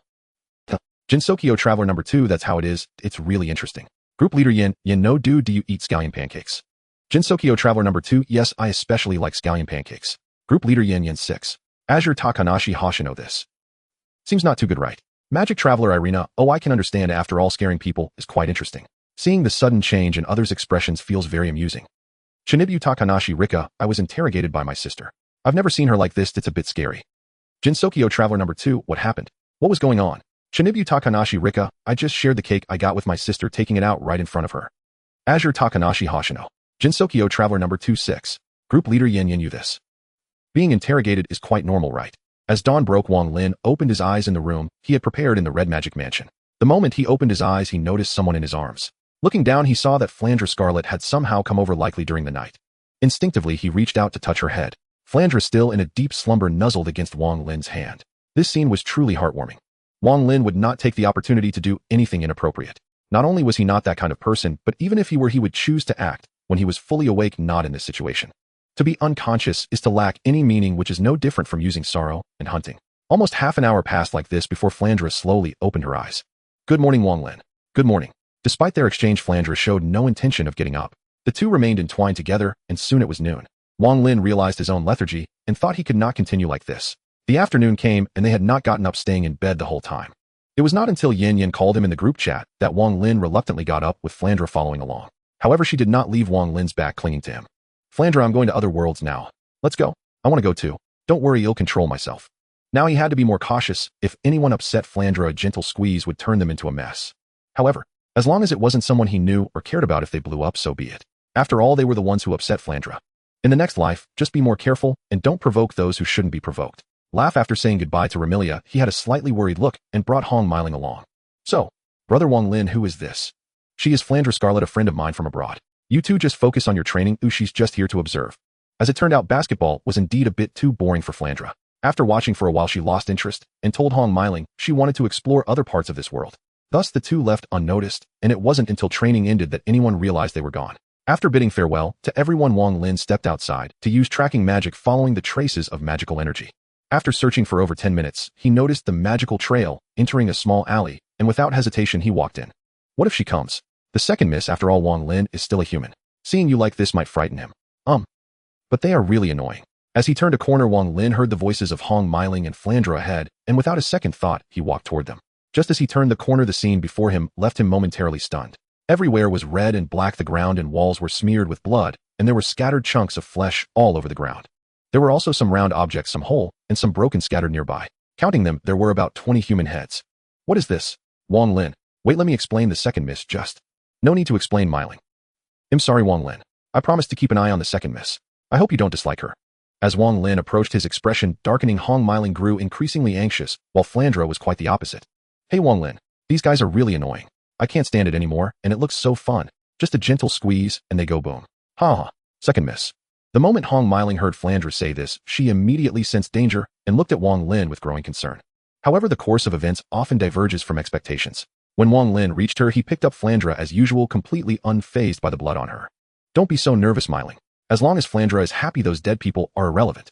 I don't know them anyway. Of course, Flandre is the most important. But your expression, oi. What's strange about that? It's my first time seeing such a scene. Feeling a bit uncomfortable is normal, right? However, I'll have to get used to it in the future. Miling, did you see? I knew Wang Lin wouldn't disappoint me. Only at that moment did the stone that had been lodged in Hong Miling's heart finally settle. She had really been very anxious. If this incident had caused a rift between the two of them, Flandre would have been deeply saddened and might have lost control. With the tense atmosphere lifted, Hong Miling sighed in relief and began to joke. Phew. To be honest, sometimes you can be quite frightening. Seeing your mindset like this, I almost thought you were a monster, not a human. What kind of talk is that? Do I need to hesitate when choosing between those I know and those I don't? I'm not some saint who I can't pity everyone in the world. While the two were conversing, Flandre began humming a tune she didn't seem to know. Until a certain moment, the figures disappeared, leaving behind the bloody scene in the dim alley and an unusually strong smell of rust in the air. Returning to Jinsokyo, Flandre took Wang Lin to have a bath together, and then they went to Wang Lin's room, where they simply began to sleep. Holding the fragrant vampire in his arms, Wang Lin closed his eyes. Hey, Wang Lin, you really don't blame me at all. Don't you want to know the reason? It doesn't matter. No matter the reason, I don't know those people anyway, so why should I blame you? I knew it, Wang Lin, you treat me the best. She said, let me tell you what happened was.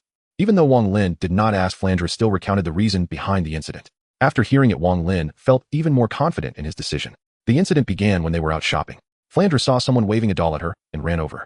Suddenly, the man pulled her into an alley where those 20-some individuals were. By the time Hong Miling arrived, the matter was already settled. By the way, Flandre, didn't you drink their blood? You just killed them. I wasn't hungry. That's how it went, miss. So this happened. I'm really sorry, miss. I didn't notice when the second miss left. It's fine. If Flandre wants to leave, it's normal for you not to notice, but I really didn't misjudge you. This morning, a large-scale murder and dismemberment case occurred in Tokyo, and the police have sealed off the scene. The estimated number of victims is 24, and the methods used were extremely brutal. Due to the condition of the bodies, there may be some discrepancies with the facts. According to police analysis, the crime likely took place yesterday evening. Citizens are advised to be extra cautious lately and to avoid going out alone at night. If anything unusual is spotted, please flee immediately and call the police to prevent another tragedy. It was a Saturday, and So Jihua was practicing tea ceremony at home while her parents watched television. All three of them heard the news being broadcast. Dear, this location is so close to Hoshino Academy. Jihua, let me pick you up and drop you off from school in the future. This way you'll feel a bit more at ease. Okay. Did you watch the morning news? It happened near our school, so scary. I saw it. Dad said from today on a butler will come to pick me up every day whether I agree or not. They didn't say anything. Maybe they don't have time, or perhaps they don't know about the news. How could they be so careless about such matters? Give me your uncle and aunt's phone numbers, I'll call them. Saki, you're so bold. My brother will also be picking me up soon. It seems like Eri is quite scared of your brother, is that okay? No. It's fine. Probably. By the way, did you hear about it? What did you hear? I heard that the boys' basketball club at our school has been forced to disband. What happened? Some parents were worried about their children continuing to study here due to safety concerns, so they directly transferred schools. The boys' basketball club had to disband due to insufficient members. Does your family have any intention of transferring you? My family does have that intention, but I disagree. The condition is that the butler must always accompany me. After chatting for a while in the small group, Eri opened her contacts list to find someone named Sailor Moon. After hesitating for a moment, she decided to send a message. Wang Lin, be careful lately. A major murder case happened near Hoshino Academy. Okay, I got it. Thank you for the reminder, Eri. You're welcome. In her bedroom, Eri's face turned red, and she curled up in bed, burying her head in the blanket. It took a long time for her to calm down. I replied. Wang Lin really replied to me, hehe. Trigger task, help So Jihua and others win against the boys' basketball club. Task reward, perfect recipe for scented fried fish. Winning without a fight, gaining an additional reward, perfect recipe for fragrant chicken rice. On the other side, in the Millennium Game Development Department, Wang Lin put away his phone after replying to the message. Is this really okay? Mr. Wang Lin. Of course, I'm just providing ideas. Whether a good game can be made depends on you. By the way, I have an idea and want to upload another game. Huh. Is Sailor Moon going to release a new work? What type of game is it? Is it a side-scrolling action game? As soon as the words were spoken, Kai Yutao immediately leaned forward, getting very close. However, our game king didn't care about that. No, I'm planning to create a space strategy game. Space. That must be very complicated. Are you still going to do it all by yourself? Haha, I have some special reasons, so I don't need anyone's help. Oh, then what's the name of the new game? Click. Bang bang. Adventurer Alice returns from her exploration. Huh. Unknown NPC detected. Adventurer enters alert mode. It's not an unknown NPC. Alice, let me tell you, this is Wang Lin, he is. After a period of explanation, Alice understood Wang Lin's identity, and her expression turned happy again. It seems you've already sorted out Alice's identity and weapons. Yeah. Wang Lin, don't think I just play games all day. Actually, in Millennium, I know quite a few people. Who says Kai Yutao only knows how to play games? To gain such friendships in Millennium isn't something that can be achieved just by being cheerful. This guy's actual thoughts are probably intricate, but they only show at specific times. So have you decided what to name the new game? Is there a name? Yes, it's called Stellaris, which translates to Star Cluster. It will be released soon, but before that you should focus on the things here and prepare for what kind of. After a long time, he finally helped the few people in the game development department clarify their thoughts and decide on a direction, after which they immediately started working. Seeing everyone getting serious, Wang Lin prepared to leave. Just as he stepped out the door, he bumped into a girl with blue twin tails. Excuse me, sir, are you Miss Hayes Yuka, the accountant for the seminar? I am Wang Lin, a consultant from the game development department known online as Sailor Moon. I believe you know who I am. What? You're the developer of the game Dead Cells? Yes. That's great. We were just worried about how to contact you. Are you free right now? We would like to discuss some issues regarding Dead Cells merchandise. Seeing Wang Lin, Hayes Yuka's eyes lit up, and she looked very excited. I'm sorry, I have some other matters to attend to right now. Oh, I see. Can we add each other on Peach Letter? I will contact you when I have some free time. How does that sound? Sure. My number is. They quickly added each other as friends, and Wang Lin left just like that. Not long after, Hayes Yuka pushed open the door to the game development department. She initially wanted to say something, but seeing everyone concentrated on making the game, she swallowed her words. Turning around to exit, she gently closed the door, deciding to visit other clubs first before coming back here. Mr. Wang Lin, we are delighted you chose to meet with us. Please rest assured, the matter we are about to discuss will entail no adverse consequences for you. Wait, before we begin, I'd like to ask you one question. Please go ahead. Aren't you called Black Suit? How did you become Black Boiled Egg? In a place near the turn of the millennium, Wang Lin met Black Suit at their appointed rendezvous. Black Suit apparently had something important to discuss. This is an artistically evocative name bestowed upon me recently by Miss Takanashi Hoshino, a name rich in layered meaning. He launched into an elaborate self-aggrandizing monologue full of delusional interpretations that made Wang Lin's facial muscles twitch involuntarily. No, you've misunderstood. She calls you that simply because your head resembles a black-boiled egg. There's no deeper significance whatsoever. Very well, Mr. Wang Lin. Let us reintroduce ourselves. I am Black Suit. Since you already know something of me, we may skip certain formalities. Black Suit adopted a posture reminiscent of a student speaking with his teacher, though unlike the trope, Wang Lin was seated calmly across from him, not standing. Just out of curiosity, could there be room for collaboration between us? If you ask whether it's possible, yes, absolutely. However, the nature of such cooperation would vary depending on its subject matter. Naturally, given your openness to working with us, our conversation shall surely proceed more smoothly. Smoothness depends entirely on what you intend to discuss. To ensure this remains an agreeable exchange, let me state this clearly. I hold deep affection for the students here. Any proposal involving them is categorically off the table. Wang Lin remained composed throughout, his expression relaxed and faintly smiling. After a brief silence, Black Suit finally spoke again. Understood. Then let us proceed directly to the heart of the matter. Our numerological society holds profound fascination with other worlds. Oh my, so it's that kind of inquiry. It appears our prospects for collaboration are significantly higher than average. An hour passed. Later Master and Golconda joined the gathering and the four engaged in an extensive animated discussion on the topic of parallel realms. May our partnership prove fruitful. Likewise, Mr. Wang Lin. Given how effortlessly our dialogue flows, might you consider joining our numerological society? After only a moment's reflection, Wang Lin smiled. A nominal affiliation poses no issue. I find identities like fine wine only improve with age and abundance. Precisely so. After parting ways, Wang Lin did not return to the land of illusions, but instead stepped into the world of newcomers. The instant he arrived, he found himself amid a vast field of blossoms. Not far away, Irene stood conversing with a young woman who cradled a bouquet among the flowers. Wang Lin made no move to interrupt. Though the girl glanced toward him and offered a greeting, he deliberately ignored her, waiting patiently until Irene finished their conversation, then watched as she flew over arms full of blooms, and the two departed the flower field together. Hey, that was incredibly rude. Honestly, you do well to discard those flowers. Huh, you. Wait, sister, did you truly not watch the anime I uploaded to the group chat? Hearing this, Irene turned her head away, visibly displeased. Travel loses all charm when it's no longer mysterious. If you spoil the surprise, what's the point? And regardless, rudeness is never acceptable. Not to mention telling me to throw the flowers away. Here's a compromise: watch just the third episode. Once you've seen it, you'll understand why I urged you to discard them. If after watching you still choose to keep them, I'll personally return and apologize. Fine, I'll watch it. Within seconds, Irene silently tossed the bouquet back into the flower field. I'm sorry. I'm so sorry, I misjudged you. Surely you'll forgive me given how charming, alluring, and breathtakingly beautiful I am. I never said I'd hold it against you. Let's go. We shouldn't linger here. What's wrong? Wang Lin turned to leave, but Irene remained motionless, gazing blankly at the girl seated quietly among the blossoms. Is there any way to save her? She cannot be saved. Observe the flow of magical energy carefully. She has already fused with this flower field. In truth, she passed away long ago. I see. As expected. Let's go. Leave this place behind. Those who willingly surrender to despair need not be rescued. She used these words to console herself and led the way out. Wang Lin said nothing, merely following in silent step. Upon reaching the nearby city, they encountered a young soldier at the gate. Irene hesitated for a long while, yet ultimately chose not to tell him about his sister. Inside the city, they located an inn reserved exclusively for witches. Irene paid and checked in without issue, yet when Wang Lin attempted to follow, he was barred entry. Apologies, we welcome only witches here. Note in this world, which denotes not a female magic user, but rather the highest rank attainable by any mage. Wait, please come in. Before Irene could finish her sentence, the innkeeper abruptly reversed his stance, leaving her utterly stunned. Only once inside her room did she finally voice her bewilderment. Well, can't you tell? Why must you ask? Oh, don't tease. Just tell me already, please. Very well. This is mid-tier mind control magic. It temporarily alters the target's thoughts. The weaker the subject, the longer the effect endures. That magic sounds truly sinister. Why are you staring at me like that? Her own words had barely left her lips when Wang Lin's unnervingly intense gaze sent a jolt of tension through her. Whether magic is sinister is irrelevant. The true measure lies in its use, Miss Irene. Remember, this magic is but a tool. Only the wielder bears the stain of corruption. Magical travel, Irene, what a startling revelation. That very flower possesses such latent power.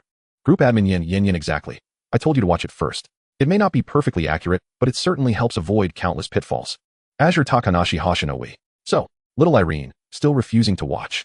Magical travel, Irene, guess I'll watch it after all. Delusional Takanashi Rika, actually things are slightly different on my end. Group admin Yin, that's perfectly normal. Animation is animation, our reality is reality. They were never meant to mirror each other exactly.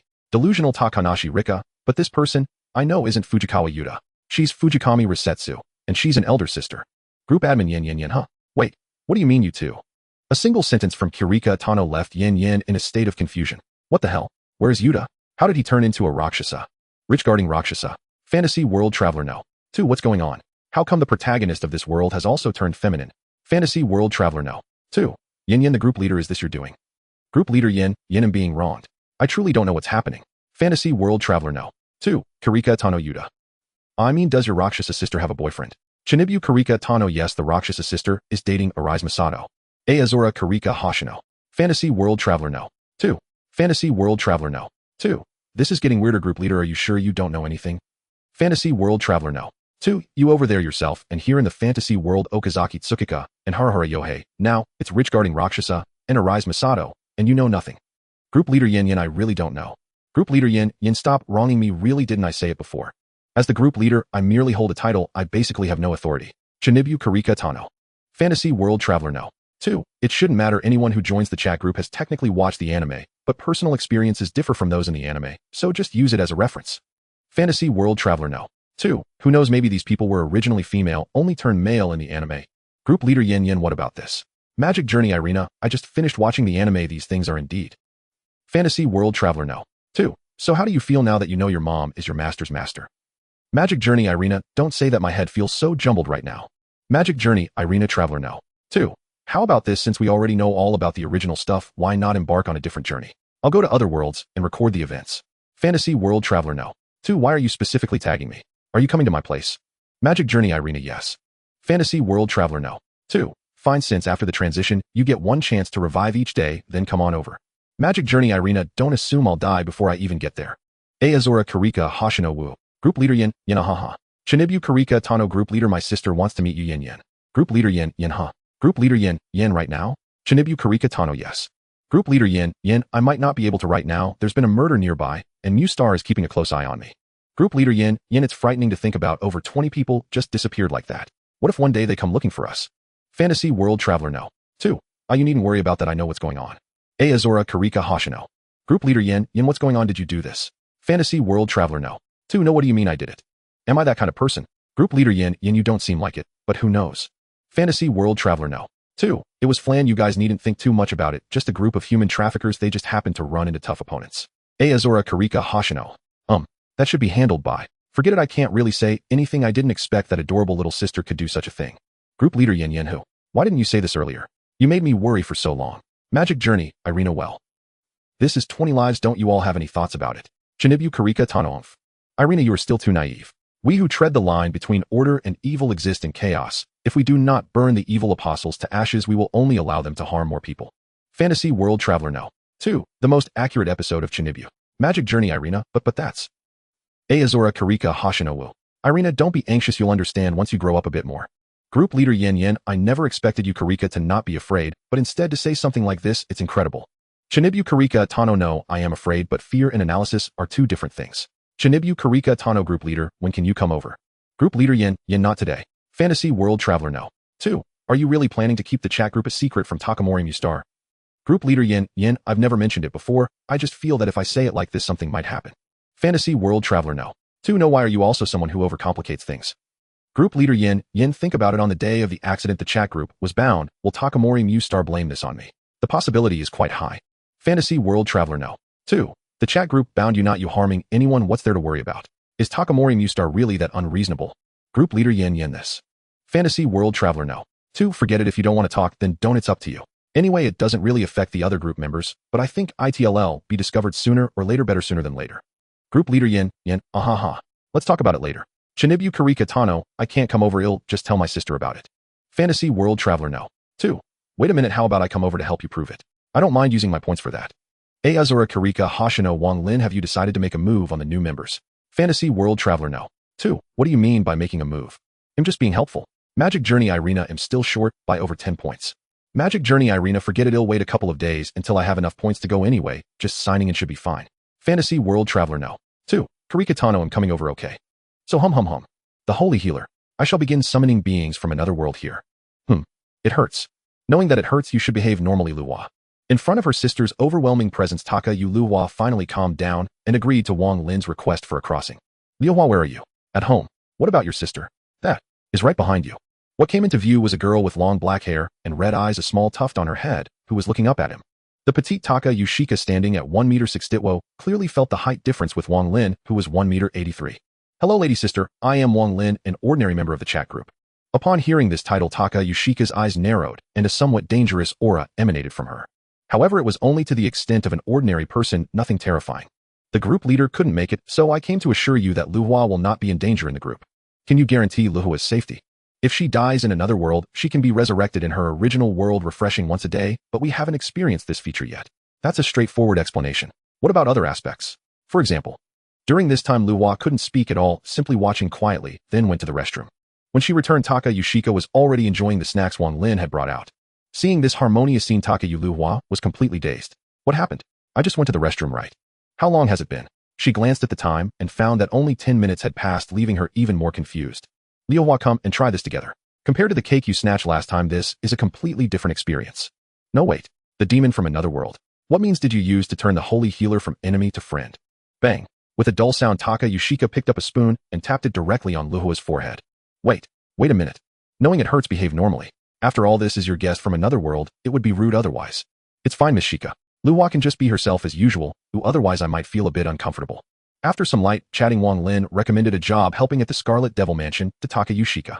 After receiving a considering it in response, Wang Lin said goodbye to the two and returned to Jinsokyo. Jinsokyo Traveler number 2. Okay. Resolved. Jinsokyo Taka Yu Liuhua, you mentioned that the Scarlet Devil Mansion should be quite dangerous, right? Why would you recommend the holy healer to work there? Jinsokyo Yin Jinsokyo Taka Yu Hoshino. So straightforward in poaching someone, Wang Lin, as expected of you. Jinsokyo Traveler number 2, it's fine knowing that she is a maid from the Scarlet Devil Mansion. As long as Miss Shika doesn't cause trouble, the Yukai will give some face. Jinsokyo Traveler number 2, the Yukai and Jinsokyo are all quite clever, and with those ancient creatures watching, nothing should happen. Jinsokyo Taka Yu Liuhua, the way you say it makes me feel even more scared.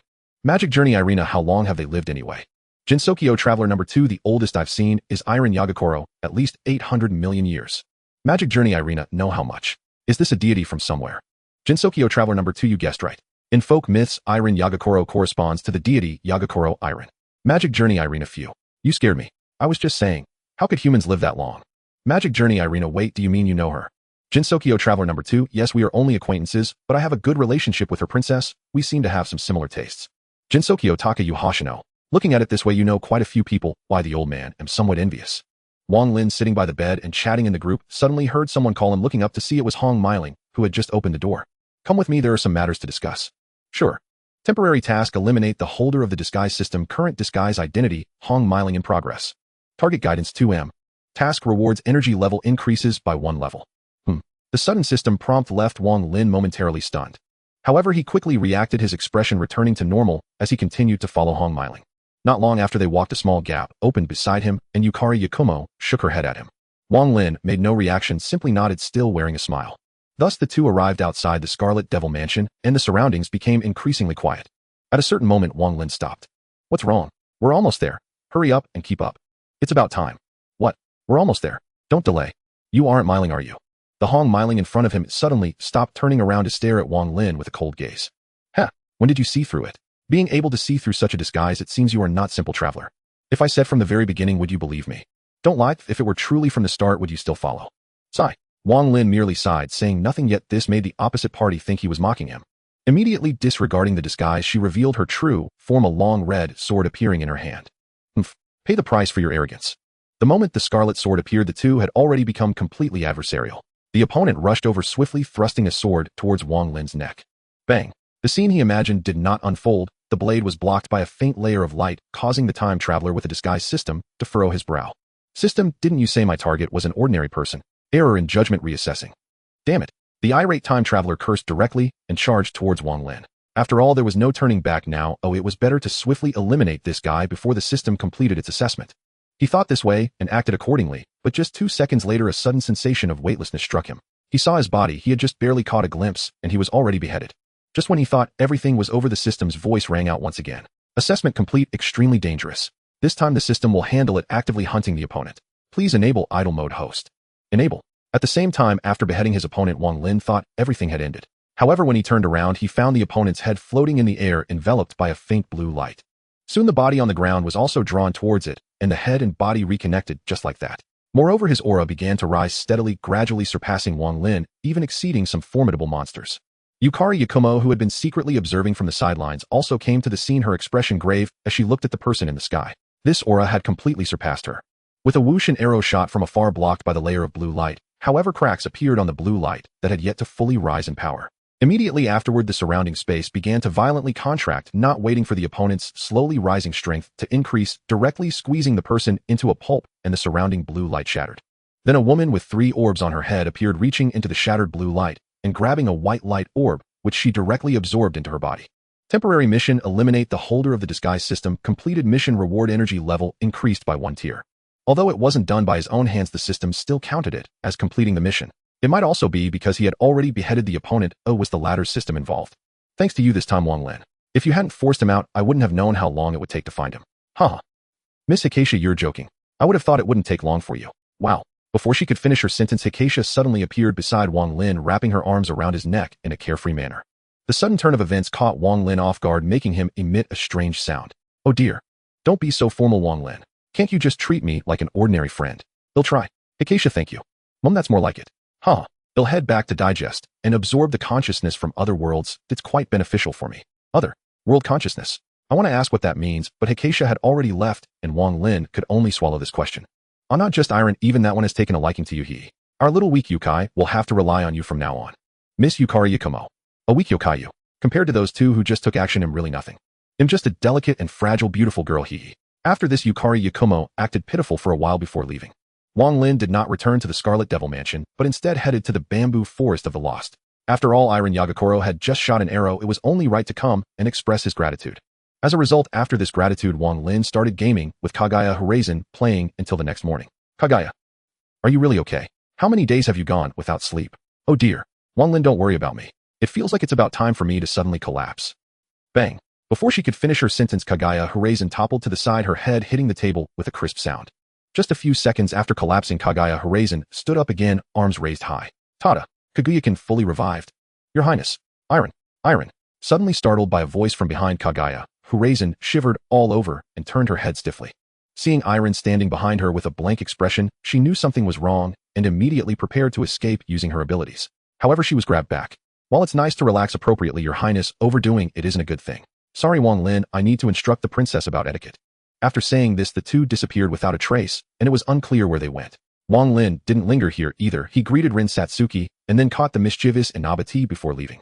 Group leader, Yin Time Traveler No.2, come join us to record a song and do a duet. Jinsokyo Time Traveler No.2. Azure Tsubasa Yatagami Oho. Really? Let me accompany you, old man. Jinsokyo Time Traveler No.2, wait, what's going on? Group leader Yin, stop the chatter, hurry over, it's at Abidos. Group leader Yin Tsubasa and the others are our accompaniment. They've already practiced quite a bit.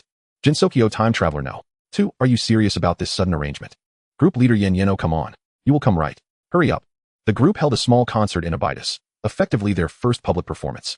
The audience included not only casual fans, but also students from other academies visiting Abidos for sightseeing. They performed 5 songs in total, beginning with Despised by Life feat. Kanade, Tori no Yuta, Clouds Drifting Across the Moon, Flowers Stirred by the Wind, Connect Kazuna. They closed the set with the theme song of the Goddess Circle, yet as the final note faded, enthusiastic cheers erupted from the crowd, demanding an encore. Yin had run out of songs to perform. She knew only these few. Then step down for now, I'll take over with a solo. Are you sure you're alright? And what about accompaniment? Without a word, Wang Lin approached Hoshino and the others and spent 5 points to transmit the backing track directly to them. Ladies and gentlemen, Xiao Luzi is feeling rather tired. Who's Xiao Luzi? You jerk. Ahem. So next I shall perform a solo. The title of this piece is A Promise at Dusk. Sora Narazumu Yakusoko. The song ended swiftly, and thunderous applause filled the hall, while some audience members lowered their phones, ceasing their recordings. Within hours, the video spread online, sparking widespread discussion, not merely because of the song's beauty, but also due to the performers' extraordinary voices. Countless comments poured in beneath the video, praise and criticism alike, reflecting the natural diversity of human opinion. Meanwhile, in a dormitory room in Abidos, Kaino Misaki sat on her bed, gazing intently at her phone.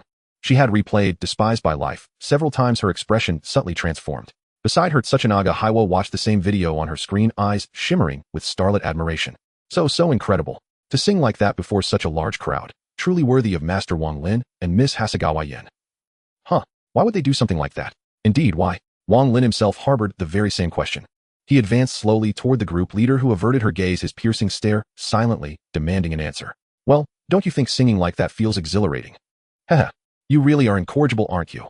Come now, weren't you enjoying it just as much a moment ago? At this rate, we'll surely become famous across Kitakami. Fine. How about some food? I've just mastered 2 dishes. Care to try them? Moments later, in the Abidos cafeteria, Wang Lin emerged holding a freshly prepared tray. What exactly is this? Please, Your Majesty, group leader, be honored to taste fragrant essence pan-fried fish and fragrant wing rice bowl. Both are truly exceptional. You little blackheart scoundrel, right? Let me make this clear, I will never eat this. Not even if the heavens themselves commanded it. Just 1 bite, please. MMPH. Before Yin could protest further, Wang Lin deftly lifted a piece of fish with his chopsticks and slipped it into her open mouth. Whoa, delicious. This flavor is absolutely astonishing. How did you make it? Oh, nothing special, just basic technique. So, shall we eat? Yes. Within hours of the video's release, the duo had amassed a devoted following, and some fans began tracing their whereabouts using publicly available clues. The commotion soon subsided. Not long after, Wang Lin uploaded all the songs and released the game Stellaris. Sailor Moon, I've just launched a new game. You might find inspiration within its world. Sailor Moon, I hope you discover something that satisfies your expectations. Black Suit though games hold little interest for me. Black Suit nevertheless, since Master Wang Lin has recommended it, will download and study it immediately. Sailor Moon, looking forward to your insights. At the Millennium Game Development Division, Wang Lin pocketed his phone, glanced briefly at the team, now visibly inspired by his guidance, and quietly departed. He'd planned to explore Millennium, marveling at its cutting-edge technology, so he thought.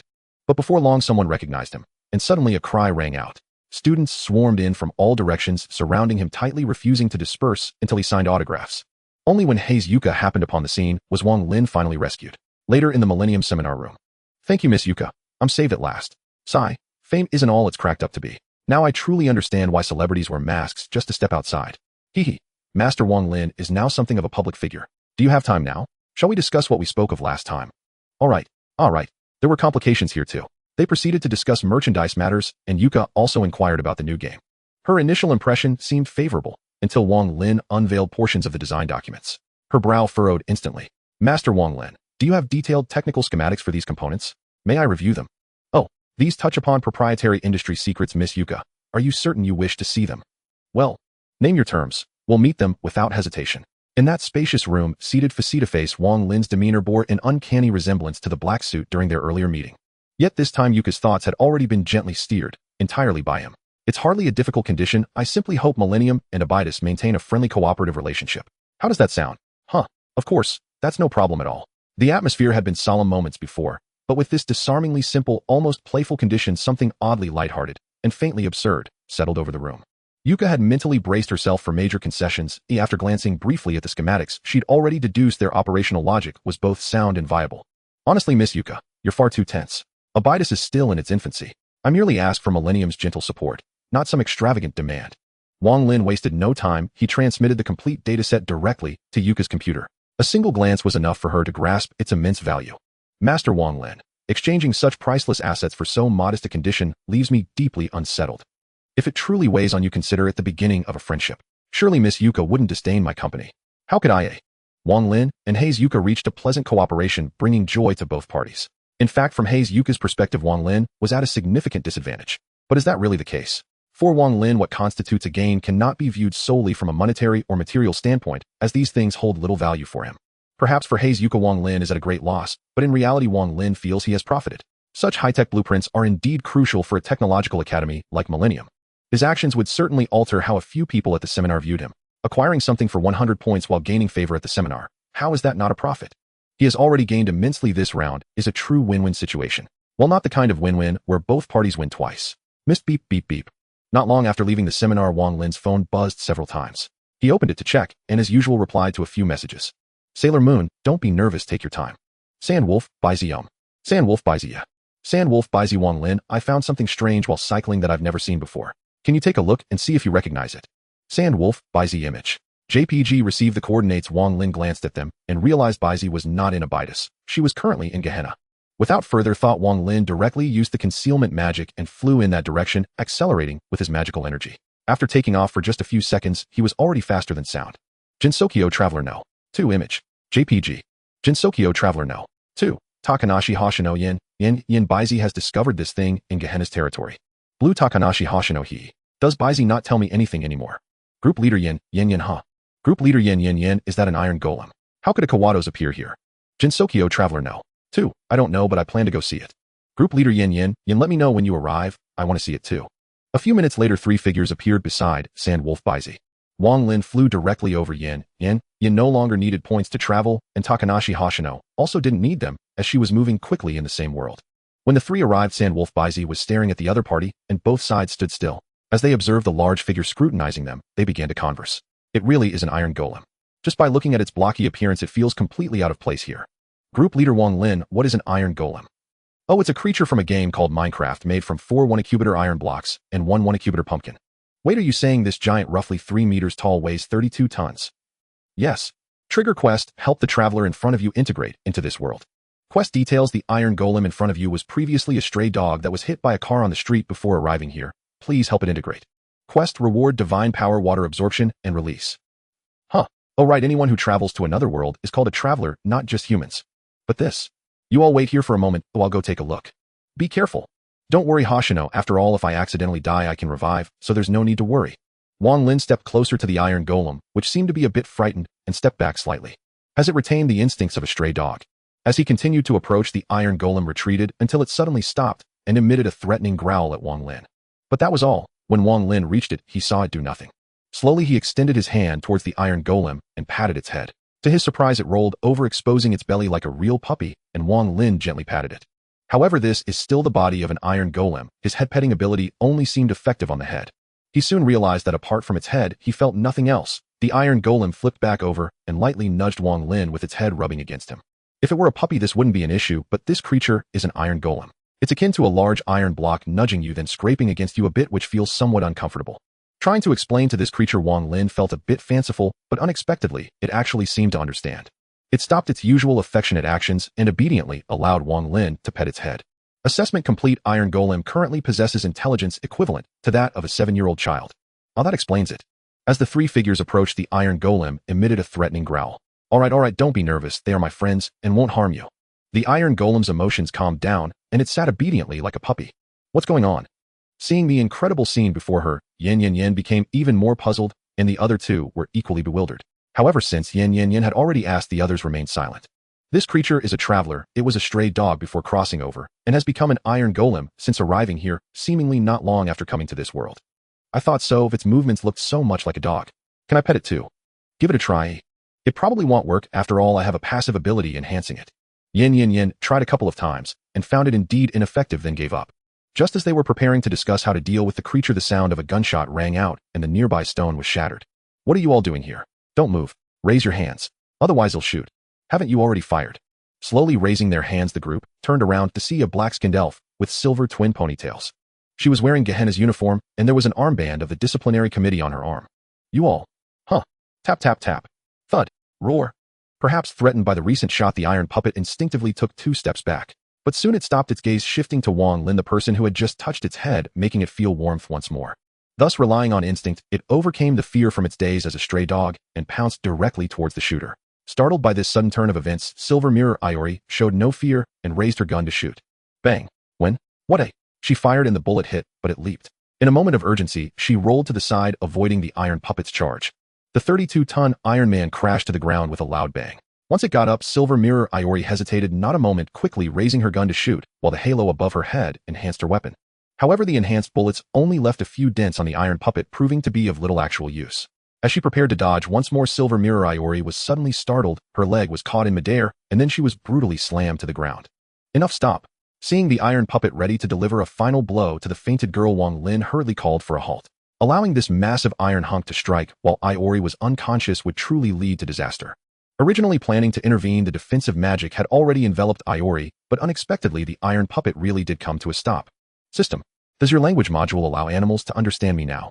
The system has already indicated that the host's speech is automatically converted into an understandable language. Well, it really does. At this moment, Wang Lin's gaze shifted to others, as the members of the discipline committee had already subdued their opponents. Leader, what should we do? How would I know what to do? How about calling the discipline committee? That's a good idea. Let's check Iori for a phone. She should have Hinata or Yako's number in there. As she spoke, Wang Lin reached out towards the unconscious Iori, preparing to search her. Snap. Moi. Just as she extended her hand, it was grabbed by the side by Kotori Yuki. Oh, let me handle this, uncle. If someone sees it, you'll become a perverted monster who molests girls. Wang Lin. Quickly, Kotori Yuki found the phone on Silver Mirror Iori and attempted to unlock it. Huh. There's no password. How convenient. Beep. Beep. Iori sending a message at this time. What's going on? After a few rings, the call connected, and a holographic projection of a girl with blue hair appeared beside them. Tian Yuyako hadn't finished speaking when she noticed the situation around her. After a brief contemplation, she immediately focused her gaze on Kotori Yuki. Kotori Yuki of Abidos, what do you mean by preparing to attack Gehenna right after resuming school? Oh. Kotori Yuki did not directly answer, only glancing at Wang Lin and Yin, with Tian Yuyako's gaze following suit. Hello, Miss Tian Yuyako of the Discipline Committee. We discovered the invasion of creatures from another world here, so we came to handle it, but some minor incidents occurred. My lord. Wait, are you a magical girl? Uft. X3. As soon as the online name was mentioned, Yuki Shirako and Yin laughed out simultaneously, which Wang Lin did not mind. Indeed, that is me, and I am also the vice president of the Federation Student Council. I hope you won't make a fuss about this matter. Yes. Haha, the information department investigated not long ago and found that a mysterious vice president seemed to have appeared, but there was no information until now. I did not expect it to be you. May I ask you to come to the discipline committee to explain this situation? Tian Yuyako did her best to maintain politeness, setting aside the authenticity of the vice president for now. If it's a deception, it can be addressed later. If it's true, it might turn ugly. Sure, we are ready to head over, but could you send someone to pick us up? After all, everyone here has fainted. All right. Your coordinates have been recorded. Please wait a moment. Due to being nearby, a convoy arrived within a few minutes. A girl with short white hair and black horns resembling Noelle was the first to get out of the car. Act quickly, there are many bodies here. Hurry and handle them. Yes, XN. After saying something strange, the girl walked over to Wang Lin. Hello, magical girl. I am Himuro Senna from the emergency medical department. How are the corpses doing? Well, Miss Himuro, they are not dead yet. Sorry, I misspoke. How are the injured? They are all fine, just Iori might have some bruises on her leg that need attention. After checking beside Silver Mirror Iori and finding the injuries were not severe, the girl sighed in relief. Then I'll take the corpses. The injured away. I look forward to our next meeting, and your song is beautiful. Thank you. The vehicle from the emergency medical department left, followed by the one from the discipline committee. Ladies, please get in the car. All four entered the vehicle, but just then another problem arose. That 3-meter-high iron mass squeezed in as well, causing the vehicle to instantly exceed capacity, and in the end it was still Wang Lin who got out of the car with the iron puppet. Don't run with 4 limbs, yet come learn from me. I believe you will learn quickly. Initially a bit unaccustomed, after a few attempts the iron puppet finally walked like a normal person. It seemed that perhaps because it had died once, the intelligence of this stray dog had indeed improved significantly. Under Wang Lin's guidance, the iron puppet hoisted Wang Lin onto its shoulder and then ran forward, chasing the vehicle. Yes, just like that, you're doing great. But use a bit less force here, otherwise an average person can't handle it. Crack. The iron puppet nodded and then eased up a little. This is too light. The person or object you're carrying may easily fall off. Don't rush, you just slowly find that feeling we aren't short on time. By the way, do you have a name? The iron puppet remained silent, or perhaps it couldn't speak, merely shaking its head to indicate it had none. I see, then I'll give you a name. Since you're made entirely of iron, how about I call you TZ from now on? The iron puppet nodded, seemingly agreeing to this name. Good. TZ, speed up. Let's catch up with them. Roar. TZ, just wait here for a moment. Upon arriving at their destination, Wang Lin instructed TZ to stay put in the square while he followed others into the discipline committee building. After they left, TZ obediently sat in place, constantly glancing left and right. The several discipline committee members nearby were extremely tense, fearing that this large fellow might suddenly lash out. However, their concerns were clearly unnecessary, as TZ remained quietly seated, observing his surroundings without any other unnecessary movements. Inside the building, they waited for nearly 10 minutes before finally meeting the chairperson of the discipline committee, Konchi Rinai. When Tian Yuyako announced that they could enter, both Wang Lin and Yin were somewhat taken aback. According to their expectations, they thought they would have to wait at least an hour, so one was chatting on their phone while the other was in a group chat. Upon entering the room, the first thing they saw was a pile of documents. Moments later, a little girl about the same height as Ramilia walked out from beside the documents. With long white hair and wearing a standard uniform, she had 2 pairs of devil horns on her head and a pair of wings on her back, her purple eyes exuding an aura of authority. Nice to meet you. I am the Vice President of the Federal Student Council, Gu Hina, and the Chairperson of the Discipline Committee, Konchi Rinai. The recent matter regarding the revival of Abidos must also be related to you, right? There's no need to elaborate on the obvious, as I assume you're pressed for time, correct? Let's cut to the chase and discuss the matter regarding otherworldly beings. It's much easier to think this way. However, I do have a question. What are otherworldly beings? After a period of explanation, they then discussed the issue concerning Iori. The conclusion reached was that there was no need for compensation, as the main reason lay with Iori attacking first. Wang Lin's negotiation skills significantly contributed to this outcome. Of course, although Wang Lin won the negotiation, he still sighed afterwards, stating that he would cover the medical expenses and visit Iori. This approach left Rinai and Yako somewhat baffled. Both wore peculiar expressions, but quickly returned to normal. Overall, it was a good thing, and since it was positive, there was no issue. After leaving the discipline committee, both Konchi Rinai and Tian Yuyako gave Wang Lin the same evaluation at different times. A peculiar individual skilled in negotiation. Chairperson Rinai, I actually have some points of agreement with what Mr. Wang Lin said. Yako. Chairperson, you really should take some time each day to relax. Putting such high demands on yourself every day will eventually lead to burnout. Hearing this, Konchi Rinai fell into a brief silence, then her gaze sharpened back to its usual intensity. Yako, you should have arranged the upcoming work, right? Yes, Chairperson, your upcoming schedule has been fully arranged. Meanwhile, Wang Lin and the others arrived at the Gu Hina's Hall of Demons. While they had only briefly discussed at the discipline committee, the matter of otherworldly beings' ownership ultimately had to be addressed here. However, by the time they arrived, it was just Wang Lin and Takanashi Hoshino. Suna Baiko bid farewell to the two and continued her ride, while Yin worried that staying away too long would draw the attention of Hoka Meishing. Although Wang Lin felt there was no need to hide it, it was ultimately the group leader's decision, so he let it be. After all, they would find out sooner or later. Bang. The Vice President of the Federal Student Council graces us with her presence. What brings you here? Sigh. President Makoto, haven't I already informed you that their purpose for coming here is to discuss the ownership of otherworldly beings? While the two were chatting in the group, the door suddenly swung open and a boisterous laugh echoed in. Turning around, they saw a person in military attire with long gray hair and wearing black stockings. What caught Wang Lin's attention the most were the two pairs of horns on her head resembling cockroach legs. Following her was a girl with red hair, wearing a helpless expression. The red-haired girl was simply walking beside her, reminding her of a few things.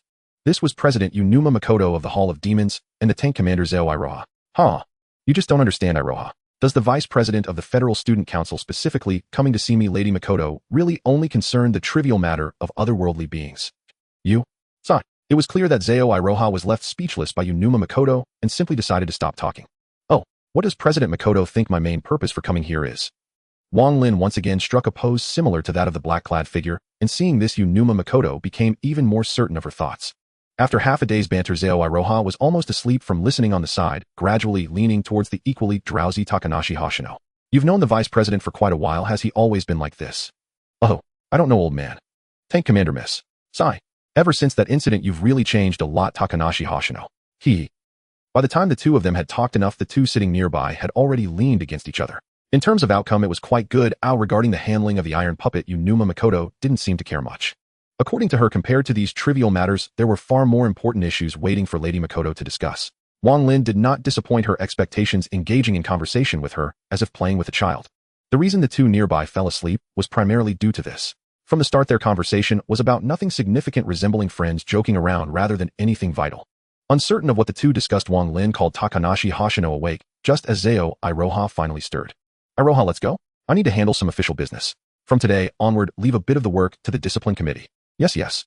Huh, President. Makoto, what did you just say? After confirming several times, Zeo Iroha finally realized she wasn't hearing things and wasn't dreaming. Now she regretted falling asleep earlier, wishing she had listened to what those two had been talking about.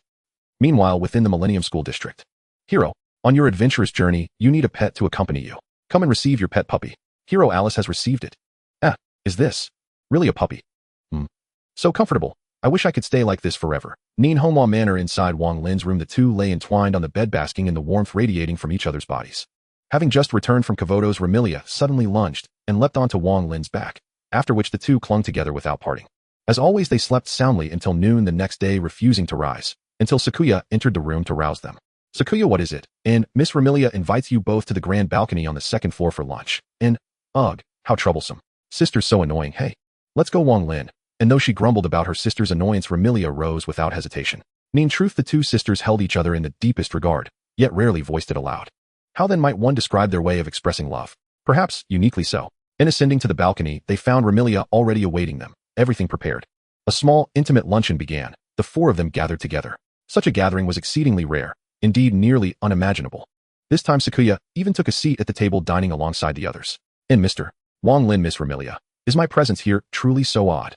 Not at all, merely surprising. It's the first time in decades that you've dined with Miss Remilia, and she wished to deepen the sense of family within our home. The sense of family. What kind of atmosphere does that entail? Maternal affection. Wang Lin inwardly scoffed, then remarked aloud that things were quite pleasant as they were, and asked where Patchouli was. Patchouli appears to have gone into the magic forest, to seek out that mouse and the homunculus. Don't let their usual demeanor fool you, they're actually quite close. A homunculus? Do you mean Alice? Exactly. Didn't you know? She's a life-sized puppet crafted by the Lord of the Netherworld, though outwardly indistinguishable from an ordinary human. I knew, but never guessed it. Where's Myling? Remilia remained silent, merely tilting her head toward the edge of the balcony. Wang Lin stepped forward, and at once spotted Hong Myling fast asleep against the main gate hundreds of meters away. And you see her now, don't you? Wang Lin had long wondered just how much did Remilia truly know about Myling's habitual idleness. And so she'd been visible from the balcony all along. Very well. After lunch and a brief rest, Wang Lin stepped once more beyond Jinsokyo's boundaries. And you're a god, aren't you? No, I'm human. And can you preserve these cherry trees? And I've heard it said, the more corpses buried beneath them, the more splendid their blossoms become. And those nourished solely by blood bloom most magnificently. Wang Lin's intent was simple. If Sayaka Tomoyo refused to heed his words, he would speak his own truth regardless. And, Miss Tomoyo, how many corpses do you suppose lie buried beneath this grove of cherry trees? Please don't jest like that, divine one. Is it true? I told you, I am no god. Yet everyone says you are. So, if everyone declares something, so it must be so. Have you no mind of your own? Cluck. Watching the girl feign innocent bewilderment, Wang Lin raised his hand and lightly slapped her cheek.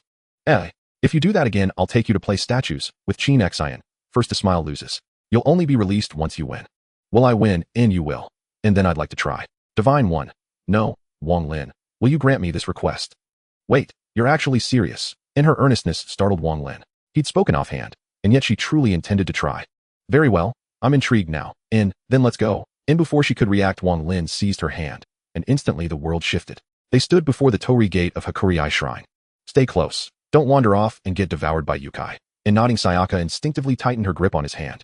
Together they ascended the long stone steps to the shrine. Oh, Wang Lin's here. Who's this? A human? Has she entered Jinsokyo from the outside world? Hardly had they reached the top step when the stone lion beside the shrine's Torii transformed into a girl, bounding over like an eager puppy, nuzzling Wang Lin's palm with evident delight as he stroked her head. You guessed right, Ahan, though I brought her myself. She wishes to challenge Chin Xin to a contest of stoicism. Isn't she certain to lose? Guaranteed. Inahan glanced curiously at Sayaka twice, then silently stepped aside. Returning to her former spot, she crouched and re-solidified into stone. Sayaka stared transfixed for several long seconds.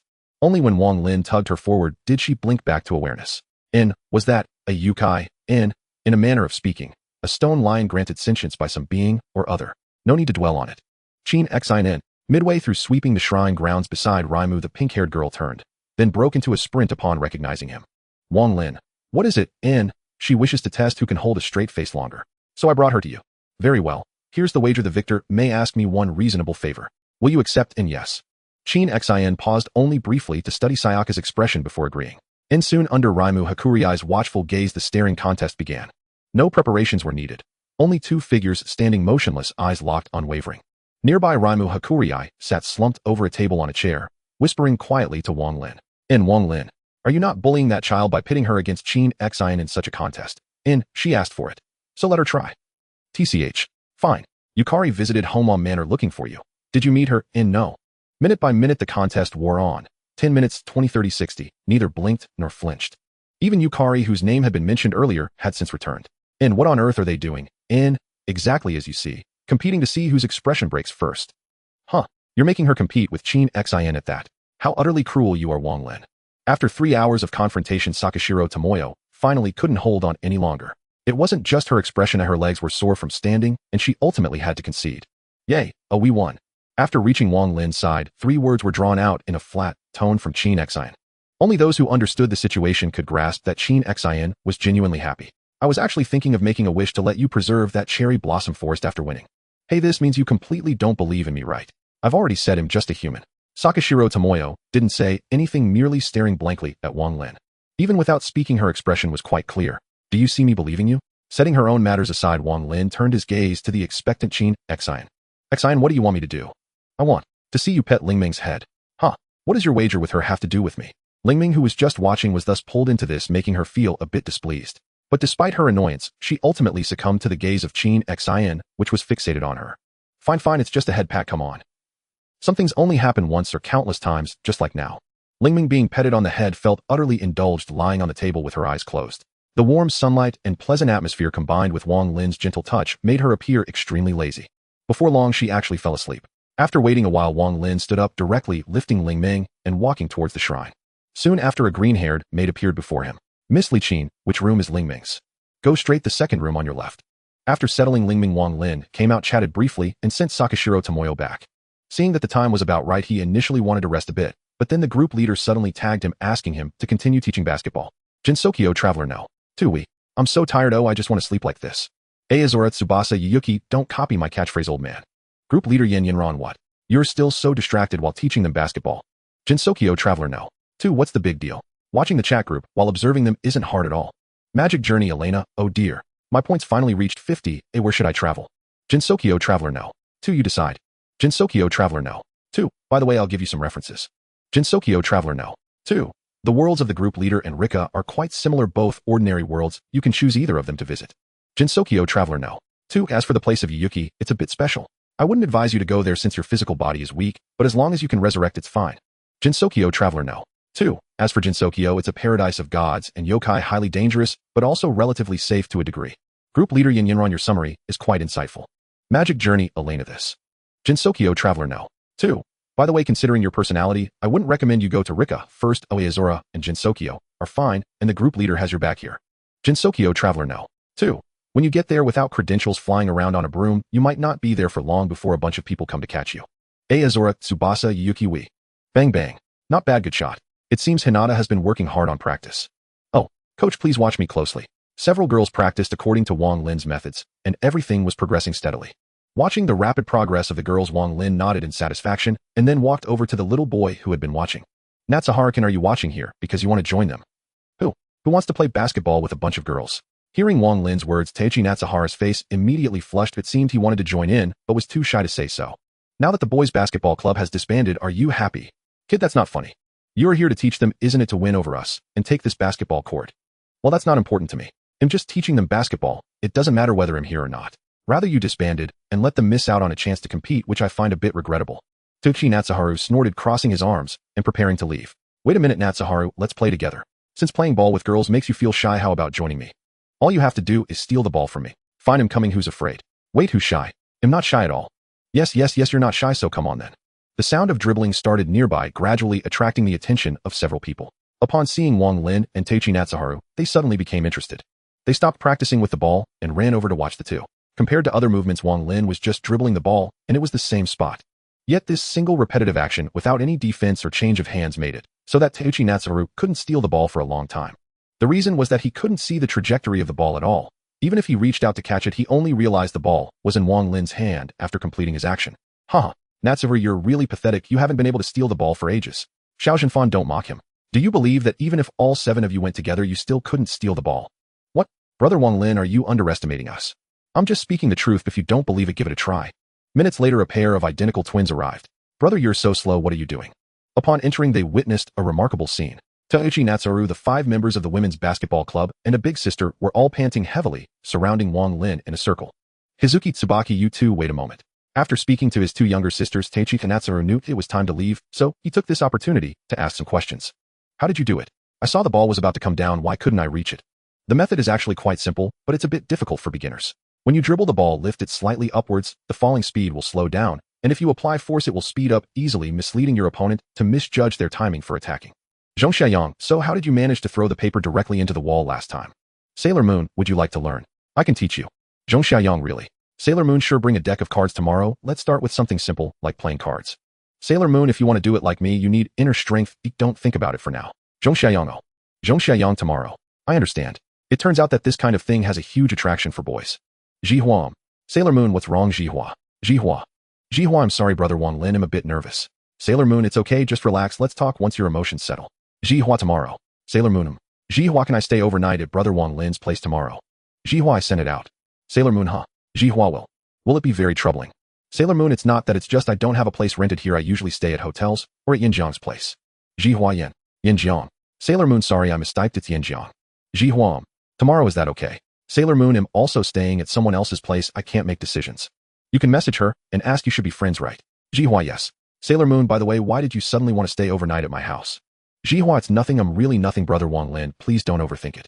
Sailor Moon, aha. Not knowing what to say, Wang Lin turned off the phone screen, but as soon as he did, it rang again. And it wasn't just a few rings, it rang frantically. Upon opening it, he found someone was sending him repeated messages. Caillou Tao, Mr. Wang Lin. Caillou Tao, are you there? Are you there? Are you there? Sailor Moon. Caillou Tao, our game is about to be completed. When can you come take a look?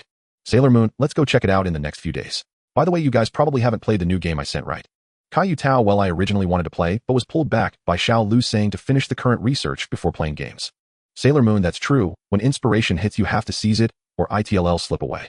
Sailor Moon, by the way, what kind of game are you developing? Caillou Tao, when you come, you'll know. With your guidance, this game combines multiple elements, such as side-scrolling RPG rhythm games and first-person perspective. Sailor Moon, I'm looking forward to it. Caillou Tao, yes. See you then. Our new work will definitely surprise you. Ding ding. Jihua, sister Yin, and teacher Mei Xing both agreed. Sailor Moon, oh, if they both agreed, then you can come. Sailor Moon, but hey, if you just come to find me, aren't you afraid I'm a bad person who might take you away and you'd never come back? Jihua, I believe brother Wang Lin is not that kind of person. Sailor Moon, how long have we known each other? In such a short time, can you trust me? Should I say you are indeed a child? Jihua, brother Wang Lin. Sailor Moon. Jihua, I'm not a child anymore, I'm not a kid now. Sailor Moon, all right. You're not a child. Jihua. Voice Jihua. After that, he also received harassment messages from some people in Kawoto's the Tobin sisters, and Hoka, Mei Xing finally settling down. The phone indeed stopped ringing, but suddenly he heard a buzzing sound in his head. Group owner Yin Transmigrator No.2 Xiao Jihua is coming to stay overnight tomorrow. Fantasy World Transmigrator No.2 I know. Group owner Yin, how is it? Isn't it great? Group owner Yin, wait, why do you know? Oh, is this the other world? The magic element in nature feels so scarce here. After all, the main focus is on technology. Hello, Miss Irina, my name is Yin Yin. In this world I go by the name Chigucho Yin. Oh, I see. Wow. Miss Hoshino, you are so cute. But what happened to that black iron ring on your head? Hehe. The halo can be hidden in the chat group using 1 point, and it doesn't affect its effect, which feels quite convenient. As soon as the words were spoken, a sudden flash of fire ignited in the dimly lit area nearby, and an impressively high-end magic circle appeared on the ground. The unexpected event made both of them narrow their eyes in shock, gazing nervously at the center of the magic circle. What's happening? What is going on? I am hidden at the bottom of the abyss, born from endless darkness. Now I am able to see the light of day again. I, the evil king, shall turn this world upside down, ha ha ha. As the voice landed, the flames around surged upwards, dramatically filling the atmosphere with intensity. But soon the flames began to die down as if the fuel had run out. Hoshino stepped forward to take a closer look and discovered that the glowing magic circle was merely a lamp. Then she glanced at Irina, who was genuinely startled.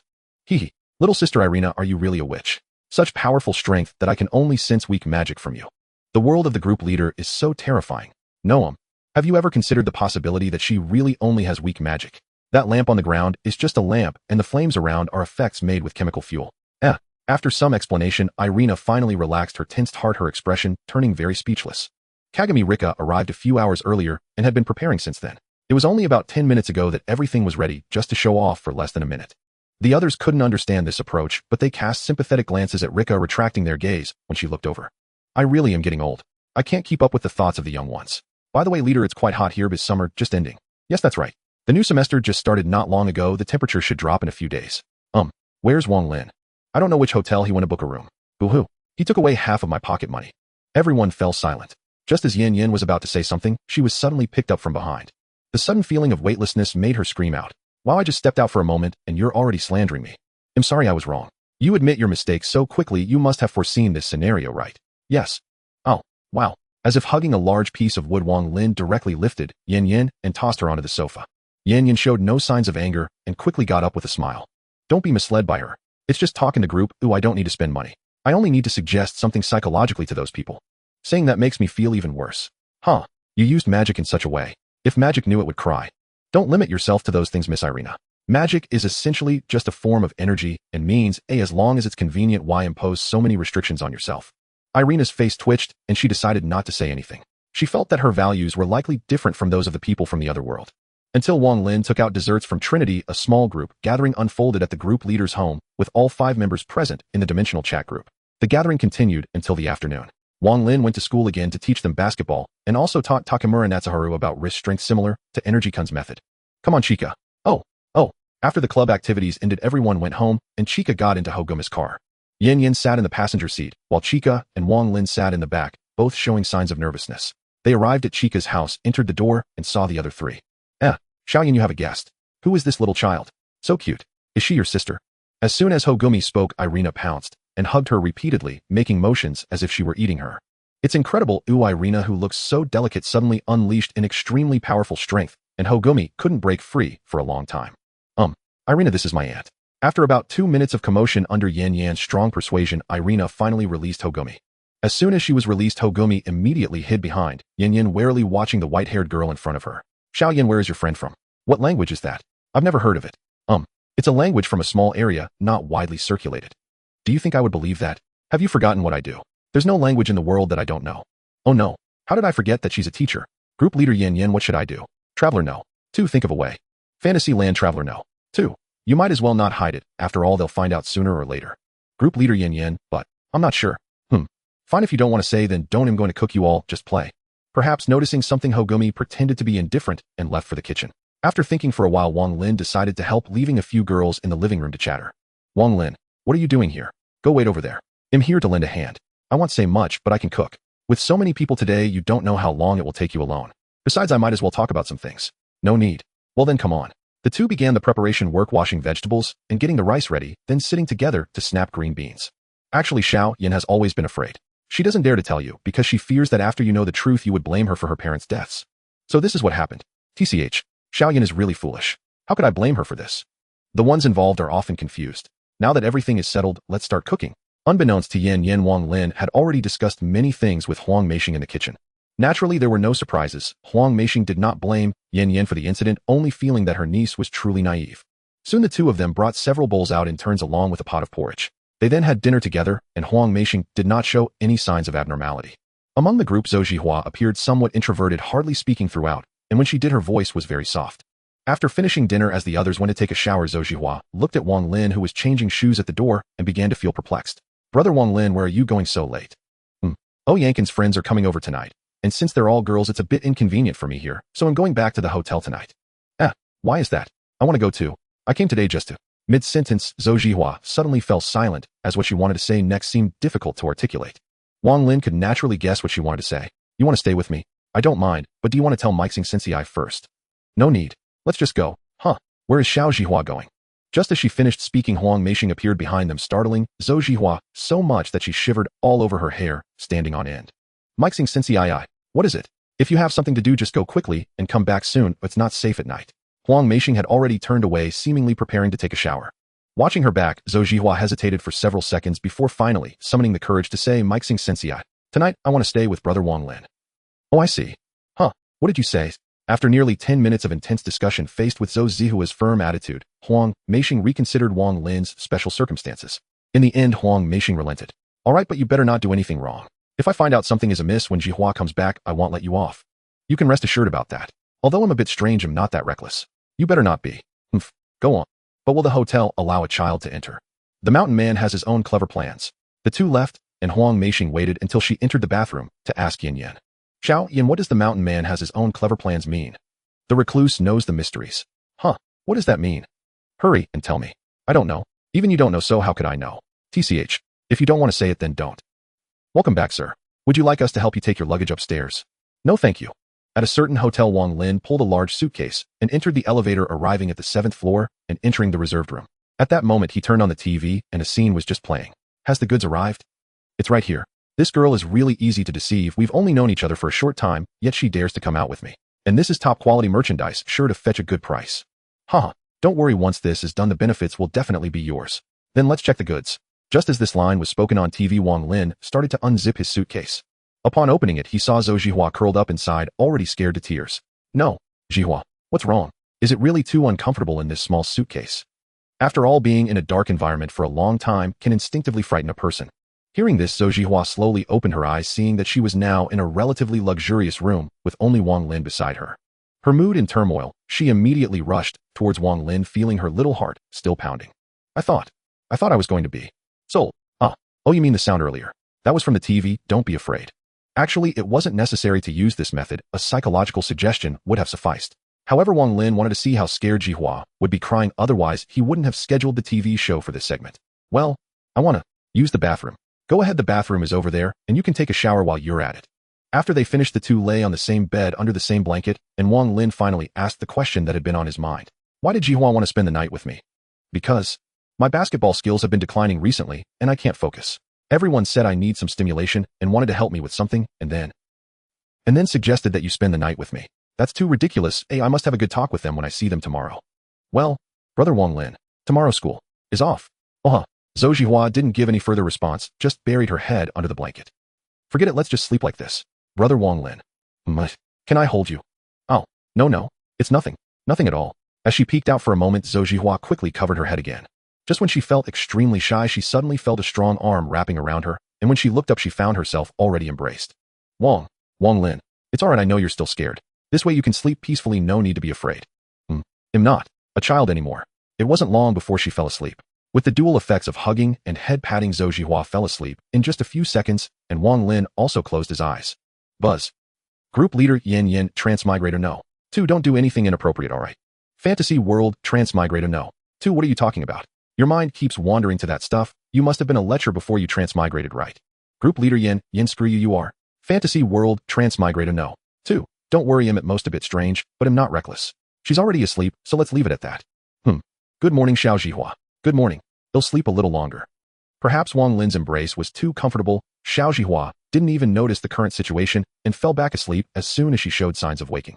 Group leader Yin, Traveler No.2, it's so late, send a picture to let us see him worried. Traveler No.2 image. JPG, did you see? The little one is sleeping in. Group leader Yin, is that how she's sleeping? Nothing to worry about. Traveler No.2, what's wrong with that posture? Group leader Yin, yes, what's the big deal? Group leader Yin, besides, with Wang Lin, even if he had the chance, would he have the guts? Traveler No.2, do you believe that next time he'll handle it directly? Group Leader Yin Yin Yin. I'm sorry. I got a bit carried away. Traveler No.2 6. Xiao Niao Yu Liuhua 6. Traveler No.2 6. Group Leader Yin Yin Yin. What about you? Group Leader Yin Yin Yin. What's wrong? Being adaptable is a good habit. Group Leader Yin Yin Yin. Young people should observe and learn more. Understand. Time passed as they chatted, and by nearly 11 a.m., Xiao Zhihua finally woke up. As soon as she woke up, the scene before her left her stunned for a while, and then her head began to spin. At that moment in Wang Lin's eyes, Xiao Zhihua looked like sodium metal thrown into water about to explode. Awake. Then get up, it's almost noon already. Is it that late? What do you think, little lazy pig? Wang Lin, you're annoying. I'm not a pig. At 1230 the two were ready to eat in their hotel room, and the waiter had already brought the food they ordered. Wang Lin, you mustn't be picky. No, mainly the green peppers here are really terrible. Under normal circumstances, I really don't want to force myself to eat this. One day I'll make you some green peppers, and then you'll understand. After experiencing a luxurious lifestyle, with Xiao Zhihua the two left the hotel, leisurely strolling along the road. Chatting as they walked, they unknowingly arrived outside of Xiao Ren's dojo. This is Dad's dojo. Oh, we've already come this far, let's go in and take a look. Upon entering, the first thing they saw was Xiao Ren, who was practicing with his back to the door. As if he heard the door open, Xiao Ren spoke without turning around. I'm sorry, the dojo is closed today. If you have something, please come back next time. Dad. Zhihua, what are you doing here? Didn't you go with Wang? Cough. You're here. He was saying something when he turned around and changed his words upon seeing Wang Lin.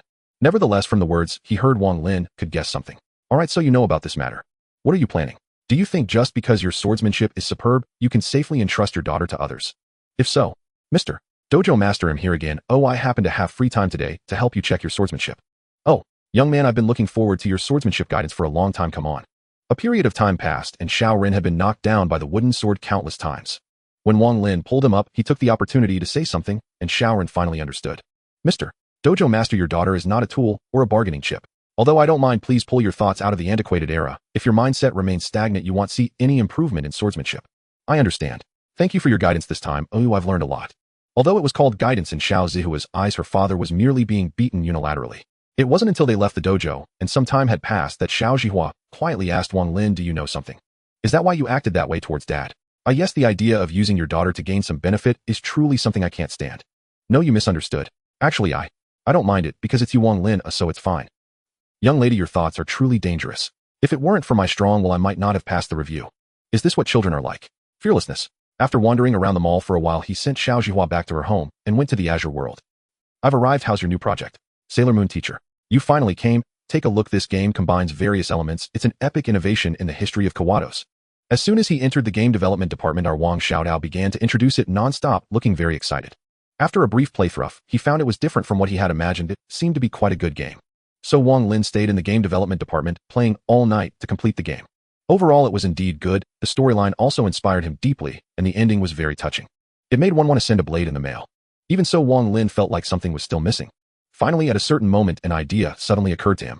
Xiaotao, you can actually add a few more emotionally charged lines in this segment of the plot, like, This isn't good. Such an ending is too sad. Trust me, your game will be a huge hit. Really? Is it true? Absolutely. Ultimately, after a series of tests conducted by Wang Lin, Xiaoyu Tao and her team finalized the development direction and prepared to officially produce the game. Indeed, what they had played earlier was merely a streamlined prototype. Creating a full-fledged game is no simple task, certainly not something achievable in just 2 days. It was precisely for this reason that Wang Lin's newly announced game remained unplayable to them, even now, leaving Xiao Tao somewhat disheartened. If you fail to complete the game before the novel game competition begins, your club will be disbanded. Kayashi. Then why not simply abandon your efforts and join us at Abitus instead? I guarantee you'll have all the playtime you desire.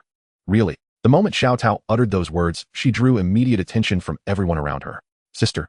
Xiao Tao. Oh no, the hero team's member is about to defect. Is she turning to the Demon Lord's army? Alice stood utterly astonished by the unfolding scene, her mouth agape in disbelief.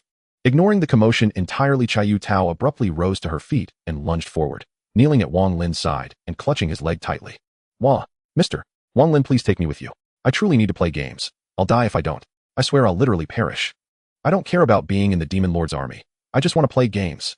Xiao Tao, you've held on this far. Do you really intend to give up now? Then if you're truly ready, come join our Demon Lord's army. Barely had the words left his lips when a figure stepped squarely between them.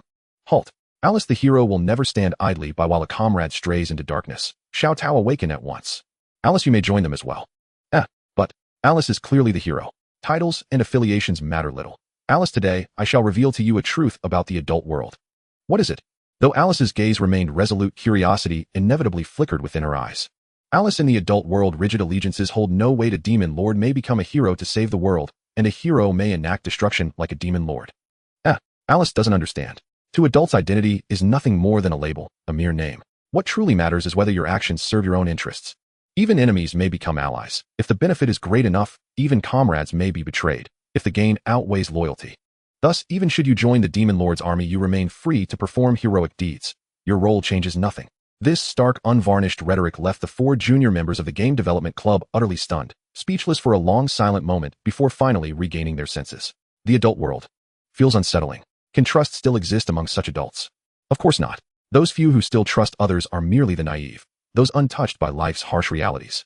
Wah, so terrifying. And you, Wang Lin, did you agree to help us solely because it benefits you? Yuzu lived up to her reputation, not only as their senior, but also as the club's president. She was the first to recover, and posed a question piercingly sharp. To this inquiry, Wang Lin responded naturally, with a gentle pat atop her head. What possible advantage could you offer me? Yourselves? Xiao Tao, your HP is nearly restored. Let's begin developing the game. Oh right. Xiao Lu, Yuzu, Alice. Let's gather our strength and push through to completion. So we can play the new title by our beloved magical girl teacher sooner. So sister, that's your real motivation for making this game. After this brief interlude, the Game Development Club resumed its usual rhythm. Yet, a seed had taken root, within Alice's heart, and within each of the 4 juniors' hearts, perhaps destined to sprout one day. Only Tetsu, sprawled nearby, paid little heed. Ponarola, the Hayakuya Sakura Festival is about to begin. You might enjoy attending it for some relaxation. Magical girl teacher, huh? The Hayakuya Sakura Festival, so it's starting now. Ponarola, yes. Any concerns? Magical girl teacher, no, none at all. Magical girl teacher, I'll attend. Ponarola. After leaving the Game Development Club, Wang Lin received an unexpected message from the Student Council President, prompting a quiet sigh. As expected, reality remains reality. It cannot be wholly conflated with games. Jinsokyo Transmigrator No.2, the Azure World is hosting the Hayakuya Sakura Festival. Will you join us? Otaku Rika Takanashi, I'd love to, but my points are insufficient. Magic Journey Eilina, my points are depleted. I spent them all just to reach Jinsokyo. Group owner Yin, it's already beginning. Jinsokyo Transmigrator No.2. No worries. I'll cover your travel expenses if you wish to come. Magic Journey Eilina, wow, you truly are a saint. Group owner Yin Eilina, your face turns faster than a spinning top. Having clarified his next objective, Wang Lin boarded the train bound for Hyakkyagyo. During the ride, he kept himself occupied, chatting with everyone who had messaged him. Names like Misaki Sanahara appeared repeatedly. Misaki Sanahara, again Misaki Sanahara, and yet again Misaki Sanahara. Indeed, nearly every message came from her, seemingly probing for something hidden beneath the surface. Magical girl teacher, alright. I think I grasp what you're trying to say. Misaki Sanahara. Magical girl teacher, you're referring to Saintia, aren't you? I've already heard everything from Saori and the others. Misaki Sanahara, you already know. Magical girl teacher, yes, I know everything. Misaki Sanahara. Magical girl teacher, don't overthink it. What happened was simply that Beatrice deceived you. Now that the mastermind is gone, let me speak frankly about Saintia, though you must promise not to tell anyone else. Misaki Sanahara. What is it? Magical girl teacher, first you must promise me. Misaki Sanahara, okay. Magical girl teacher, Saintia herself is unharmed. She's merely experiencing prophetic dreams. Yet their visions were so harrowing that she refuses to awaken and face reality. Misaki Sanahara, so, does that mean? Magical girl teacher, precisely. Miss Saintia is perfectly fine. She's simply asleep. In time I'll find a way to gently rouse her, so rest assured and wait patiently. Misaki Sanahara, Vice President. Magical girl teacher. Misaki Sanahara, may I trust you? Magical girl teacher, whether or not you should trust someone, asking them directly seems rather odd. Trust your own intuition. Misaki Sanahara, all right. I trust you. Sigh. Silly child, trusting others so easily. Is that a good thing or a bad thing? You said it yourself, she is a child. It's better for a child to maintain a pure heart than for us adults who are always scheming. What the? Divine entity Yinjing stick. Now that everyone is here, Kisaragi Rika even brought her sister along. Huh. Miss Tokuharu, since you have already quit your job, does that mean you are determined? Kisaragi Tokuharu seemed a bit taciturn. Perhaps the sight of people with guns everywhere made her uncomfortable. So why would Kisaragi Rika dare to bring her sister along knowing the dangers? Because not long ago the group leader mentioned something. Even people brought to other worlds enjoy the resurrection feature of the chat group. She had tested it herself. It seemed that while walking she was pulled into an alley and threatened, so she just decided to try it out. Taking someone to another world to kill them, then returning to the original world only to find the person who had just died back here completely terrified. And then what happened? What else could happen? Just leave it there. Aren't you afraid he will cause you trouble? It's fine, I used an grade memory erasure on him. Alright. Wang Lin quickly realized what she meant, though slightly stunned. But Wang Lin knew that others were curious and came up to ask, yet Yin Yin was acting mysterious and refused to say anything. Seeing this, everyone could only focus on Wang Lin. He held his hands in the air, one palm facing up and the other facing down, then raised them swiftly, moving the top hand forward. The hand below simply rotated. Those who understood knew what it meant, gently waking the slumbering soul.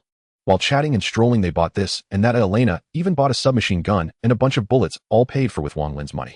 Of course, Wang Lin borrowed this money from his good buddy the president and felt no remorse. If it runs out, he can just borrow more.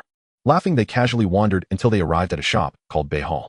As soon as they opened the door, they saw the proprietress almost fall over, but skillfully catch everything without dropping a single item. I'm so sorry. Shizuko is just too clumsy. It's all right. Clumsy Shizuko is just too cute. After serving the customers, the signboard girl Kawa and Shizuko walked over to the group. Welcome to Bay Hall. How many customers are there? 6 people. Okay, please follow me this way. They followed Kawa and Shizuko to their seats, ordering normally while observing the so-called clumsy service. Except for Wang Lin and Yin, the other 4 felt a nod in their hearts. This service style is really unique. Isn't that what Bay Hall is known for? This so-called clumsy service only seems clumsy. It requires a high level of skill. One wrong move could turn faux clumsiness into real clumsiness. How can the shop owner trust her to work here? Miss Tokuharu, isn't it possible that she is the owner? It was clear that this conclusion surprised Kisaragi Tokuharu. Perhaps she couldn't imagine why the owner of a shop would engage in such high-risk activities. It's quite normal. Even if something goes wrong, Shizuko just has to act cute, and others will forgive her. I can't understand that. Miss Tokuharu, I think if I put it another way you might understand. They all turned their gazes to Yin, waiting for her to say something. In your world at a maid cafe, as long as you wear a maid outfit and look at the customers with disdain, they would probably scream right away. 5. Everyone had a puzzled look on their faces, including Wang Lin, completely failing to grasp the point the group leader was making. Why are you looking at me like that? Don't you understand? Wang Lin, you must understand being looked down upon by a maid is something else. Sorry, group leader, I'm just a BT, not an NT. What you're describing is just too absurd. By the way, you didn't often drink sticky lemon tea before you crossed over, did you? Wait a minute, I don't think I understood. What's that? While chatting and eating, nothing went wrong until it was time to settle the bill. But just as everyone was preparing to leave, trouble arose. A group of masked individuals gathered at the shop entrance, seemingly preparing to attack, causing most of the customers to flee. Gunfire quickly erupted, and a girl with a yellow ponytail wielding a machine gun was outside facing off against the intruders. Here they come again, these guys. Fina, I'm coming to help. Inside the shop, Kisaragi Tokuharu instinctively shielded Rika in her arms, crouching behind the table, but soon realized that the bullets weren't coming in. Bay Hall is a big establishment. The glass is bulletproof, so you don't have to worry too much. Uncle, I want to help out. Wang Lin, do you want to come? Quickly, the shop door opened again, and Kisaragi Hoshino rushed out with a shield, followed closely by Wang Lin, who pulled the pin from a grenade to warm it up. Estimating the timing was right, he tossed the grenade at the opposing group. Grenade. Scatter. Boom. The grenade exploded before it even hit the ground, giving them no chance to react. This is a bit dangerous, Wang Lin. You should know that some thrown objects can have their pins pulled early and be warmed in hand for better tactical effect. The addition of the two significantly reduced the pressure on Kawa and Shizuko, giving Asahina Fina a moment to catch her breath. Thank you both. As the signboard girls of Bay Hall, I formally request your assistance in repelling them. Okay. Ugh. Uncle, I feel like I haven't been this active in a long time. Leave it to us, Miss Shizuko. You don't have a halo. After the battle, the 4 returned to Bay Hall. Watching Wang Lin, who was bleeding from a bullet wound in his shoulder, he and Seiko felt their worldview shatter. Not only did it emit a sharp explosion-like sound, but the expression on his face was also one of great surprise. Don't move for now, let me take care of your wound and stop the bleeding. Clearly this was their first encounter with such a situation, and they appeared very flustered. It's fine, and my self-healing ability is quite fast. Just wait a moment. Under their watchful gaze, Wang Lin raised his left hand, inserting 3 fingers directly into the bullet hole in his right shoulder, and pulled out the bullet just like that. A significant amount of blood flowed onto the ground, causing he and Seiko to feel dizzy. After discarding the bullet beside him, Wang Lin's hand glowed with a green light, and within seconds the wound healed. Looking at the dazed he and Seiko, and then at Chobina Fine, who seemed about to vomit, the corners of Wang Lin's mouth were almost unable to contain themselves. Indeed, everything just now was merely his morbid curiosity. With his dynamic vision, it was impossible for him to be hit by a bullet on a one-sided battlefield. In other words, was it intentional or unintentional? As for the pain, it was indeed a bit painful, but only a little because of his regeneration ability. Wang Lin mostly felt an itch. This sensation was akin to squeezing blackheads on one's face. Although this was the truth, others were unaware. Irina, merely watching from the side, was gritting her teeth, even giving Wang Lin the illusion that the pain he couldn't feel was being transferred to her. The Nairitu sisters simply stared blankly, while Yin seemed a bit uncomfortable, but was holding it in without showing it. Nairitu Hoshino was different, her expression completely indifferent. She was nothing like the panicked look she had when she first discovered Wang Lin had been shot. Sir, are you really okay? Don't worry, Miss Seiko. Look, isn't it all fine now? Looking at the spot on his shoulder where there had originally been a bullet hole, it indeed looked as good as new. If it weren't for the bloodstains on the ground, the others would have doubted whether what they had just seen was an illusion. Then Miss Seiko, could you tell us about the origins of those people? We came here to eat and suddenly being attacked and getting shot. I'm feeling quite furious right now. Well, okay, I'll tell you. Originally, Seiko did not intend to say anything as this was an issue related to Bay Hall and had nothing to do with the customers. However, since Wang Lin had been shot and had so boldly extracted the bullet in front of her then healed himself, she had no reason to refuse. This was also Wang Lin's true intention. The group is called the Chime Alliance possibly because the Bay Cherry Blossom Festival is approaching. After about 10 minutes, he and Seiko finished explaining the cause and process of the incident. In simple terms, there were some stubborn traditionalists who disliked the emergence of new things and wanted to destroy them to return to the old-fashioned days. Additionally, some people simply couldn't stand Bay Hall, which is why they took the opportunity to cause trouble. I see. If that's the case, I feel that the Nairitu Maru who just came to visit us has great suspicion. Why? Think about it, we just repelled the Chime Alliance and Nairitu Maru happened to come over to express condolences. Doesn't that obviously seem suspicious? Is it really that simple to label someone a criminal? This casual method surprised everyone. Just as they were about to say something more, Wang Lin simply changed his narrative. Actually, to be honest, I can read minds. I sensed that guy was too suspicious, so I took a look and Nairitu Maru is the mastermind behind this. Reading minds? How is that even possible? Mr. Wang Lin, I'm not a child anymore. Then how about you experience it yourself?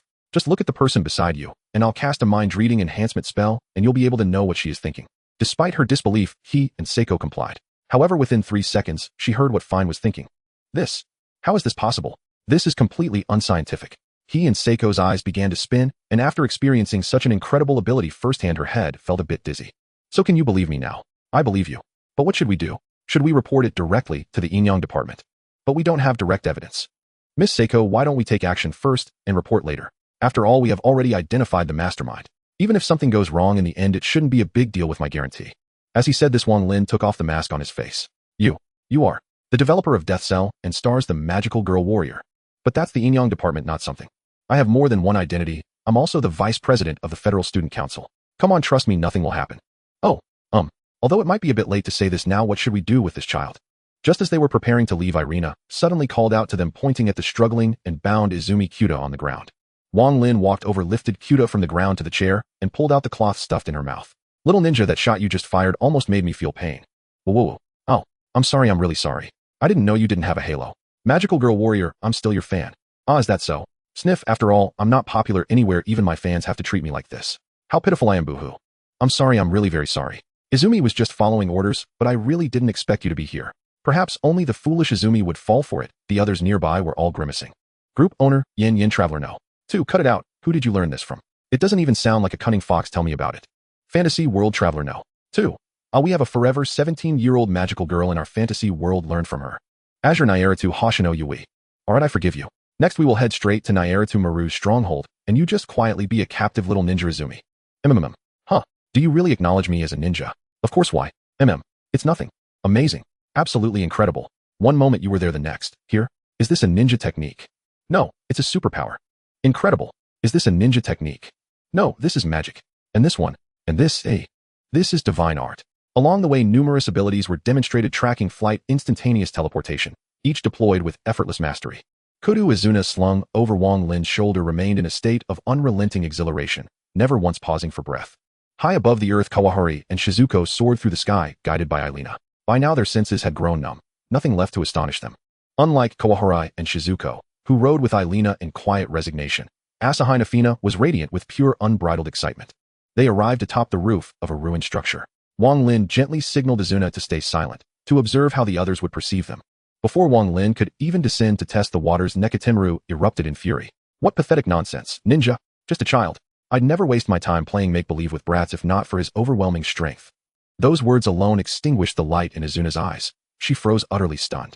So it truly is you, Nekatemaru. What a, Hayakuyido, you're here too. We're naturally, bang, boom.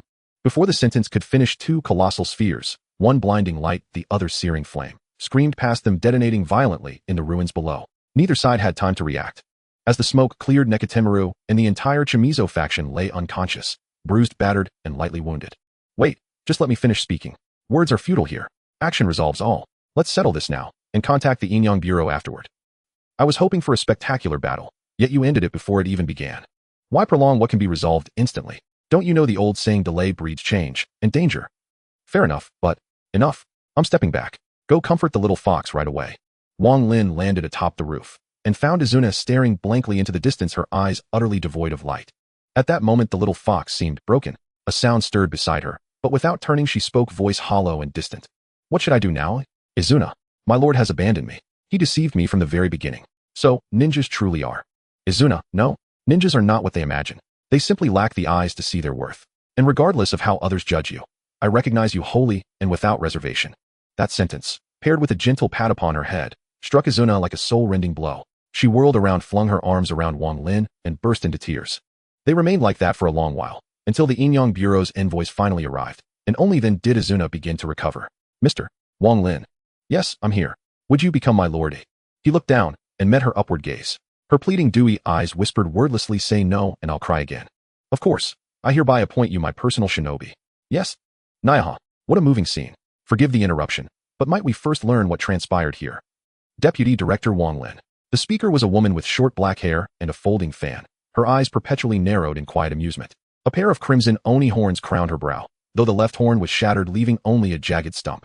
Oh my, Director Tenchi Nia herself. Such a trivial matter hardly warrants your presence. Did you come solely because of me? It seems your curiosity extends far beyond Nekatemaru. After all, you've known about such trifles since the outset, haven't you? For just an instant, Nia's expression flickered, shifting almost imperceptibly. Nyaha, Deputy Director, whatever do you mean? Nia understands nothing at all. Wang Lin said nothing, only smiled warmly as he held her gaze. Within moments she yielded, her ever-narrowed eyes widening just slightly. Deputy Director Wang Lin, you prove far more formidable than anticipated. My earlier conduct was indeed remiss. Hehehe. When one spends decades among ancient masters, cleverness becomes inevitable. Now that candor has been established, shall we dispense with further diversions? What say you, Miss Nia? Nyaha, a delightful interlude after our talk would certainly be welcome. Then tell me, do you wish to speak with Deputy Director Wang Lin? With Sailor Senshi? With the Numerological Society's thousand-form entity? Or, with me, the person behind all these names? Nia's ever-present grin vanished, replaced by rare, solemn gravity. Oh my. It appears you know everything, Mr. Wang Lin. That single line signaled both surrender and a clear choice. She wished to speak not to a title but to him. Wang Lin laughed aloud and extended a graceful hand in invitation. Then shall we proceed to the Inyang Bureau? Nyaha, agreed. Once more Nia's playful mask returned, but now it carried a newfound ease, lighter and freer than before. Is that truly Wang Lin? The sheer weight of implication in their brief exchange left Kawahara and Shizuko reeling. No, more accurately, her mind had been chaos from the start. She hadn't grasped a thing before she could process events. The conversation concluded, and only when they departed did reality finally catch up. That's just how Wang Lin is. No need to overthink it. When a man commits fully, his presence commands awe. Wait, hold on. They've already taken him away. What about Hayakuyudo's losses? Who bears responsibility? Sai, you're only noticing now. Come, we'll accompany you to negotiate with them. Led by Yen, they hurried after the departing Inyang Bureau delegation. Hours later, Wang Lin emerged from the Inyang Bureau, escorted personally by Nia, both clearly buoyant from their discussion. Miss Nia, I happen to know several exceptionally powerful Oni clans. Perhaps I'll bring them to meet you someday. Nyaha, I shall await that day with great anticipation. President, it has been detected that Wang Lin was just shot, but he recovered quickly and the process was somewhat miraculous. I have uploaded the video here. After watching the video, Pooh and Alula began to handle official business, and several hours passed until night fell. Thank you, Pulana. Where's Alona? The senior is sleeping. Don't overthink it. If you can't understand, just go to another world. If that doesn't work, put it down at the first chapter's first sentence. Hearing this expected outcome, Pooh and Alula sighed and slumped over the table in despair. Sigh, why did I have to inherit this? It would be nice to have someone help me slack off, but I want to slack off myself. Pulana, please send a message to Wang Lin. Okay, Pooh and Alula, you were injured. Sailor Moon, you have indeed been watching me all along. Pooh and Alula cough. Pooh and Alula. Pooh and Alula, I would like to ask you for a small favor. Sailor Moon, what? Pooh and Alula, Vice President, please help the poor president with some of the work. He wants to rest, slack off, sleep, watch movies, and go shopping. Sailor Moon. Sailor Moon, is Alona watching? Has the president gone mad? Pulana, the senior is sleeping now. Pulana, the president, may be experiencing excessive mental stress, especially after seeing senior Alona sleeping, which is why things are like this now. Sailor Moon. Pooh and Alula, please, Vice President. I'm begging you. Woo. Pulana, the president. Sailor Moon, instead of me, why not let someone around you help you a bit? Sailor Moon, forget it, it's already so late. He'll come over first. Pooh and Alula. Wang Lin turned off his phone and prepared to leave the cultivation department. Just as he relaxed his grip and tried to stand up, Haru Daybreak tightly hugged him in her sleep, looking as if she did not want to let him go. It took him several attempts to break free. Although he managed to escape, Haru Daybreak woke up as well. Wang Lin, are you leaving? I have some matters to attend to. Let's meet up next time when we have the chance. Huh? You've already fallen asleep, huh? He shook his head, activated his concealment magic, and took off from the spot. Before long, he arrived at the Federal Student Council. He originally planned to go straight in, but just as he reached the area above, a system notification suddenly appeared. Task triggered, help the traveler in front of you integrate into this world. Completion task, reward divine ability water absorption and expulsion. Divine ability water absorption and expulsion, the ability of the water boy from Calabash Brothers. Huh, didn't I just take that dog? I mean the iron piece to Alice as a pet. How did that complete the task? Perhaps I underestimated what intellect equivalent to that of a 7-year-old child truly means. Looking at the remaining tasks, one from Furandaru and one from Guinji, both involve raising magical power by 1 level, and there's also the one from Chin Xin, which rewards the space law. That's right, there are still 3 tasks left, and none seem feasible for me at the moment. Identity verification completed. Vice President Wang Lin, welcome back. As he scanned his face at the entrance, the door to the Federal Student Council opened, but he did not enter. Instead, he flew up and teleported from outside the building to the president's office. Quickly tidy up, Wang Lin is coming up soon. President, what is it, Pulana? Mr. Wang Lin has arrived. Turning around in a daze, Pu and Alula saw Wang Lin just arriving. You? How did you come up so fast? I took the stairs. Ahem. Sorry, I just made you laugh. It's okay. Seeing your true self makes me feel that our interactions will be more relaxed. Let's stop the small talk here. The recent workload has been quite heavy. Even with Alona and Pulana helping me share it, I can barely manage, so Vice President, please help me out. At that moment in Wang Lin's eyes, the girl in front of him seemed to transform into a little loli with white hair and red eyes shouting for help. Ba, sa, ka. Shaking his head, he dismissed the images from his mind and sat beside Pu and Alula. Alright, I'll give it a try. But isn't the head of the Defense Department thinking of usurping the position? Why not let her take over as president for a few days? Would Xiao Hua Yi be scared away? Shouldn't be. If she can't even get used to this, how can she think about usurpation every day? Just let her work for you for a few days. Fine. After nearly half an hour, the two finished handling the remaining tasks together. During that time, if there was something Wang Lin didn't quite understand, he would leave it to Pu and Alula. Once they were done, Pu and Alula picked up the documents Wang Lin had approved and glanced through them, satisfied with the handling method. Alright, I'm leaving now. Don't forget to record when Hua Yi becomes president. I want to see what expression she makes when faced with a mound of work. Hehehe. Regarding this, Wang Lin received no response and did not wait for the other party's president, but instead flew away directly. Pu and Alula stood by the window, gently watching Wang Lin's receding figure, remaining silent. Pinch with 2 fingers, relax the wrist, push off with the right foot, transfer the strength from the ground to the wrist, take a deep breath, and then throw, whoosh, thud. Oh, seeing his flying playing cards land on the cardboard box, Takazuka Natsuharu let out a cheer.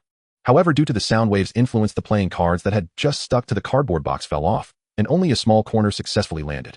He had no idea that 2 little ones were secretly watching him from outside the door. Takazuka Natsuharu's bizarre appearance had already caught the attention of his 2 younger sisters. Takazuka Natsuharu, why can't my playing cards stick to the cardboard? The message did not receive an immediate response. Takazuka Natsuharu put his phone aside and began to contemplate his previous actions, until the phone beeped twice. Sailor Moon, don't rush. The key to flying cards is finesse and wrist flicks, not pure strength. Carefully observe the direction the playing cards fly after being thrown and adjust the force point accordingly. Sailor Moon, don't lose heart. You have talent. As long as you succeed once hitting the target, afterward will be easy. Takazuka Natsuharu, alright, I understand now. Good morning, Fukikin. Oh, the sun is blazing. My butt is burning. With just a shout, half asleep, Fuko Ibuki sprang out of bed, fully alert. After gasping for nearly a minute, she finally regained her composure. What a terrible person. What? Why are you in Fuko's house? Are you confused? This is Sanzu River. No, do you really believe that? After nearly 10 minutes, Wang Lin finally managed to comfort the sulking Fuko Ibuki. This is awful. Waking up in the worst way by the worst person makes Fuko feel like today is going to be terrible. Fuko, what happened? Who are you talking to? Sister, it's this terrible person.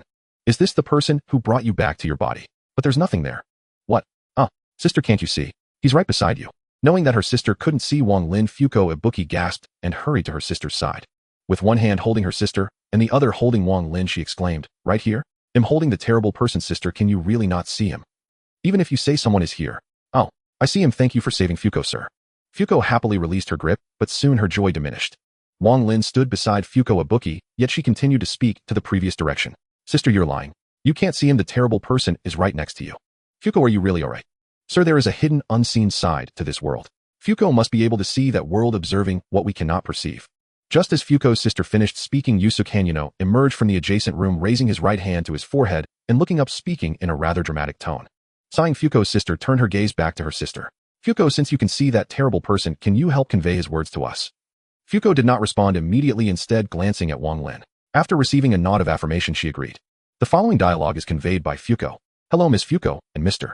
Yusuke, I am Wang Lin, a person from the continent. Hello. So you were the one who saved Fuko? Sort of, I just guided her spiritual body back to her physical form. Thank you very much. Alright, no need for bows. I have something very important to say. I want to marry Fuko. Huh. Uft. Ha ha ha. You really conveyed that word for word, ha ha ha. This time Wang Lin truly couldn't hold back and burst into laughter, breaking the magical concealment. Both individuals were startled by the sudden appearance of the man before them. Alright, I'm not teasing you anymore. Don't overthink it. I just came to see, and now I've seen him leaving. Wait a minute. Without giving anyone a chance to speak, Wang Lin flew out the window, disappearing into the sky. Sister, do you have anything to say? Fuko can pass it on if Fuko has the terrible person's contact on her phone. No, nothing to say. Just make sure to stay safe, Fuko. Fuko will. Inside Jinsokyo, Wang Lin was dealing with an unexpected guest. Although he felt a bit nervous, he tried to maintain a normal demeanor. Not bad. If you need anything, just ask. Why? Simply put, I want to be friends with you, but you're too weak right now. I hope you can get stronger quickly so we can be friends. I understand. They'll definitely speak up if I have any needs. It's truly in line with their style, but what could possibly make you hold back and not attack directly? Mother Flora. A few sages might not be likely, but I heard from Yuko that she observed the battle between Yomu and Aiki from a distance not long ago. Could it be related to this incident? Speaking of Aiki, she's the one who oversees the realm of the dead, and I have never met her. It's unlikely she would bring this up. But thinking further, who is above Aiki? The three realms goddess Hikatia Lapislazuli. This thought seems to clarify everything. Is it fair to say that she truly is that individual? She managed to suppress her inner battle urges to speak calmly with me. No, perhaps that battle with Aiki was a condition, like needing to have a proper fight first before anything else. In fact, it was pretty much as Wang Lin had guessed, or rather it was essentially consistent. Spending time with these old monsters had genuinely made him much smarter. Not long after Yomu left, and as Wang Lin sighed in relief, he began to think about what to do next. However, events often unfold without giving people time to think. Just as he was about to think of something, a request suddenly appeared. Irina requests to enter your world. Do you agree? I agree. Yay. I'm here. Allah. Is this a guest from another world? I didn't see you last time. You must be a newcomer. Oh, hello. Wang Lin, who is this? Almost at the same time that Irina appeared, a gap opened, and Yukari Yakumo appeared holding a parasol. Alongside her were her Shikigami Yukari Ran and Yukari Ran's Shikigami Yukari Chin. This is Yukari Yakumo, a sage of the Yukai in Jinsokyo. Oh, this beautiful older sister, hello. I'm Irina, a newcomer to the chat group and a traveling witch. Hee. Little sister Irina is really polite. It seems that you young witch are here to travel and sightsee in Jinsokyo, right? Wow, that's impressive. You guessed my purpose right away. Looking at Irina's demeanor, Wang Lin decided to refrain from discussing age. This is just fine as it is. Hee. Little sister Irina speaks so charmingly. Ran, bring the tea. Yes. A rather pleasant gathering unfolded outside the misty bamboo grove, attended by 6 humanoid beings, the Yakumo family, Wang Lin, Elena, and the unexpectedly invited Inabati. At this cheerful gathering of 5, only one fortunate white rabbit-eared girl trembled in the corner, for this gathering was a feast prepared entirely from rabbit. Of course, the rabbits used were not from the bamboo grove, but procured from the outside world, for even if nothing happened now, it would lead to troubles later. As time passed, more and more humanoid beings arrived at the gathering, yet there were hardly any humans. There were the passing Kazumi Cagewolf along with Akamaki Yatagarasu Haim, and the resident Toho with Misty, who was preparing to set up her stall. A bunch of well-known individuals had arrived seemingly, because news of the event had spread through reckless channels, and the number of attendees continued to grow. Soon a small gathering transformed into a large banquet. Even Raimu Hakurii was dragged over by Marissa. Group leader Yin Crossing Traveler No.2. Hurry over and teach them how to play basketball. Fantasy World Crossing Traveler No.2. We're having a banquet here, why don't you ask if they want to come? Group leader Yin, Group leader Yin, but how do I explain it to their families? Fantasy World Crossing Traveler No.2. Just tell them they're staying at Teacher Meishing's place. I'm sure they won't mind. Group leader Yin, hey, you know I have to keep this from Mike Xingchen. Fantasy World Crossing Traveler No.2. What do you mean keep it a secret? Group leader Yin. Fantasy World Crossing Traveler No.2. I already told them. They aren't blaming you at all. Group leader Yin, come on buddy. You don't even mention such things. Fantasy World Crossing Traveler No.2. What's there to say? As long as they don't blame you, that's what matters. Group leader Yin, hurry and ask if they're coming. After all, you're bringing them for free. Group leader Yin, alright, you really are something. After nearly 20 minutes after informing Yakumo, a crowd of people suddenly appeared. Kumei Meishing and the 5 small ones, the 5 members of the Abido's student council, and the 5 from the former Arias team, along with Rika and Tuka, totaling 19 people. The sudden influx of people did not cause much chaos. That seemed everyone had a general understanding of what was happening. Of course, some simply thought the more the merrier. Oh, so these are people from another world. They're so adorable, haha. Wanna have a drink? Hey, you don't give the kids alcohol. Huh, what's the harm? A Q can drink quite well too. In the end, after much persuasion, only Kumei Meishing and Tsubaki drank a little while the rest had juice. Wang Lin was different. He directly drank, with Hashigoma Yui, to let her enjoy herself. The sight made the few who had crossed over a bit worried, as drinking too much of this could truly be fatal. The banquet continued until late at night, with the Yukai departing one by one while a few small ones were taken back by Yin. In the end, only Elena and Tsubaki remained, following Wang Lin to the Scarlet Devil Mansion. After greeting Remilia, the two fell asleep in Wang Lin's room while he went to the basement to find Flandre. Thus a day passed feeling like a dream for the little ones. As for whether they could talk about it, Yin didn't press the little one's eye after all. Even if they did, it would be considered a dream. Ugh. Seriously, Mike Sensei, I told you not to drink so much. I'm totally fine with this, ugh. Ugh. Thud thud. Kumei Meishing leaned over the bed and began to vomit. A footbath basin collected nearly half a basin of water below. After retching for a while, Kumei Meishing finally managed to lift her head despite feeling unwell. Xiaoyan, does your chat group have anything to quickly sober up?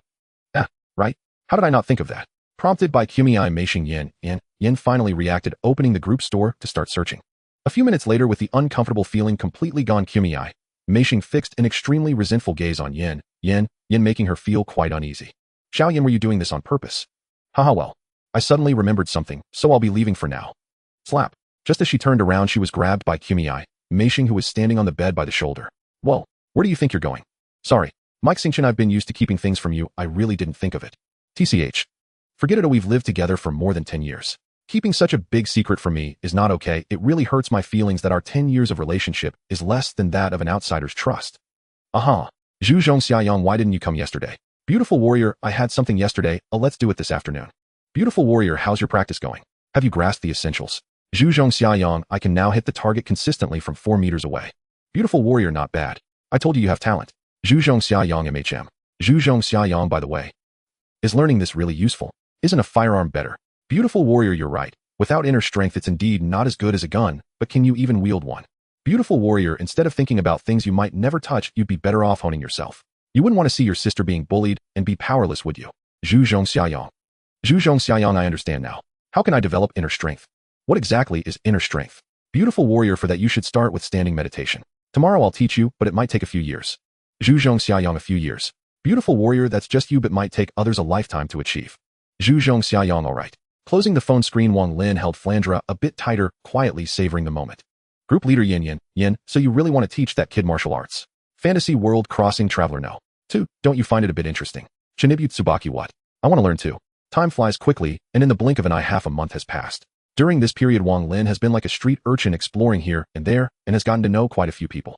The 3 tasks still showed no progress, and Flandre's emotions were becoming increasingly difficult to control, or rather, she had hardly gone berserk recently.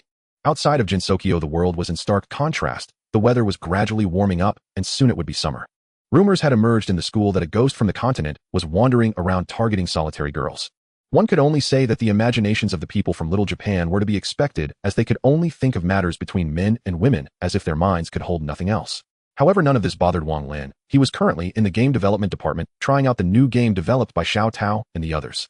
The process of this mixed game was quite lengthy. He had been here for 2 days, and today was the 3rd day. Phew.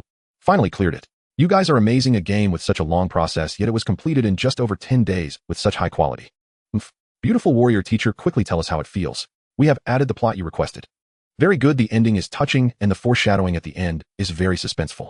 Did you see the tears in my eyes? This is a testament to you all. Wang Lin, big shot. Wu, you are so good to us, I am truly moved. The competition has already registered, right? Quickly submit this game, it's definitely a masterpiece, at least it should make it into the top 3. Leaving the game development department, he happened to run into Alice, who was just returning, sitting on the shoulder of Tetsuko. Bang bang ka bang. Brave Alice returns from her adventure, discovering Wang Lin. Will Wang Lin join the team? Alice and Tetsuko this time, I have something to attend to in Trinity. Let's talk next time. If there's anything you want to chat about, contact me on the phone. Alright. The atmosphere around indicated that Tetsuko had successfully blended into the Millennium as Alice's pet. By the way, Alice, actually Tetsuko can talk, you can try teaching him. Really? Brave Alice has received a mission. Tetsuko, starting today, let Alice teach you to talk. With nothing else to do, Wang Lin set off directly toward Holy Trinity.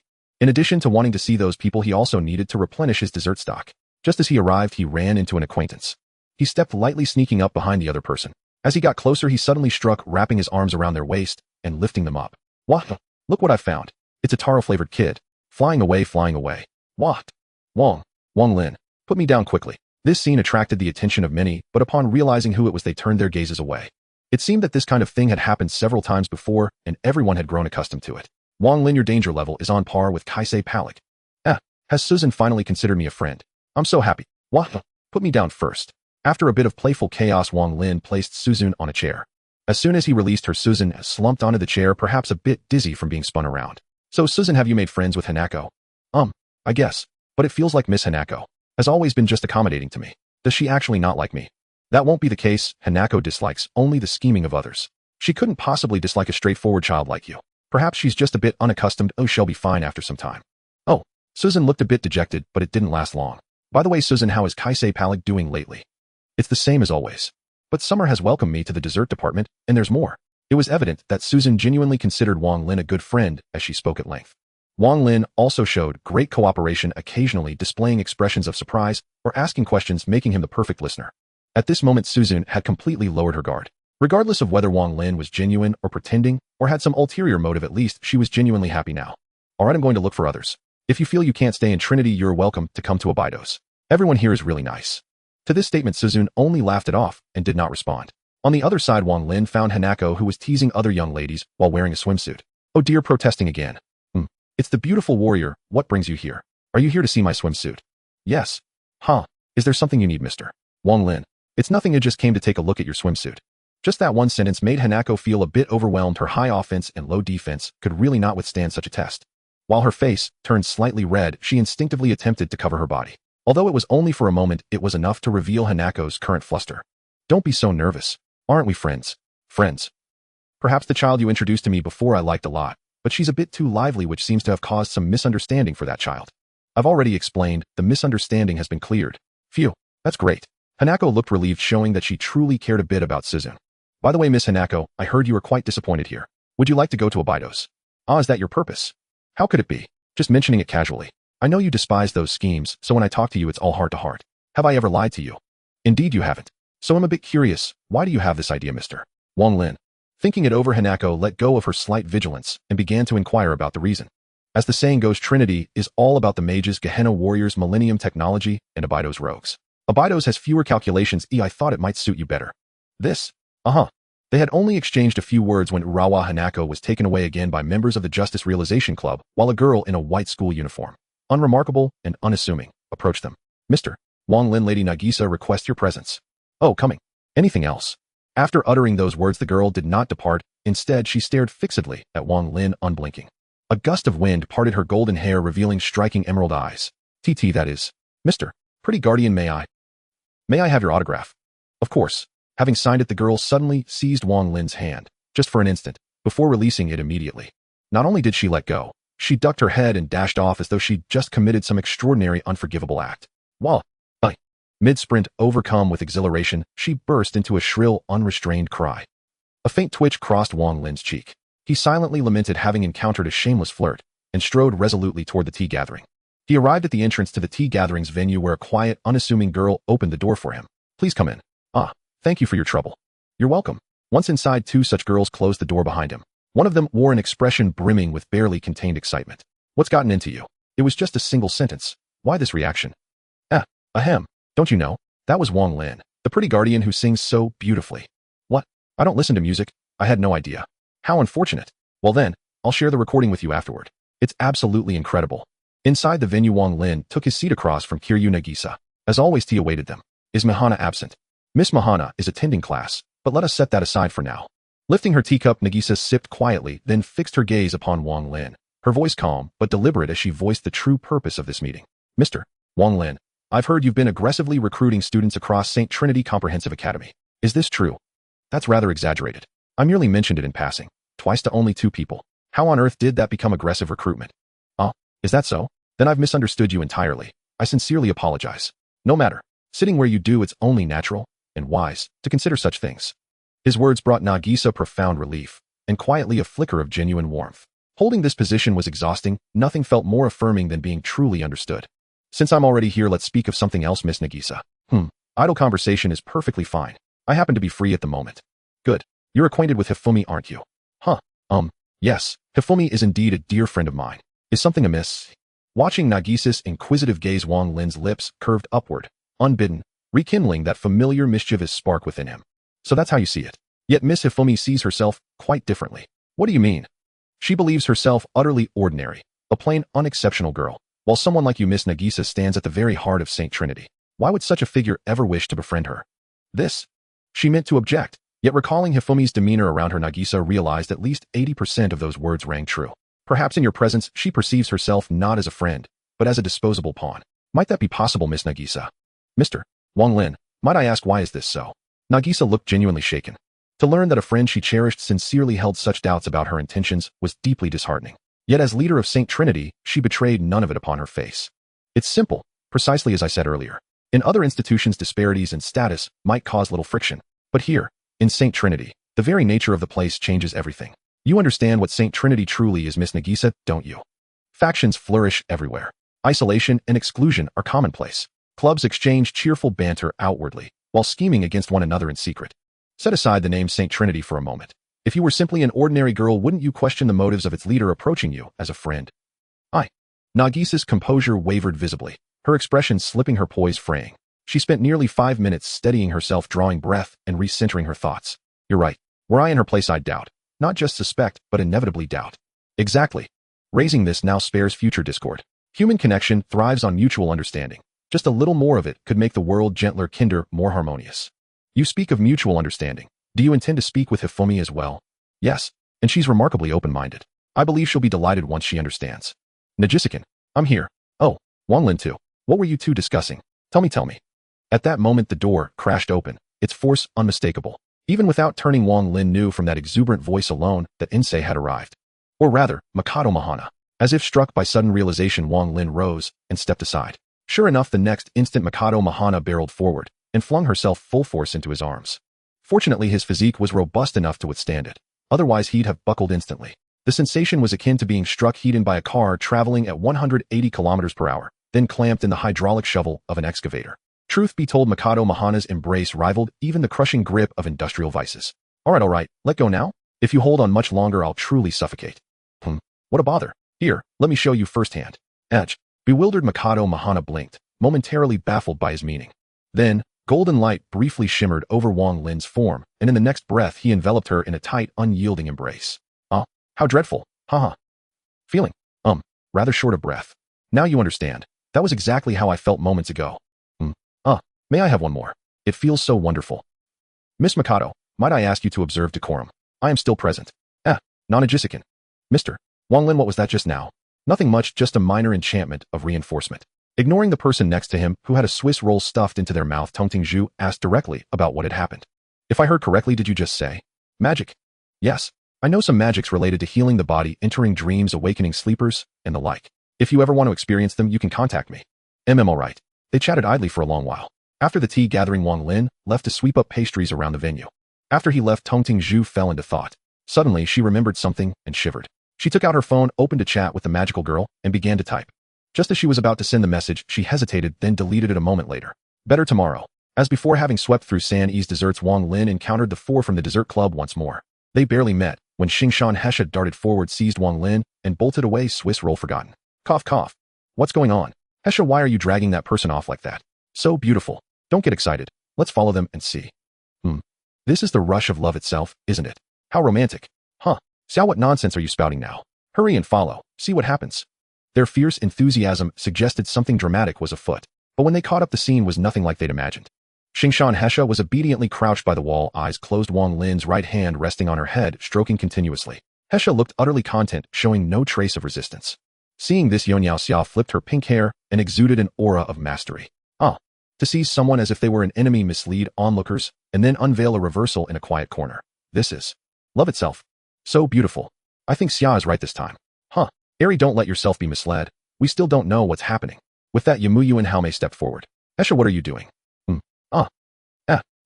You could read astonishment in everyone's faces and stammered fluster. What are you doing? Take your hand away. He quietly withdrew his hand. Xingshan Hesha even pressed forward a little in reluctance, then quickly snapped back. Really? What a dangerous fellow. I almost got addicted myself. Hesha, what were you doing just now? Surely you two weren't actually. I wasn't. Eri, don't imagine things. We absolutely weren't. Well, I hadn't even said anything yet, Hesha. At that moment, Xingshan Hesha and Hesha were visibly both mortified and angry. They bared their teeth and lifted a fist as if to strike, gathering their composure, but after a beat, they lowered it. I understand the situation you described. He'll be careful. Goodbye. Kaiksipa. Don't call that name again. Only when Wang Lin, who was covering his own mouth, gave a nod, did Xingshan Hesha finally let go. At that moment, Litsu and Ailey seemed to notice something and opened her phone. You are the magical girl. Litsu and Ailey, what? This person is the magical girl. Haume, what a small world. Xiao, what are you saying? How could it possibly be? Wow, it really is you. Seeing their reactions, Wang Lin only waved his hand motioning for them to keep their voices down. All right, no need for such astonishment. Here, take this bag of pastries. Oh, we couldn't possibly. Accepting once is enough, taking more would be. Xingshan Hesha grabbed Yonyaoxia's outstretched left hand and gently refused. To tell the truth, the desserts sold out mainly because I bought most of them myself. What?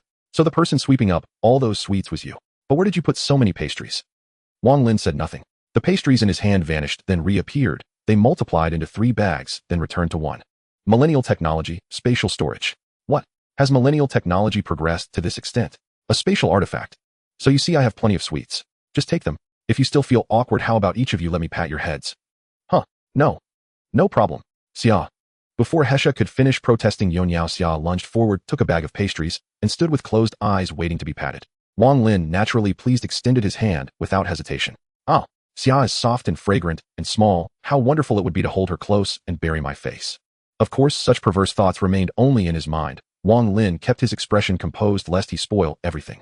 At first nothing seemed unusual, but the instant his hand touched her head, Yonyaoxia's expression changed.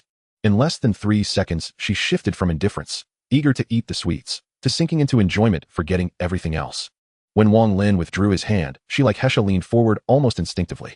Seeing Wang Lin move toward Aili and Haume, Yonyaoxia cast a glance at the nearby Hesha, her eyes tinged with a little envy. Hesha, I understand you now. Oh, HM. Understand what? Oh, I see. No wonder you made that face. This is rather overwhelming. Xia, stop imagining things. Stop it right now. On the other side, after finishing with Ailey's head pat, Wang Lin turned his gaze to the last one, Yumiyu and Haume. What do you think you're doing? Don't treat me like a child. I warn you. A minute later, when Wang Lin withdrew his hand, Haume opened her eyes, reluctant to let go. Oh my, it seems Haomaiken still wants more. Who wants more?